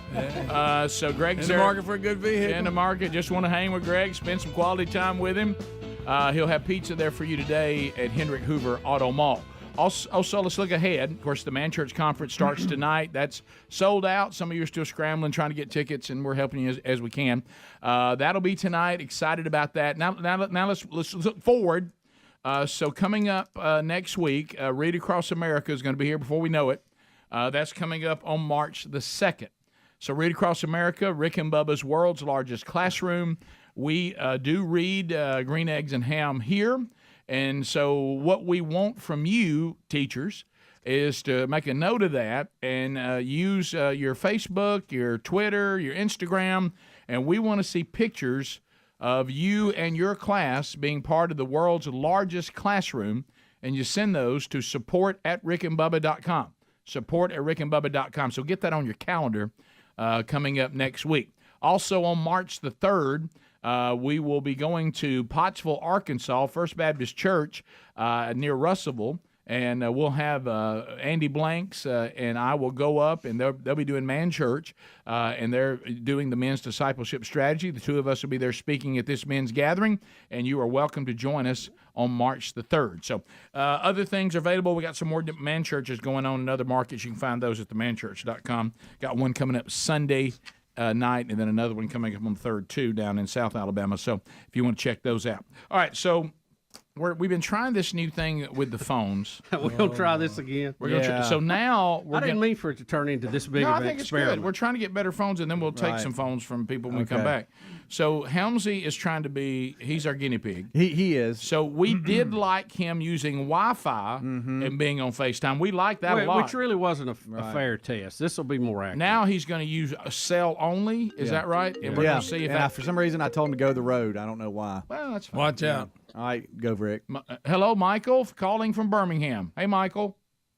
Hey guys, how are y'all today? We're doing great, buddy, man. Hey, good. Don't you love it? Don't you love it when people ask how y'all are doing? I do. I really appreciate it. Yeah. It's because I'm doing good. On a phone troll, I think to myself, "Wow, that's time they'll never get back." Get to your point. But you know what that is? It's not, and some of it is sincere, but a lot of it is. And I've done this. I almost have to keep going. Yeah, it's just a conversation going. You don't even know you said it. You're just kind of mumbling some things. So Helms, you're totally cell now, not Wi-Fi. Totally cell, remove the Wi-Fi. I'm actually walking down here by these. I don't know if y'all seen these new trucks that. For some reason can't figure that out. Who's that? Inventory. Yeah. Thought I'd come down here and check those out, and so I'm just walking around the parking lot. I'm hearing a buzz. That's okay? That's the best phone call we've had. I'm hearing a buzz. It's coming from this channel. It's not. It's hey, coming Greg, from the Greg, cord. won't you find something? I'm hearing a buzz. Okay. You're not hearing things. It's there, but it's not him. I don't hear a buzz. To infinity and beyond. Let me tell you this. I'll take that all day long over what we've been getting. Oh yeah. Could you do me a favor and start jogging? Let's just see how it does. No, man, I got you. I need to jog anyway. Okay. If he was in a bad jogging. cell I'm area, jogging. it might I'm be down bad. here. but- I'm back here by the van. You mean kind of like what we're doing now? The Rick and Bubba mobile assault vehicle. Tell him to come back towards our trucks. I'd like for you to jog by our window. Oh, well, that's a long way. I might come back around. Come on, Where are buddy. you? We're ready for you. Yeah, Come I on. can't hear him for the buzz. Over here by Edgar's. What do you say? I can't hear him. Are It's you too at much Edgar's? buzz. Edgar's. Oh wow. Get us a dozen fingerprint cookies while you're there. Yeah. Well, I wanted the experience to be real. I think you've messed that up again. I think it's thumbprint. Looking at me You know what I strange. mean? You ain't got nothing right yet. Ooh, I hear the there's buzz. still I some. get so excited thinking about it. You know there's still some from the bird people yesterday in there. Oh yeah. Oh yeah, boxes. Yeah. All right. Okay, that's an exaggeration. By the way, I've already hit 50 it. feet from the window. All right, let's okay. come on, we're Wow, watching the closer he gets, the bigger the buzz gets. Hey, I can hear the buzz. Hey, how about Yeah. this? I want to see you digging. It's I a want channel. to. I want to see you digging. Greg. Why do I want him to trip? Dang it. All right. Come back by. Thanks, Sams. Yeah. Thanks, bud. All right. See So y'all. so now talk to me about how we What, can't. did everybody gonna have to call Speedy? Is everybody got to call Speedy? No. What do we need to do to make it all work? That's the next step. Well, they would have I to hate call to say it. Speedy in this setup. Yeah. I hate right. to say it, but probably 99% of the callers don't have Speedy's number. Greg, why don't you just back down? We Well, we'll know just that. give it We're out. trying the technology, Greg. We all He know knows a that. lot of people, We but know I that don't- potential We'll make pitfall. Speedy's number our new hotline. There you go. No, Yeah. y'all. Hey, Rick and Bubba history. Y'all have done that twice. You've given my phone number out. You're gonna have to twice. buy an iPhone for the studio, and Can I tell you this? Since we got so many people visiting today from different markets, I gave them your cell phone too in case they need anything. Oh, really? Yeah. Okay. I give it out all the time. Because things pop up all the time. All right, so I'm going to set up a hotline, if you guys don't mind, that will go to Speedy's number. It will be 866 We Be Bald. You are wrong. You are wrong. good job, I buddy. was trying to help. That's good. I'm trying to be helpful. All right, Hams, so, wave to the girls upstairs too. They're looking at you. all right, so let's go back. Let's go back to this again. So we would need I want Greg. what's got to happen Well, for people to this have was that option. simply to- an to just simply- experiment to prove Right. that with the right algorithm, you can have a decent signal, even with the lower bandwidth. All right, now, I didn't get this. What's this? So I'm missing calls now. We got to figure it out. how to Everybody- do- well, your phone's now see, the show you phone. see it can be done over a cell network. Right. I guess what I'm saying is, and I don't know The how this algorithm that they're using for the voice is not good. somewhere right now, young Scruggs, the engineer, somebody, I don't know what he's doing because he's probably not listening. It'll make it even better that he's too busy. He's Right. walked away from the show. Right. Somebody's run in and said, "You ain't gonna believe this. Rick and Bubba now want you to set up FaceTime options on the," and he's like, "I just got the pop stopped." Yeah. Well, there's an Yeah. app for that. Yeah. Hey, Greg, I'd like for your baby brother to call me, see how he does. He's probably adjusting the transmitter Okay. in Honolulu. All right, let's see or here. something. Step out, Greg. It's going to be a bad echo, buddy. I like echoes. Hey, do you really? You can't call him from right there. I ain't calling. You're sitting right You know, here. I'm answering. I just answered. But you can't do it right there, Greg. What do you want me to do? Go run like hell? Yes. I'm Yeah, not I want doing you, that. I want you to go interview somebody in the parking lot. Ready, go. I want you to go sit in your truck. Go sit in your Hendrick truck. You know, it would be good if you drove around. Ooh, That would go give do us a that, better- Greg. that We'll would see give you in us a better minute. chance. Peace out, Greg. See you later. Peace out. Bop, bop, bop, bop. Greg don't give a parking spot. Yeah, what, y'all crazy? I know. Get here 4 o'clock to get that parking Hey, spot. once you ride around, just let us know when you're out there. Okay? Yeah, I'll holler at you. So we know it works. We just don't know how to implement it. Right. Well, we need to think on it a little bit. All right. There's and we're already getting emails. People say there's We give Speedy's number out. Go ahead. there's Let's do a services phone that, troll. that 205. provide this. Yeah, there's different apps Let's that do a- that let's have do a their own phone troll. communications deal. So. Yeah, but we don't have that today. Let's try it with Speedy's. All right, so here we got two options. First of all, Greg's 256. I just ignore it. Yeah, I was about to say people can call you all day long. It wouldn't matter. I mean, really, it wouldn't change your life in the least. Nah, never mind. Rick, you call and see. You know why? They can call all day. Yeah. Yeah. So What if you called and when you interviewed yourself? No, I do that. I'll do that on my ride to Oxford. Yeah. We could try. Let's just try one more time. Let's see if see No, that, see that buzz. Now you got Yeah, it's major terrible. buzz. That, you got awful. That's buzz worse now. than what we had. Yeah. Oh, hey, man, Chris Wood keeps canceling me. What's Chris's problem? I don't know. I mean, we saw him on the news the other day. We want to ask him All about right. that. So, Adam, why would Chris Wood not want to talk to Speedy? Maybe he's working. He may I be don't working. know. He I gets don't up know. early. Okay. Everybody, He's something a happened at go-getter. the hockey rink. Yes, Yeah. he's a go-getter. Wait a minute. Who's that? No, Good. wait a minute. Somebody's So, wait a calling minute. How old's Chris Wood? Who's that He's in his calling? 40s. Okay. Yo. He's my age, I think. Greg, why'd you call me? I didn't call you. All right. You said that. So then that's why. Because I was about to say, let me get Speedy's number if out he so was bad. younger, I would think to myself, are you telling me he's the only young person in this entire generation that won't take a call while they're working? Yeah. Okay, you're right. Yeah, That's true. Yeah, I got you. Some of the people that work in this building, I don't know if they're so driven to get their numbers done, or most of them come from these. They will continue a conversation into the restroom worse than any people I've ever seen. Really committed to the phone call. Yeah, I mean, Speaking of the restrooms, y'all notice we got new pee pads in the urinals? Yeah. I did Noticed that this morning. Not kinda- sure I like When them. do you go, it's time to change Not sure I those? like them. When Well, do they're you look too at them and bright. go, Isn't we it need called more? a urinal too bright. cookie or something? Something Yes. like that. Yeah. I like the ones with the bullseye on See, them. I did The too. what? Bullseye. The what? Bull. Okay. Hey, Rick, I have to make a confession. Remember when you called me last Friday after the show, and you had a clip that you wanted? Maybe it was the Friday before that. I don't remember that. Okay. A lot of you wasted called me. time. I'm Thank you. sorry. I was still here. You had just left, and I picked up the phone. I was in the bathroom when we spoke. What? Yeah. You You called me. I didn't know. I thought it was an Thought it was emergency. important, yeah. Yeah. I was having stomach cramps. It's a whole thing. I appreciate that. Well, Thank you. Good night. And I'm glad you held it from me at the time because it would have really thrown me It off. would have been weird. You yes. couldn't tell. I You'd have felt- hung up. You'd have hung up I quickly. felt very weird. Rick, worse than your car wash guy? That was talking on the phone? car wash guy's worst ever. Oh, By the way, Red Shoes was back again this morning too, and a lot of the people that listen to the show, they were saying, any chance we see Red Shoes today? I said, of course there is. Does he know? Does he You know know who who made else? the Have y'all cover? seen Rubber Boots? I have. Got them Herman Survivors on. Yeah, stays in there a while too. Yeah, he's in there all He's the got time. problems. Phone calls are next. Any topic next. Rick and Bubba, Rick and Bubba. Go at one stop. And you see, if I can do it with one stop, I can fly it for a lot cheaper because I have my own fuel farm.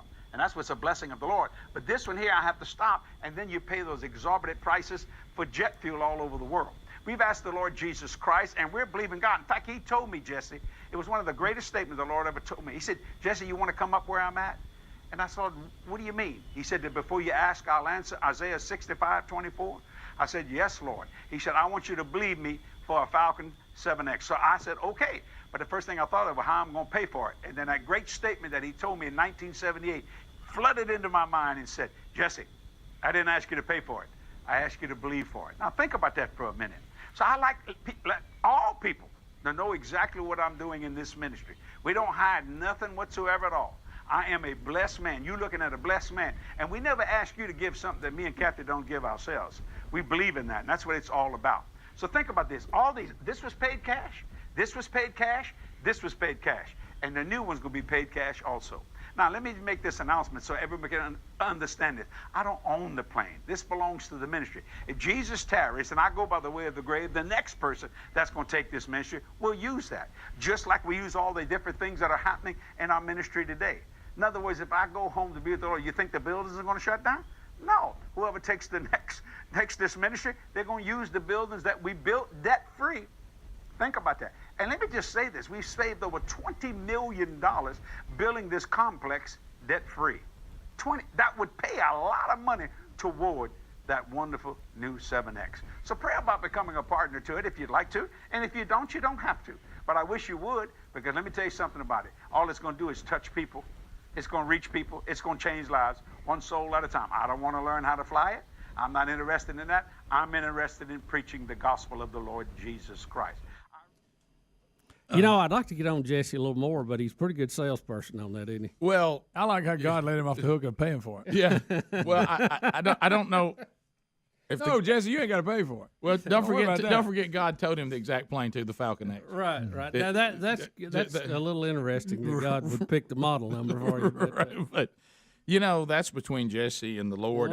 Where I have a problem. I like he has pictures of his plane. So where I have, and I appreciate his transparency because. I do too. But what I'm saying is this, and he's a cash guy. You got to give him props for that. I do. Now you can Good certainly financial sense. You can certainly. I'm probably not going to send him anything, but yeah. Well, you can certainly ask, can that kind of money could it have been used more effectively in another way? As far as the hands and feet of Jesus, where my issue, and I want to be very clear about this because I know everybody's going to have fun with this, and rightfully so, but where my issue with the Jesse Duplantis people and their theology is when they convince a senior citizen on fixed income to plant a seed with them, give them the last dime you got, and they're already barely making it, and if you'll do that, God's going to give you money back. You'll actually plant a seed, and you'll become wealthy because you planted a seed in God's kingdom. There's nothing biblically that says that. And that's where I got a problem is when they take people's money who don't have extra income under false pretense that if they don't, they're not really having enough faith in God. That's where I have a problem with it. Now, as far as what he wants to do with his ministry and be more effective about the buildings they build and the way they want to get there more efficiently, that's between them and God and the people who support their ministry. If you want to be part of him having this type of airplane because you think he'll be more effective. Now, I can't get past the fact that he is on a satellite that reaches people all over the world on TBN, which I believe when he starts talking about Jesus wouldn't ride a donkey, Jesus also said you got a lot of technology where you're reaching a lot of people without having to shell out $54 million. Right. But last I checked, Jesse's not Jesus. No, he's not. So right. He's talking about what Jesus would be on a plane. Yeah, right? Well, when you God certainly gives you guidance through the Holy Spirit. When I start hearing that he told me I was going to have a Falcon X7 or whatever, that just always a little red flag for me. It's a little, gives you a little bit of, you know? Yeah, just, it sounds cartoonish to me. And you think he'll get it? Probably. I remember Oral Roberts. Remember that? We'll be back. Rick and Bubba, Rick and Bubba.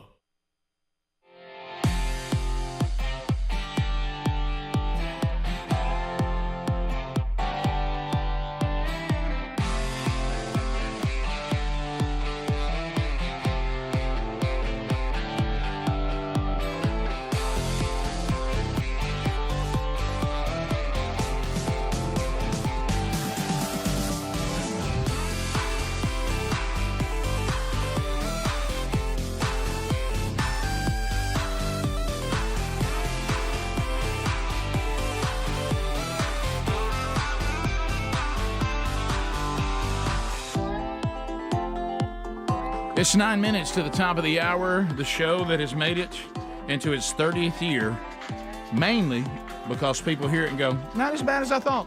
Not great, but not as bad as I thought. Phone calls coming in at 866-WE-BE-BIG. There's room for you. Claire, help yourself to the drink. And we'll chat with you as the golden ticket seats today are from all over, and helixsleep.com/Bubba. Yeah, you got it, Greg, last night. I know you slept well. I did. I love the Helix. You snuggling your little I Helix. had 100 days to make my mind up. Yep. I knew it day one. Yeah. I like it. Well, and they customize it. You're a side and stomach sleeper, aren't you? I am. Yeah. And about medium size on the firmness Medium of the mattress. firm? Yeah. They have 14 unique mattresses, including a collection of luxury models, a mattress for big and tall if you need a little more room. You talking about when a king size ain't big enough? That's the one. They even have a mattress that's designed just for kids, and they will ask some questions. We'll Adler's got that one. There it is. There it is. You know, it's you could see that coming on down the pike, couldn't you, buddy? And you could. That's good. HelixSleep.com/Bubba. Go there. The questions are simple. They ask how you sleep. Your side, back, stomach, the combination. You heard us talking about you want medium firm, you want it soft. They'll do that, and they ship it right to the door, and then you have 100 nights to sleep on it to be sure you love it. And we get you 20% off right now if you'll simply use our URL by going to helixsleep.com/Bubba, or you can go to rickandbubba.com and find them right there under the sponsors button. To the phones we go. Lewis out of Sweet Home, Alabama. Lewis, go ahead. How you doing? Yes, this is Lewis Payne. I wanted to have a birthday shout out for one of your Elite Eight members, Tim Schick. Tim. Hey, Timmy. Do you know Lewis? Tim. You know Lewis? Yeah, we were stationed together in Germany in the Air Force. I retired over there, worked as a maintenance man at Eiffel Baptist Church, and he was a member of the church there. Okay, he's nodding as if he knows you. At first, that look was on his face like, oh, no, I hope it's not that guy I owe money. Yeah. And but now, as you went on, he looks He's warmed up a little. He seems like he's warmed up to you calling a little bit. And we do know it's Tim's birthday today, so happy birthday, buddy. Is it today? Tomorrow, so you came today. All right, Lewis, thanks for calling, buddy. And Tim says keep in touch. Okay. And I'll give you Speedy's number if you want to hook up with him. That's right. You talking about the new station number? Let's go to Randy. Randy, welcome to Rick and Bubba. Go ahead. Hey, Biggins, how are y'all? We're good. Hope you're okay. Man, I'm well. Hey, you guys reminded me something. On the overweight videos, I called you guys a while back and we talked about it. I was the one who saw the large quantity of extremely obese family tubing up in Gatlinburg. That another piece of award-winning video. That is it's just a large number of large people coming over a waterfall in tubes. Yeah. And how ashamed our wives were for us sitting there watching. Yeah, but they don't. Yeah, but you guys said it was. Yeah. You said it was good. We should not be ashamed of it. No. I mean, look, it's. I mean, I don't know who might have seen me when I came down. I came down a tube one time, and because we're all big, we pick up a lot of steam. Oh yeah. I mean, a lot of steam. And I knew it was bad when I could hear the noise of the slide, and then all of a sudden there was no noise. It was completely quiet. Airborne. And I said, I've left the flume, and I got big air, and I tried to get myself back in, and I hit on both my elbows. Then my elbows were grinded toward the end. I was shot off into the pool of water, bleeding profusely and shooting blood out both elbows. Oh boy, I remember they had to have a little surgery. Yeah, and it was tough for me, but the people that were watching, what a day for them. Yeah, what a day for them. And if I survived, and as a big person, I chose to lay on that thing and try to go down that tube. And where I really messed up is the guy said, now, if you want to go down kind of easy, get on this one. But if you really want to go fast. Yeah. And that's all I had to hear. And I immediately moved over to that one. Oh, yeah. Should he have said, I don't know, big fella. I mean, you might want to go back over to that other one. Big boy. Yeah. But you know what? I'm alive today. A couple of surgeries. Sure. It did require surgery. The people who were there had the times of their life. Your immune system is stronger for it. Absolutely.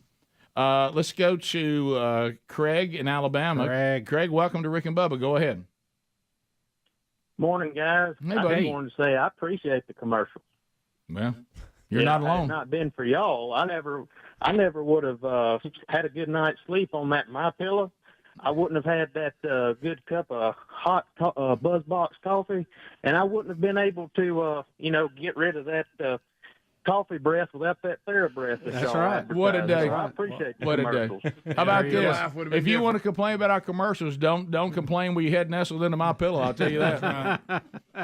Now, I've had a lot of people email me that. I've got people going, I have this product, that product, whatever, and I would not have had these products if it had not been for commercials. We don't ever apologize for commercials. No.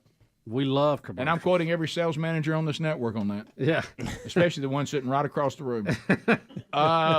Let's go to Justin. Justin out of Georgia. Justin, go ahead. Hey guys, I was wondering if y'all seen the interview with Deion Sanders when he was talking about his how he recruits his quarterbacks versus his defensive linemen. Yes, I didn't see it, but people told me the content of it. Well, he was saying that he wanted like a two-parent home for his quarterbacks, and rather his defensive linemen be, single mother and going out there and. Yeah, I heard about that, but I didn't hear it myself. But I did hear that exact quote you just said. Right. Yeah, so now, if anybody else had said that, they would be he's there's people having that some are fun. giving him grief, but he was having a good time. Yeah. It wasn't at if all. If anybody else had said it, they'd really be in trouble. Tongue in cheek, right? Yes, absolutely. Yes, that's funny. Look, you know what Deion's doing? Grabbing headlines and attention and recruiting, and it's working. Well, it goes back to we'll see about the field, but right now that part's working. Greg, goes back to the joke of a coach that will remain unnamed that used to say about we had athletic dorms. If we've got a season coming up and I've not been called to the dorm in the middle of the night for some kind of issue, we're not going to be very good. Yeah, exactly. Yeah, so there you go. Yeah. Let's go to Brennan. Brennan, welcome to the Rick and Bubba Show. Go ahead. Hey, I know that the men's conference is sold out. Yes. But I have a proposition. Okay. I'm supposed to go to a marriage conference. You got anybody that wants to swap this weekend? That's good. That's so good. Oh, boy, that's a good one. Any takers. Just an even swap. Gosh, that's a good one.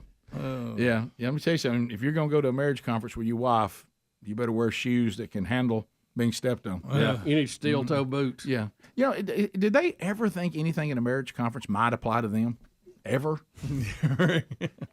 Elbow. Yeah, I'm not saying anything. Right. Yeah. You've been to enough. This marriage. It's a marriage conference. He's talking to both of us. This is Friday. I'm trying to save the weekend. Yeah, they're talking to both of us, not just one of us. Amen to that. But you love that everybody want to do an even swap. His delivery was good. He'll give his seat up in my swap. Changed his voice if he's going to a marriage conference. Sure. Top of the hour. 866 We Be Big is our number. If you're leaving us, I hope you have a good weekend. Catch Rick and Bubba University, the podcast this weekend. John Brennan, he was season 2, if you remember MTV's Real World. He's got new music, and we talked to him this weekend. Rick and Bubba, Rick and Bubba.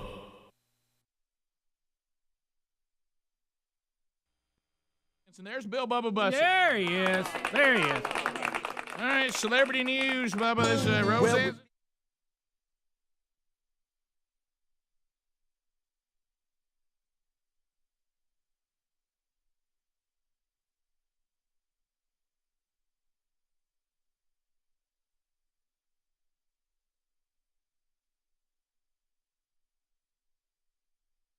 On the cover of the Rolling Stone. Bubba Roseanne returns to television, garners huge ratings, a gigantic audience. Everyone is celebrating the return of Roseanne, and then yesterday it all went downhill. Well, Rick, there was a little bit of a slide already because Roseanne, as a new character in the reboot, was pro-Trump. Right.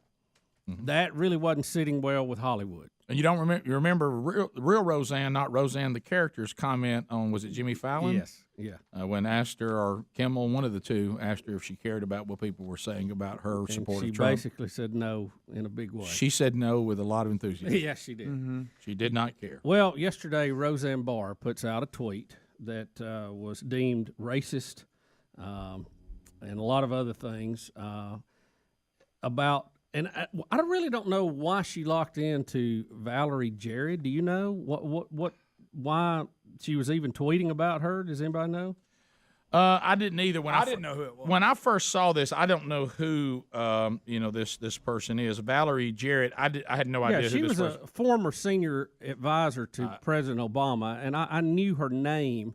I really had not seen her, but I'd heard her mentioned before in several things. Yeah, I'd never even heard of her. So when I first saw it, and I saw it was tied to the Obama administration, I thought, is this one of those things which we're doing now? And we did that with, a quarterback not long ago, where the people have gone back into your history of tweets and they found something from way back. But then all of you said, well, no. And then the news story said, no, she just tweeted it. So why is she upset with Valerie Jarrett right now? I don't understand that part of the story. Maybe some of you can clue us in, because I don't get that part. Anyway, she put out a tweet saying that Valerie Jarrett looked like the child of Muslim Brotherhood and Planet of the Apes. And, boy, that sent everybody off the edge. Now, Valerie Jarrett, as we were reading this morning, was born in Iran, but both of her parents are African-American, and her great-grandfather was the first credited African-American architect. So therein lays what would be the racist comment dealing with that. Although Valerie Jarrett does not look to be African-American in any way. And again, I don't know why Roseanne Barr had locked in on her. Was she in the news lately or something that maybe I missed? Anyway, so Roseanne starts backtracking immediately.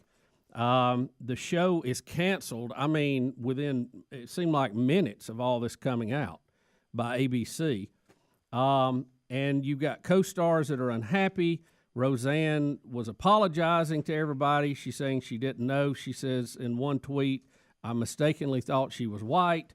And, it just seemed like it got out of control and went downhill from there. Valerie Jarrett turns up on a show last night on MSNBC, and she blames Roseanne Barr's rhetoric at the feet and lays it at the feet of President Donald Trump, saying the tone comes from the top. Well, you knew that was coming. Well, I really don't see how Donald Trump is responsible for something Roseanne Barr says. I think, that's a stretch. Oh, Bubba. Huh? He starts the tone. Because Roseanne's been Roseanne for a long time. Yeah, she has. She's always known for saying stuff. Roseanne has always been, this is... The comeback hasn't lasted very long. Well, and then... they had something. You know what Roseanne's last tweet said? You can't have nothing. Yeah, really. That was John Goodman's. John Goodman's like, you can't even have nothing. Can't even have a new show. All right, Finally had me one. So I'm back. I'm making good jack. So ABC pulls the show.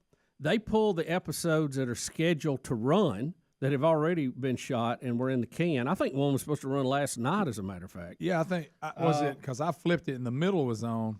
It said Roseanne. Right. And at 7, they went ahead and, were these reruns? I think they were. But. So it's created a you big... said picture Adler had a John Goodman. I did. That's so good.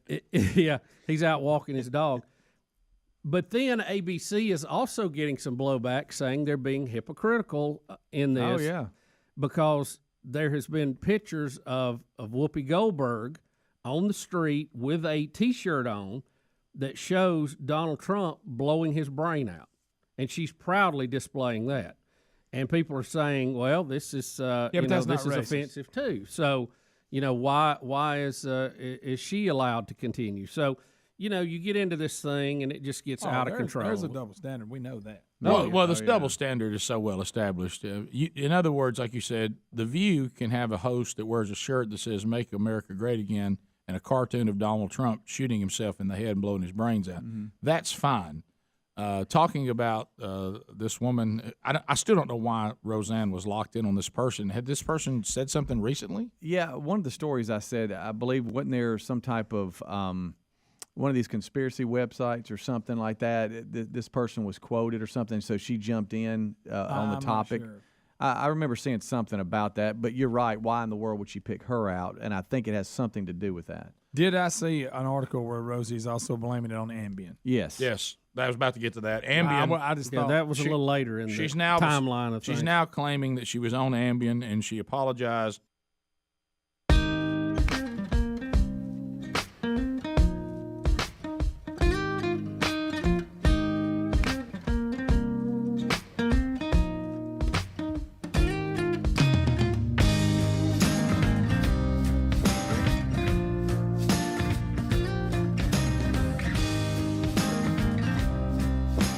6 minutes past the hour.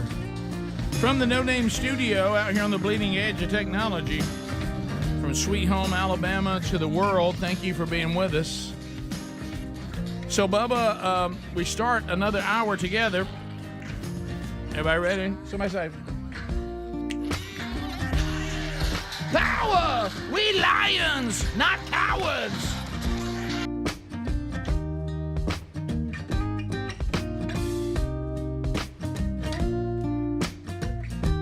A lot to do still left on the program, and Bubba, we will start this hour with everyone's favorite vice president.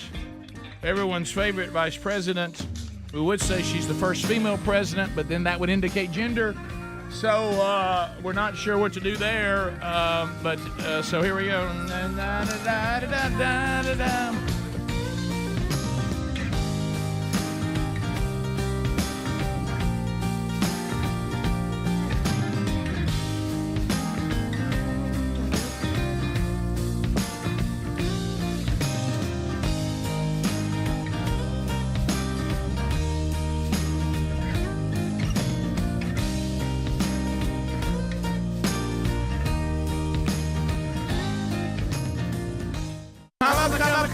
Kamala, Vice President of the USA. Everybody,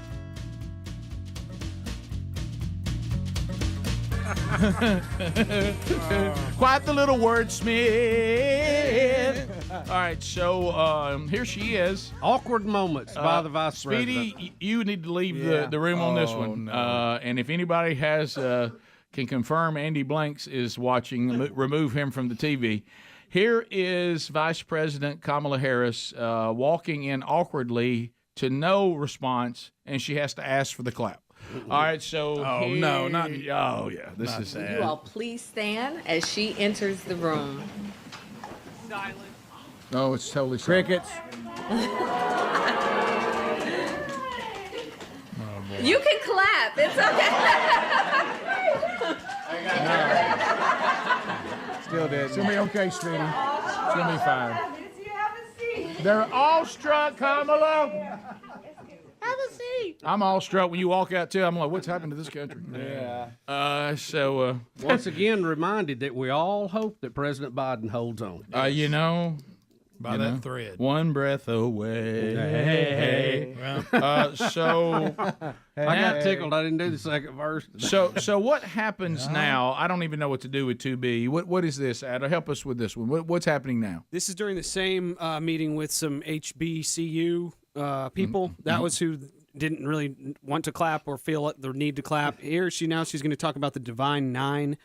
Divine Nine is a council composed of historically African-American fraternities and sororities, but it's just so weird. It is. It's a laugh, too. Do you think when she walked in, since it was a historically black college, the confusion was somebody said, is she black? Right. Hey. Yeah, well, I mean, we've only got 50 minutes. All right. So here we go. All right. On the list of family to me, I said my Divine Nine family. I'm gonna start that over. On the list, it's so bad. I'm gonna start that over. I wish I wasn't even. Now I know what it feels like to be y'all. Yeah, it's tough. On the list of family to me, I said my Divine Nine family. Oh, I'm leaning. And there were people looking at each other. What's Divine Nine? And I thought to myself, you about to find out.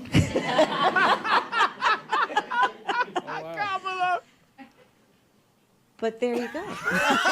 No. Guys.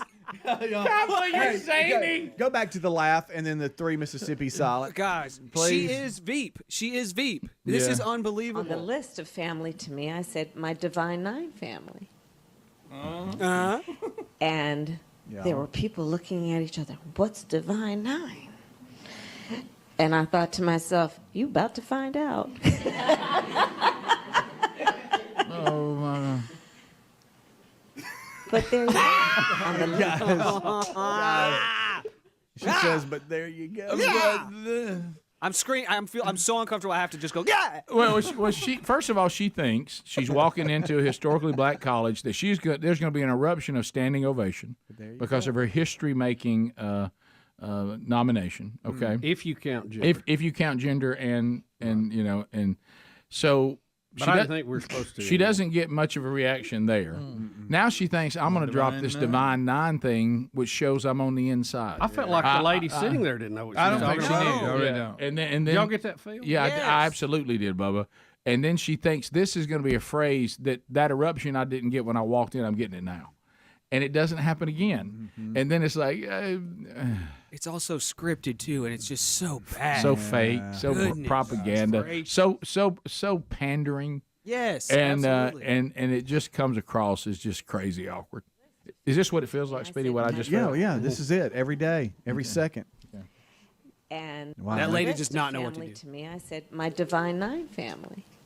See, right there, she thinks that's the line that's going to do it And right there. There were people looking at each other. What's Divine Nine?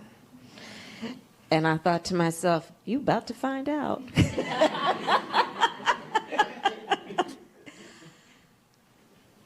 But there you go. That's unbelievable. I'm not sure what it is. But there you go. But there you go. There you go. We got some calls. She thought they were going to laugh. It's really a we got some calls moment.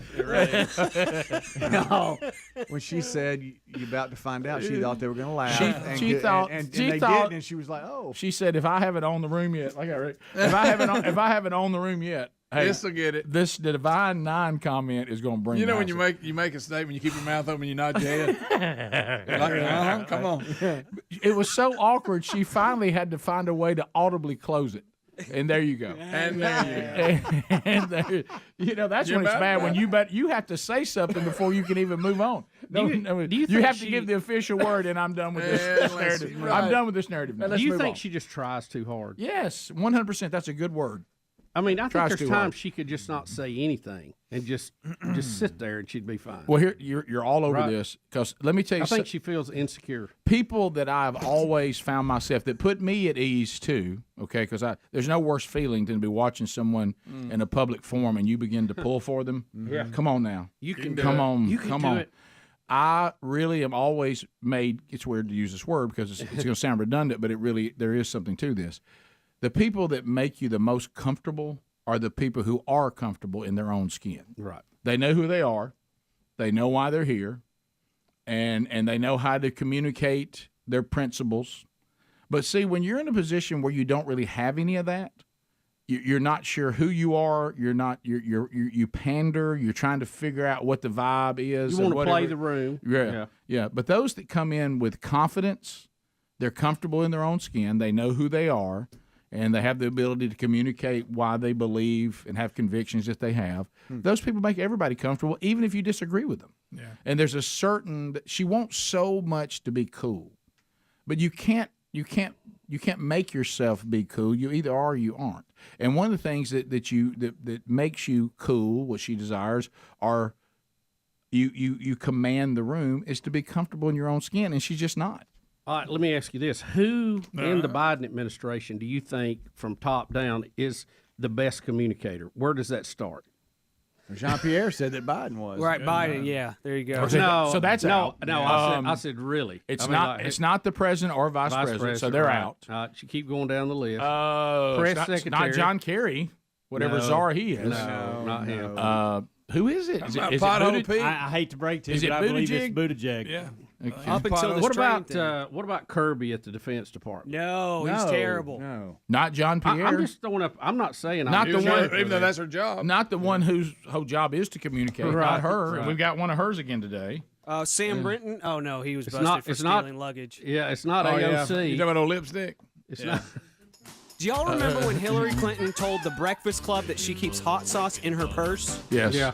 It's like every single thing that Kamala Harris does is a hot sauce moment. Yeah. It just makes you, it's so fake. She's and it trying makes you too so hard. It's uncomfortable. what Bubba said. She's Just trying needs to relax. She's trying too hard. Just relax. Yeah. All right, we'll come back. Speaking of Jean Pierre in great communication, Jean-Pierre. we've got more. More Rick and Bubba coming up. Rick and Bubba, Rick and Bubba.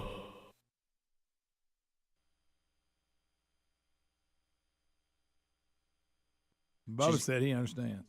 Yeah. No, that was the flu stuff that got you, wasn't it? Yeah, I've never took Ambien, It was so the I flu don't stuff. have any. Tamiflu's one. that got Tamiflu you. is what got you.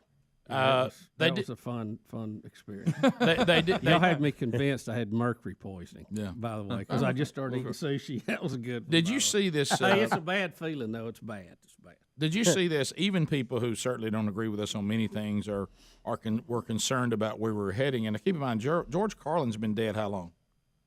Oh, good goodness. But even he was saying when this all started, they have his quote in here: "Political correctness is fascism pretending to be manners." That's a good one. That is a very good quote, by the way, because that's what that's what Ben Carson was trying to say. You know, when everybody lost their mind, he was saying if you get to this point that people can't even speak, you're going to stifle expression. Chilling effect. Right? You're going to stifle expression of any kind because people are going to no longer have a freedom to. And social media has changed that. There was a time that Roseanne Barr would have said this at the water cooler, and a few people would have said, "Oh, Roseanne, wow." And it even might have got into a magazine. It might have got into Right. Variety. Right. But it took a while for that cycle to. It's like social media has become an accelerant. It's almost like gasoline to anything that goes on. Look, good or bad. I'm all about us trying to be civil, but it has to be across the board. I mean, it has to be that we don't want people to be like this on any topic. Yeah, and which to help a little bit, Roseanne was responding to a Twitter thread with an article from a site known for conspiracy theories, in which the commentator mentioned Jarrett, and that's how she responded with what she had. Oh, okay. Adler? Also, I'm not here to defend Whoopi Goldberg, although Sister Act 2 is my favorite movie. Yeah, that's funny. We all know that. It's a good one. Sister Acts are good. And Roseanne like followed up with a "Oops, my bad," but Yeah. the Whoopi shirt with is a Photoshop. So that's not She real. really wasn't Correct. Yeah. Did she clarify that? Roseanne Barr did follow up and clarify that she got that picture wrong. So Okay, so someone took that picture and made it look like Rosie had the shirt. I mean, Whoopi had the shirt on. yeah. So You can't. Whoopi may have had one on worse than that. Who knows? Now, well, let's be fair. If that's not, photoshopping now. So now we make pictures of people doing things they're not really doing. Yeah. Right. It's getting very difficult out there And with all Rick, this. if Behar did Can- mock Christians, though, right? For sure. Yeah. Okay. How about this? Can we believe anything we see and hear anymore? I don't think so. Not I don't really. think so. Not on first glance or first listen. And it's getting so that videos can be just as convincing. With your home computer, you can make a video just as convincing. It's getting crazy. You know, one of the funnier fallouts of this was Tom Arnold's tweet yesterday. Did you see that? Well, we'll cover it. We'll get it. But anyway, so Roseanne Barr's show, I'm talking about ABC went, "You're fired," show off the air. I'm talking about within minutes. So let's clarify, Whoopi Goldberg did not wear that shirt. According to Adler, that has been proven that was photoshopped and not real. So we definitely don't want to be just like everybody else and put bad information out. We'll be back. More Rick and Bubba coming up right after this. Rick and Bubba, Rick and Bubba. Now we're at the Rick and Bubba show. We're back. So we're talking about the Roseanne Barr story, and that's a big one.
the gravy, please. 21 minutes past the hour, the Rick and Bubba Show. We are back, 866 We Be Big. So we're trying to think who is the best communicator in the Biden administration, and it's really crickets. We haven't come up with much on that, but so we have Jean-Pierre. Adler, were you going straight to that, or have you gone back and found the hot sauce comment again? Because I know this hot sauce comment from the past owns you. I can find it. I got KJP ready to roll, but I can let's go to KJP. Yeah, that was fine. You had just you mentioned that in passing, and I didn't know. Sometimes you'll do that, and that might be worse than the Kamala. But anyway, so maybe Jean-Pierre, right out of the gate, and really you can. This is those moments where the truth will rise to the top a little bit. The left, sometimes they just yearn for the Obama years. They're just like, well, how have we got this person into the White House? And, of course, they did a lot of things that some people allege to get him there. But then sometimes some of the worst things that can ever happen to you is for you to get exactly what you wanted. And now they've got to take this old man and try to parade him around like Weekend at Bernie's through a term. And now he's out there babbling that he wants a second term. And every now and then, there'll be a Freudian slip. And here's one from the press secretary, Karine Jean-Pierre. Here we go. Okay, so today, as you all saw just an hour or so ago, President Obama announced that, President Biden. Whoa! Sorry. That is news. Sorry, I was just dreaming. Yeah, I'm sorry. Or I'm talking about the person who's actually running the country. Hit the right thing. Ding, ding, ding, ding. You think that's it, don't you? That would be it. So you believe he is in his sweatpants down the basement, running the show. There are people that absolutely believe that. Right. And Biden's a robot. Yeah. No, I'm kidding. So anyway. Okay, so today, as you all saw just an hour or so ago, President Obama announced that, President Biden. Whoa! All right. So now this is the thing again, because this is the problem with the woke and this is what's wrong with our country. We have elevated wokeness above anything. Oh, yeah. If we can just be woke and everybody applaud our wokeness, it doesn't matter how disastrous it is. It doesn't matter how many people are getting killed every weekend. It doesn't matter how much our economy is in the tank.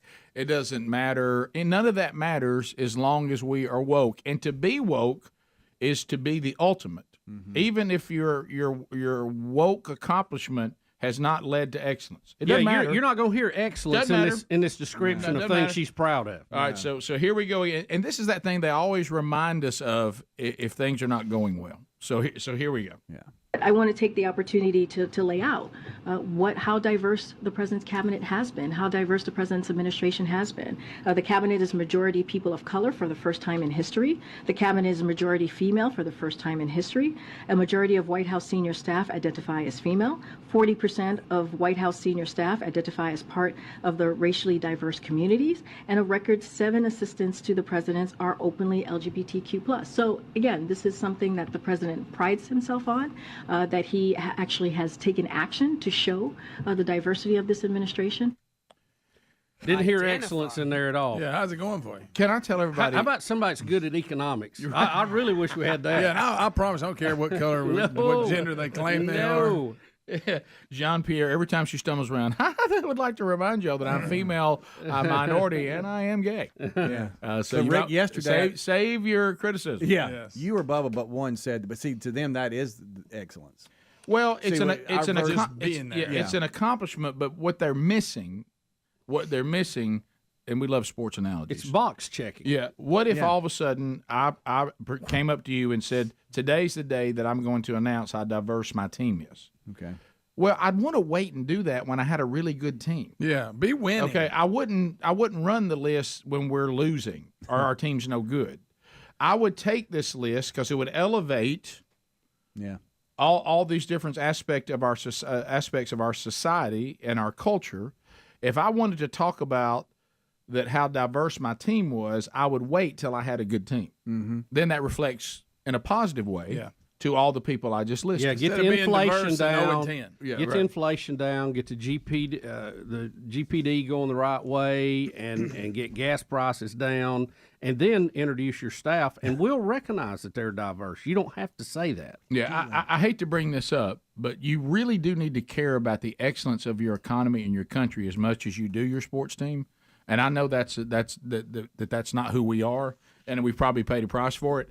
But we really do need to care about that. So what I always say is, whatever you wouldn't tolerate from your favorite team's coach, we shouldn't tolerate from the president or from this administration. And if you're or any of your elected officials, if your coach had an 0-10 going, okay, and was going into the last 2 games of the year, and they were 0-10, and you're furious. But what if he identified as a winning coach? Right. But what if all of a sudden he said, now before y'all get mad about our 0-10, I do want to remind y'all that this team has the first. We have the first majority of female players ever in history. We have some who identify as female that are biological males. We have 7 assistants who coach the team, and we have 12 players on the team that are openly LGBTQ+. So y'all might want to stand down on being critical of our 0-10 record. You would look at him and go, I hope we fire you this year. We want wins. We want a good team, and if you give us a good team, good. If it has if all this is covered on our woke team, but our woke team wins, then woke on. But I mean, if our woke team loses, then I don't want to hear about wokeness. Be excellent. We'll notice the diversity. Diversity shouldn't be the goal. It should be a subpart and a byproduct of us being excellent. Correct, and it will be. And it will be. I probably don't need to say this, but this is true. Well, here he goes. Let's just use, since we're using sports analogies. Greg just said I shouldn't say this. We're using sports analogies. The best team, let's just use football. The best team in football right now, they're not very diverse. If you look at them, right? But we don't care. I don't care. No, they're the best. Yeah. But I ain't worried about who's diverse or not, and nobody else is either. They just want to win. Okay, you had a scary statement. Yeah, that wasn't that scary. But they're not. That wasn't that scary. There ain't anything diverse about the lineup of the Kansas City Chiefs. No, there's not, and I don't care. No, people down Doesn't south bother me at all. A lot of people down south left racism because it gave them good teams. Yeah. I mean, that's true. Hey, you think there is a football fan out there, to Greg's point, that gives a rip about the breakdown of the ethnicity of their team? Not if you can block and score points. Right, yeah. Exactly. So my point is, now you lose, you'll hear some critical stuff. Yeah.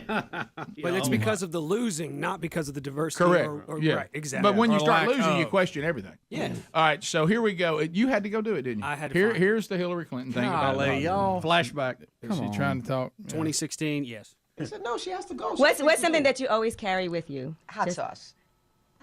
Really? Yeah. Really? Yeah. You getting information right now? Hot sauce. Hot sauce in my bag, Sway? Go check right now and see if she's got it. Really? Yes. Now, somebody grab her bag and check. Yeah. You think there's any? You think there's any? She ain't never eat hot sauce a day. Still, of all the Hillary moments, my favorite and the strangest is when they were hustling her into that van and metal parts was falling out. Every time it comes up. We do it. Who do I owe? Y'all think that's normal? right that there the like metal John parts Kerry's are just long falling face. out on the ground like the Tin Man? Huh? Like the Tin Man. I mean, Hey, I'll pay y'all in the break. Y'all won that bet. All right. well, it's true. When we come back, we're going to do a mic troll. Oh, boy. So golden ticket seats, get ready about what you would like to ask, what comment you'd like to make. We're going to mic troll the golden ticket seats next. Rick and Bubba. You love the reboot of Roseanne, then you're sad today because ABC has canceled the new show Roseanne. Number one, wasn't it? What a number one in its time slot?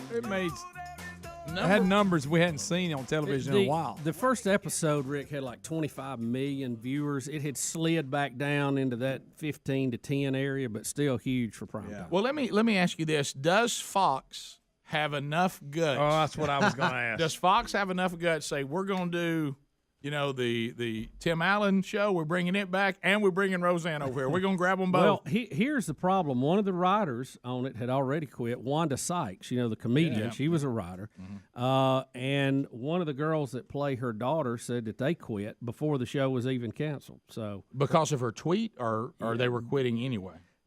Wanda Sykes was going to quit anyway. The actors may have been in response to the tweet. Okay, and you said Tom Arnold had. You were going to tell us Tom about Arnold had a good one. Let me find it here. I was scanning down through the replies to all this. I've lost it now. Look You know, to your he- right. Look over your right shoulder there. We're showing it. That'll help. Okay, well, there it is. You see it. Tons of respect for Bob Iger. Tough decision with financial consequences for his company, but right for America. And he says, now don't bug Bob, but maybe someone else can find out if I'm still banned from all of ABC networks for calling Roseanne Barr out first on her racist conspiracy tweets. Remember, he got in trouble after they got divorced for saying, she's difficult in that area. Right. And he was, because he basically got blackballed by ABC. So what he's saying is that, apparently I was right and y'all blackballed me, but Right, I right. tried to warn y'all He's that getting a little shot. But she was a loose cannon. They were married for what, 3 or 4 years? Oh, yeah. Tom Arnold to me is a funny actor. I mean, he really is funny. And he was on the show for a while too. Remember, he was in the original. But who marries Roseanne? Rick, I know that we all have to look at that and go, there's clearly a problem here somewhere. Yeah. But I mean that I think I think I would have to be on Ambien to date her. You know what I mean? It's I'd tough. need more than that. Right. That's that'd be a tall order. Tom Arnold to me is funny. The character he played in the movie True Lies is gold to me. The handler for a spy. Yeah. He has to make everything happen. Let's go to Larry in Huntsville, 100.3 The River. Larry, go ahead, man. Welcome to the program. R&B with the GTG. What's going on? Good, man. Larry. Question for you guys. Well, not a question, just a statement. Heard on the news this morning, not only did they pull her off the air, they've scrubbed everything from Hulu, all the back episodes. They've scrubbed everything, whitewashed it. Gone. Yeah, gone. Yeah, I mean, and that brings up a whole nother question in all this as we deal with new and complicated questions in the new age of technology. It's, you may think, well, Roseanne, that was ridiculous. You said that, and you needed to be canceled. But you also may be a fan of the show and may want to sit at home in the privacy of your own home and watch it on Hulu that you pay for. Yeah. And now they've decided to pull that. So how do you feel about that? Well, I think that, the people, I think, should be the ultimate decision. I think people have the right to express themselves, and then, of course, in the private sector and in capitalism, then your fans and the people who support you have a right to decide whether that was the end of the line for them. Now, in this particular case, I also completely support that a private business has the right to fire anyone they want to for cause if you have violated the standards that they say you must adhere to work for them. So ABC has every right to cancel it, and if it contractually says if you do anything that meets the standard of cause, we can. I got that. And they have the right to do that. I got that. But with all the technology that's out there, though, you would think there should be a way now more than ever for the people who say, well, I'd like to watch the show anyway, that they could still have the show on and somebody watch it if they wanted to. Yeah, that's that. I think that's even another question. Fine, Roseanne went outside the bounds of what is acceptable. We fired her. We're not going to carry the show. We're not going to make any new ones. But now you're pulling it off other. I mean, it gets complicated. Well, and I do want, and I think ABC's probably trying to answer to what they're. They feel like their viewers would want. Yeah, and I apologize that we put the Whoopi Goldberg thing up there and that was wrong, but I do know. Well, it was part of the ongoing story. Right, of the whole right, thing, but that was wrong, and what we said was wrong about that. But I will say this, when we had the comedian that got up there at the press, banquet and just didn't just make fun or poke fun at Sarah Sanders Huckabee, I mean, started filleting her like.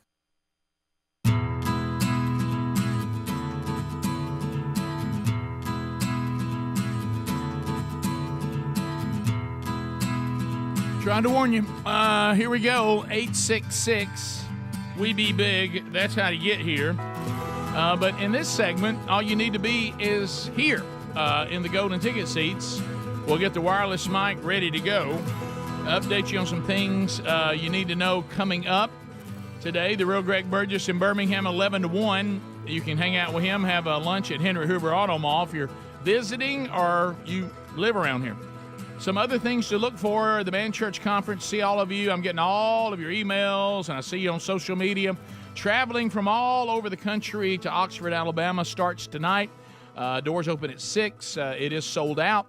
There are some people that ended up not able to use their tickets. We kind of married them with some people who needed tickets, and all that's worked out. And if we can help you with that, we will, best we can. But here's some other things coming up. Sunday night, Warrior, Alabama Crossroads Church, Man Church. It is a man church service as they go through the strategy. They've been at the strategy a while there in Warrior. Blake Prime will be speaking to those men on March 3rd. Andy Blanks and I go to First Baptist Church, Pottsville, Arkansas.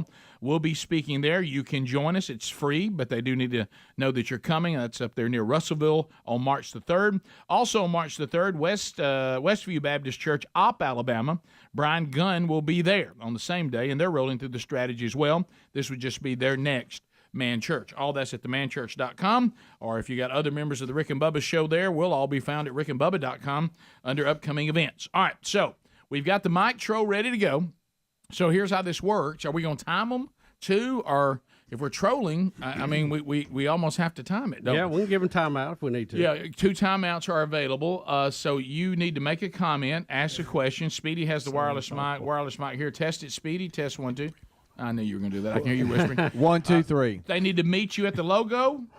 I'm so uncomfortable, Rick, because we don't know if anybody actually wants to come to the logo. Yeah, well, when that happens, then there's of course Claire's here. She'll say anything. Well, when that happens, Claire, take a picture or something. When that happens, there's kind of an awkward we go to the parking lot. What we call a Kamala. You don't know where to stand. A Kamala moment. A Kamala moment, and that means there's an awkward pause, and it's not good. And then if that happens, we'll awkwardly go out in the parking lot and look for people to talk out there. Again, this is a way for us to try to get away from the terrible phone lines. All right, so who's up first?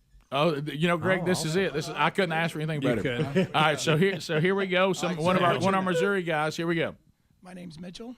Okay, Mitchell. Mitchell, what's your comment? You have 30 seconds. Go. I've been here an hour and a half, and Greg hasn't made fun of my voice yet, and I'm wondering, if I should be offended by that, or if that's just his softening heart from his grandkids. I mean, I got surgery in 3 weeks, but that's good. That's a great question. That's a great question. I didn't realize it was that bad till now.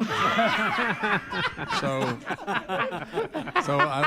I will be making fun of you on your way out. Mitchell, what do you have going there? What is that?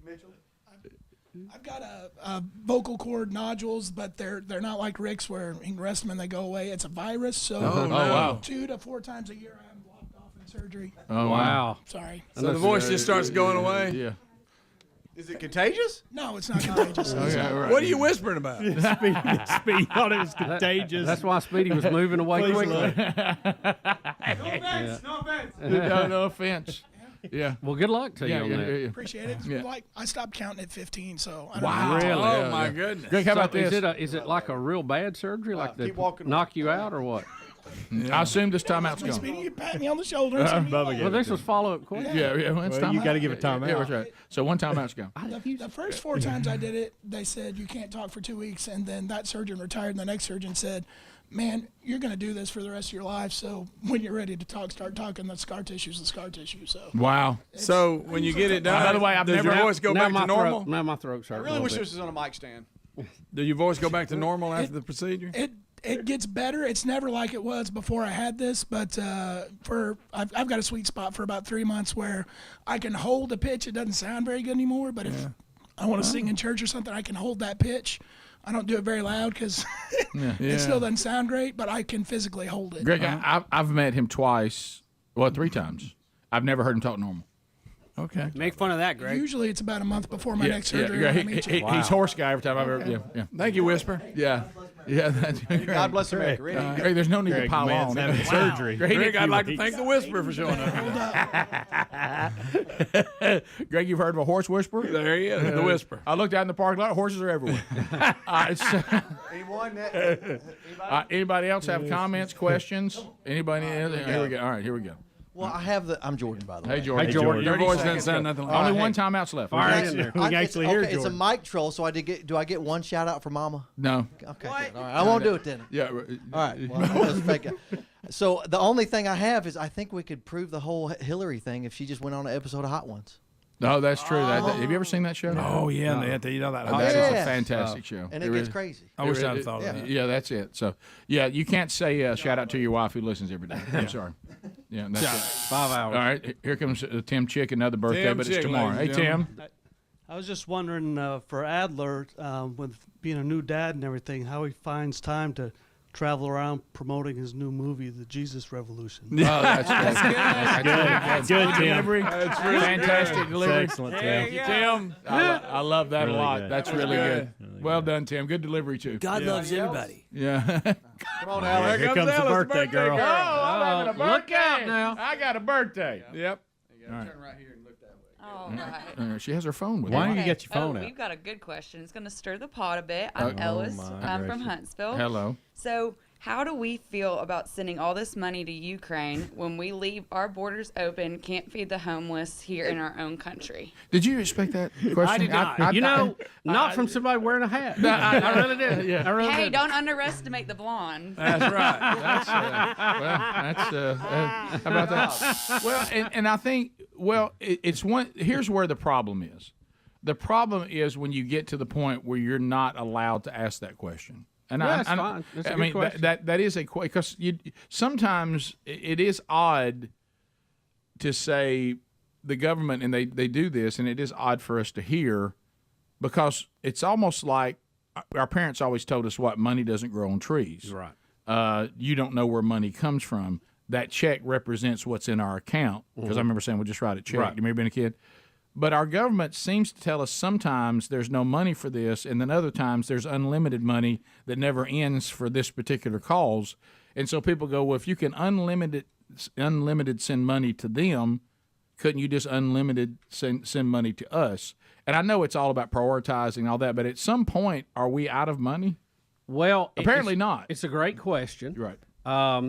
You have to look at it two ways. One, what is it costing us to prop the Ukraine up right now? What will it cost if Ukraine falls and Putin decides to go after Europe? Yeah. We're talking about Third World War. Yeah. We're talking about millions of people killed. So, and you think, well, he wouldn't do that. Well, we didn't think he would attack his neighbor either, unprovoked. So he's crazy, and you can't. So, do we fight them there with somebody else using our weapons, or do we fight them in Europe or possibly in the United States? It's a hard question.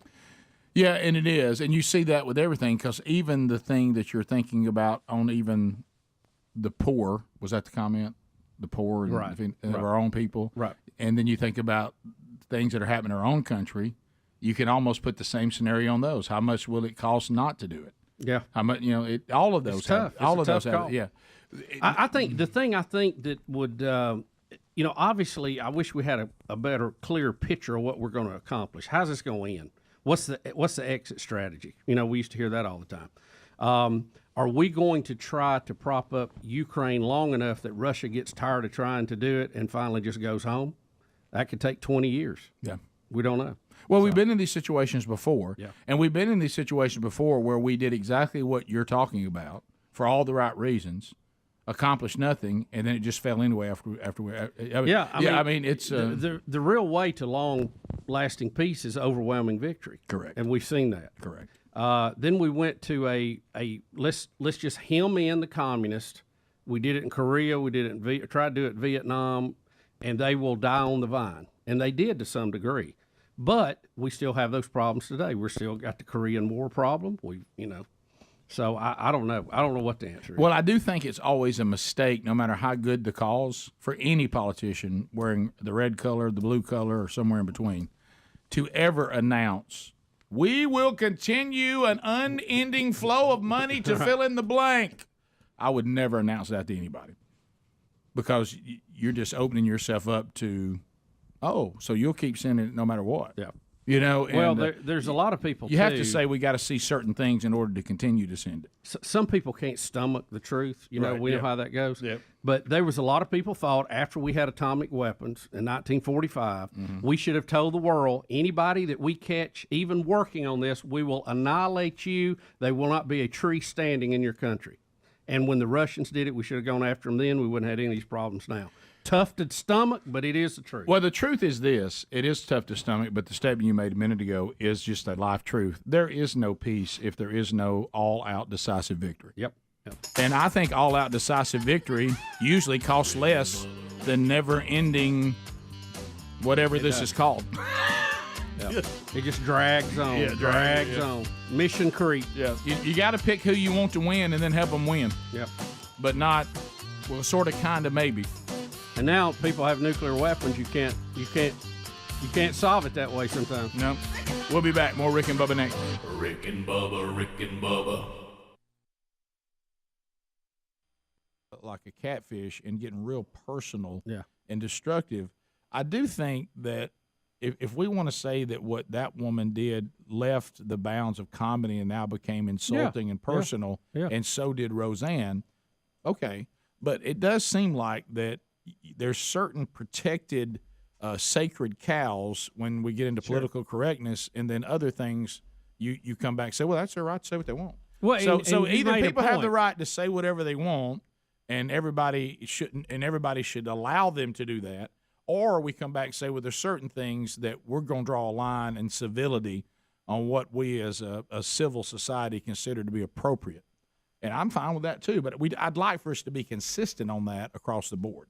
Yeah, and I think that's a fair question. Yeah, I think what happened and how Valerie Jarrett was offended and how Sarah Huckabee Sanders was offended is a fair comparison. And then look at how the people who were doing the offending was treated in both cases. Right. You know, all kind of people came out to defend this writer. Said, "Oh, this is a great moment, free speech. You do what you want to do." Right. And Roseanne's being, I mean, just absolutely put under the bus. What I'm no fan of Roseanne. Don't get me wrong. I didn't care for her first show. Didn't care for that one. No, I've never been a Roseanne fan either, and I didn't watch either show. But here's the thing: if what Roseanne said was mean and it was offensive, but so was what the comedians said. Yeah. So I just don't know. Is It looks like they were handled two different ways. Is it all vicious, insulting things, or just some? And I think that's fair. Or does it depend on what side of the political spectrum you're on, how we respond? I think that may be more the case. How about this? Is there an outcry about Farrakhan saying that all white men should be ended? Does anybody? I mean, that's couldn't even find a story on it. That's even in the racial sphere there. So white men should be ended. That statement's been made by somebody, and Roseanne's fired. Rick and Bubba, Rick and Bubba. Now, Morgan Freeman started out, speaking of all the people in trouble, saying, hey, my bad. If I was a bit of a hound and I said some things to anyone that offended them, I certainly apologize. But now Morgan Freeman is starting, and I think if what he's saying is correct, rightfully so, starting to draw a line saying, now, wait a minute. If I was a person who maybe the way I commented, some things I said were made people uncomfortable, I want to apologize for that. But I feel myself now being drug over here like I am Harvey Weinstein and or Bill Cosby, and I'm going to draw a line and clarify that is not the case.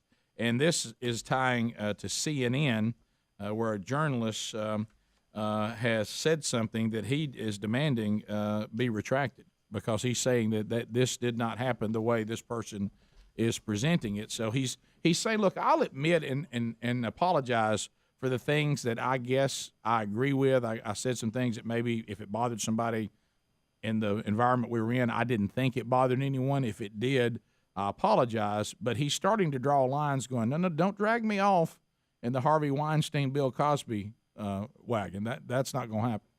So there's an attorney representing Morgan Freeman has sent a letter to CNN worldwide accusing CNN of journalistic malpractice and demanding an apology after the network published a detailed report that accused Morgan Freeman of sexual misconduct.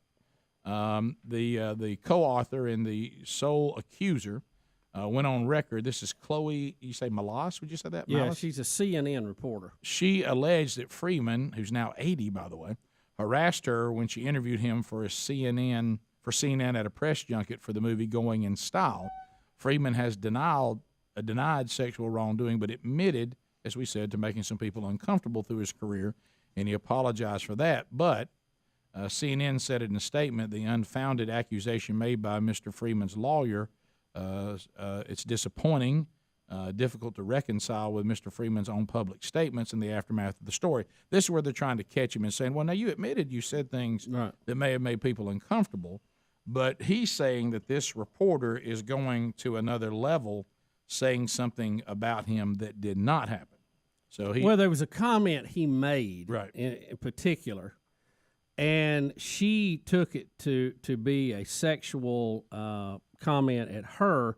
He's saying that he was talking to what's the other actor's name? They've even got the footage they've posted now. Michael, what's his name? God, I can't. He's a funny guy. You know who I'm talking about? Yes. What's his name? Oh, I know. Yes. But he's claiming that they were talking about vacation spots and. Go from talking to the folks in the golden ticket seats who desired to talk to the phones. At 866-WE-BE-BIG, there is all 10 lines are available. Helmsy's working his way in there. We'll chat with you if you have something you'd like to say anywhere in the country, and we do hope for a good sales service on your end. So we got that coming up here shortly. Lear Bubba, if you dial now, you'll get in. LearBubba.com. We teamed up with them and said, hey, what can we get for the those that support this program? And they said, how about a silver bar? Anybody want a silver bar? Matt? Silver bar, anybody? Okay. All right, so LearBubba.com right now. Here's what we've set up. For every ounce of gold that you purchase, it is a free silver bar from LearBubba.com. A lot of the highly respected financial analysts out there are saying gold could go as high as $4,000 an ounce in these conditions where we are. Nobody can guarantee that, but the facts are still this. If you buy gold right now at their surprisingly low price, the cost of gold jumps anywhere near those predictions, you're in for a major return. It's a brilliant strategy for protecting your savings and your retirement. It's got the risk-free purchase guarantee, 25 years of experience, thousands of five-star reviews, and the offer is scheduled to end sometime next week. So make the move now, LearBubba.com. If you're in our audience using that URL, every ounce of gold, you get yourself a 1-ounce silver bar.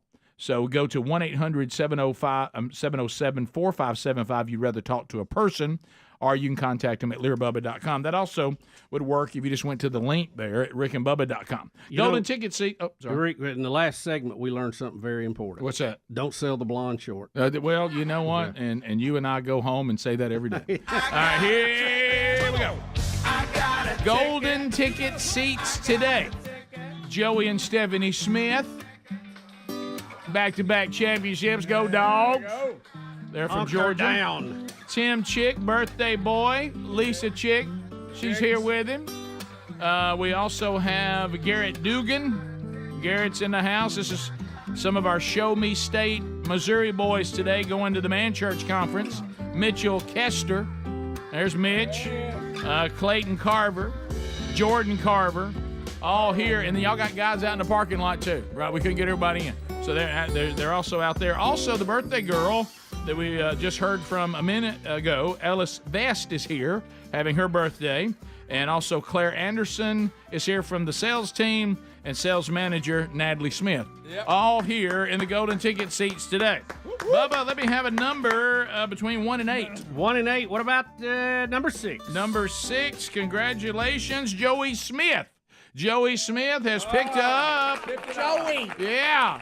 $50 American Express gift card from Dr. Dudney. Man, he just keeps winning, doesn't he? Lunch is on you. National championships. Yeah, back to back. I ain't never been nothing but a dog. So there we go. Please. No, you know. Thank you. There you go. So we'll get you that. So lunch is on you today. We always say whoever wins that. All right, to the phones we go, and thanks to all of you for being here today. I hope you had a good time. Yeah. Let's go to Brad, who's in California. Brad, welcome to Rick and Bubba. How are you today, buddy? I just wanted to call about all the poor calls. I was listening to the archives today. I didn't even listen to the show today yet. But, guys, whenever you call in, you're talking to Rick and Bubba. You're not talking to millions of people. Don't think about that. Have your stuff in a row. There's a little bit of a delay in the phone call when people call. And when Rick puts you on, you just start talking. To prove this, I'm Road Trip John from Nashville. I gave him my name was Fred from California. and I was able to talk just fine. Be ready. Be ready. We didn't even get your fake name right. We called you Brad. All right, so let's go to Kurt out of Georgia, home of the Smiths. Kurt, go ahead. Hey guys, I was wondering if y'all have seen the Netflix special, the Madoff Murders, the Southern Scandal. I've seen one episode. Is it Madoff? Is that how you say it? Murdoch. Murdoch. They pronounce it Murdoch, but it looks like Murdoch. Murdoch. I saw that story when Dateline did it months ago. Oh yes. But I have not seen the Netflix deal, and I know the trial's going now. Right? I've seen one episode. Right. It's creepy. Bizarro. Yeah, it is. Sure is. It is. Well, yeah. And it's something about the fact that he's got so much forehead makes it even. You know, got a lot of fun going there. I mean, lost a lot of weight. Good 5 deal. head. Yeah. That's good. To the phones, we continuing to go. Dustin out of Mississippi. Dustin, go ahead. What's up, Biggin? You, buddy, go ahead. Greg, you missed a perfect opportunity. The whisper guy. That's got to be James Knupp in disguise. Does he sound like Knupp James don't Knupp? whisper. Hey, does he whisper? No. Yeah, Knupp's got a strong voice. It's just out of key. Yeah. All right, let's listen. Getting to sing "Looking for a City." All right. Sounded just like you him really on need the surgery if you radio. did All right, so let's listen to see if it sounds like Mitchell. Well, this next and final song is going to be one that has made me pretty famous over the last few years. He's a little hoarse, more hoarse than I thought. Yeah. But then when he A lot of cranks places I out them didn't think I would pipes. be at.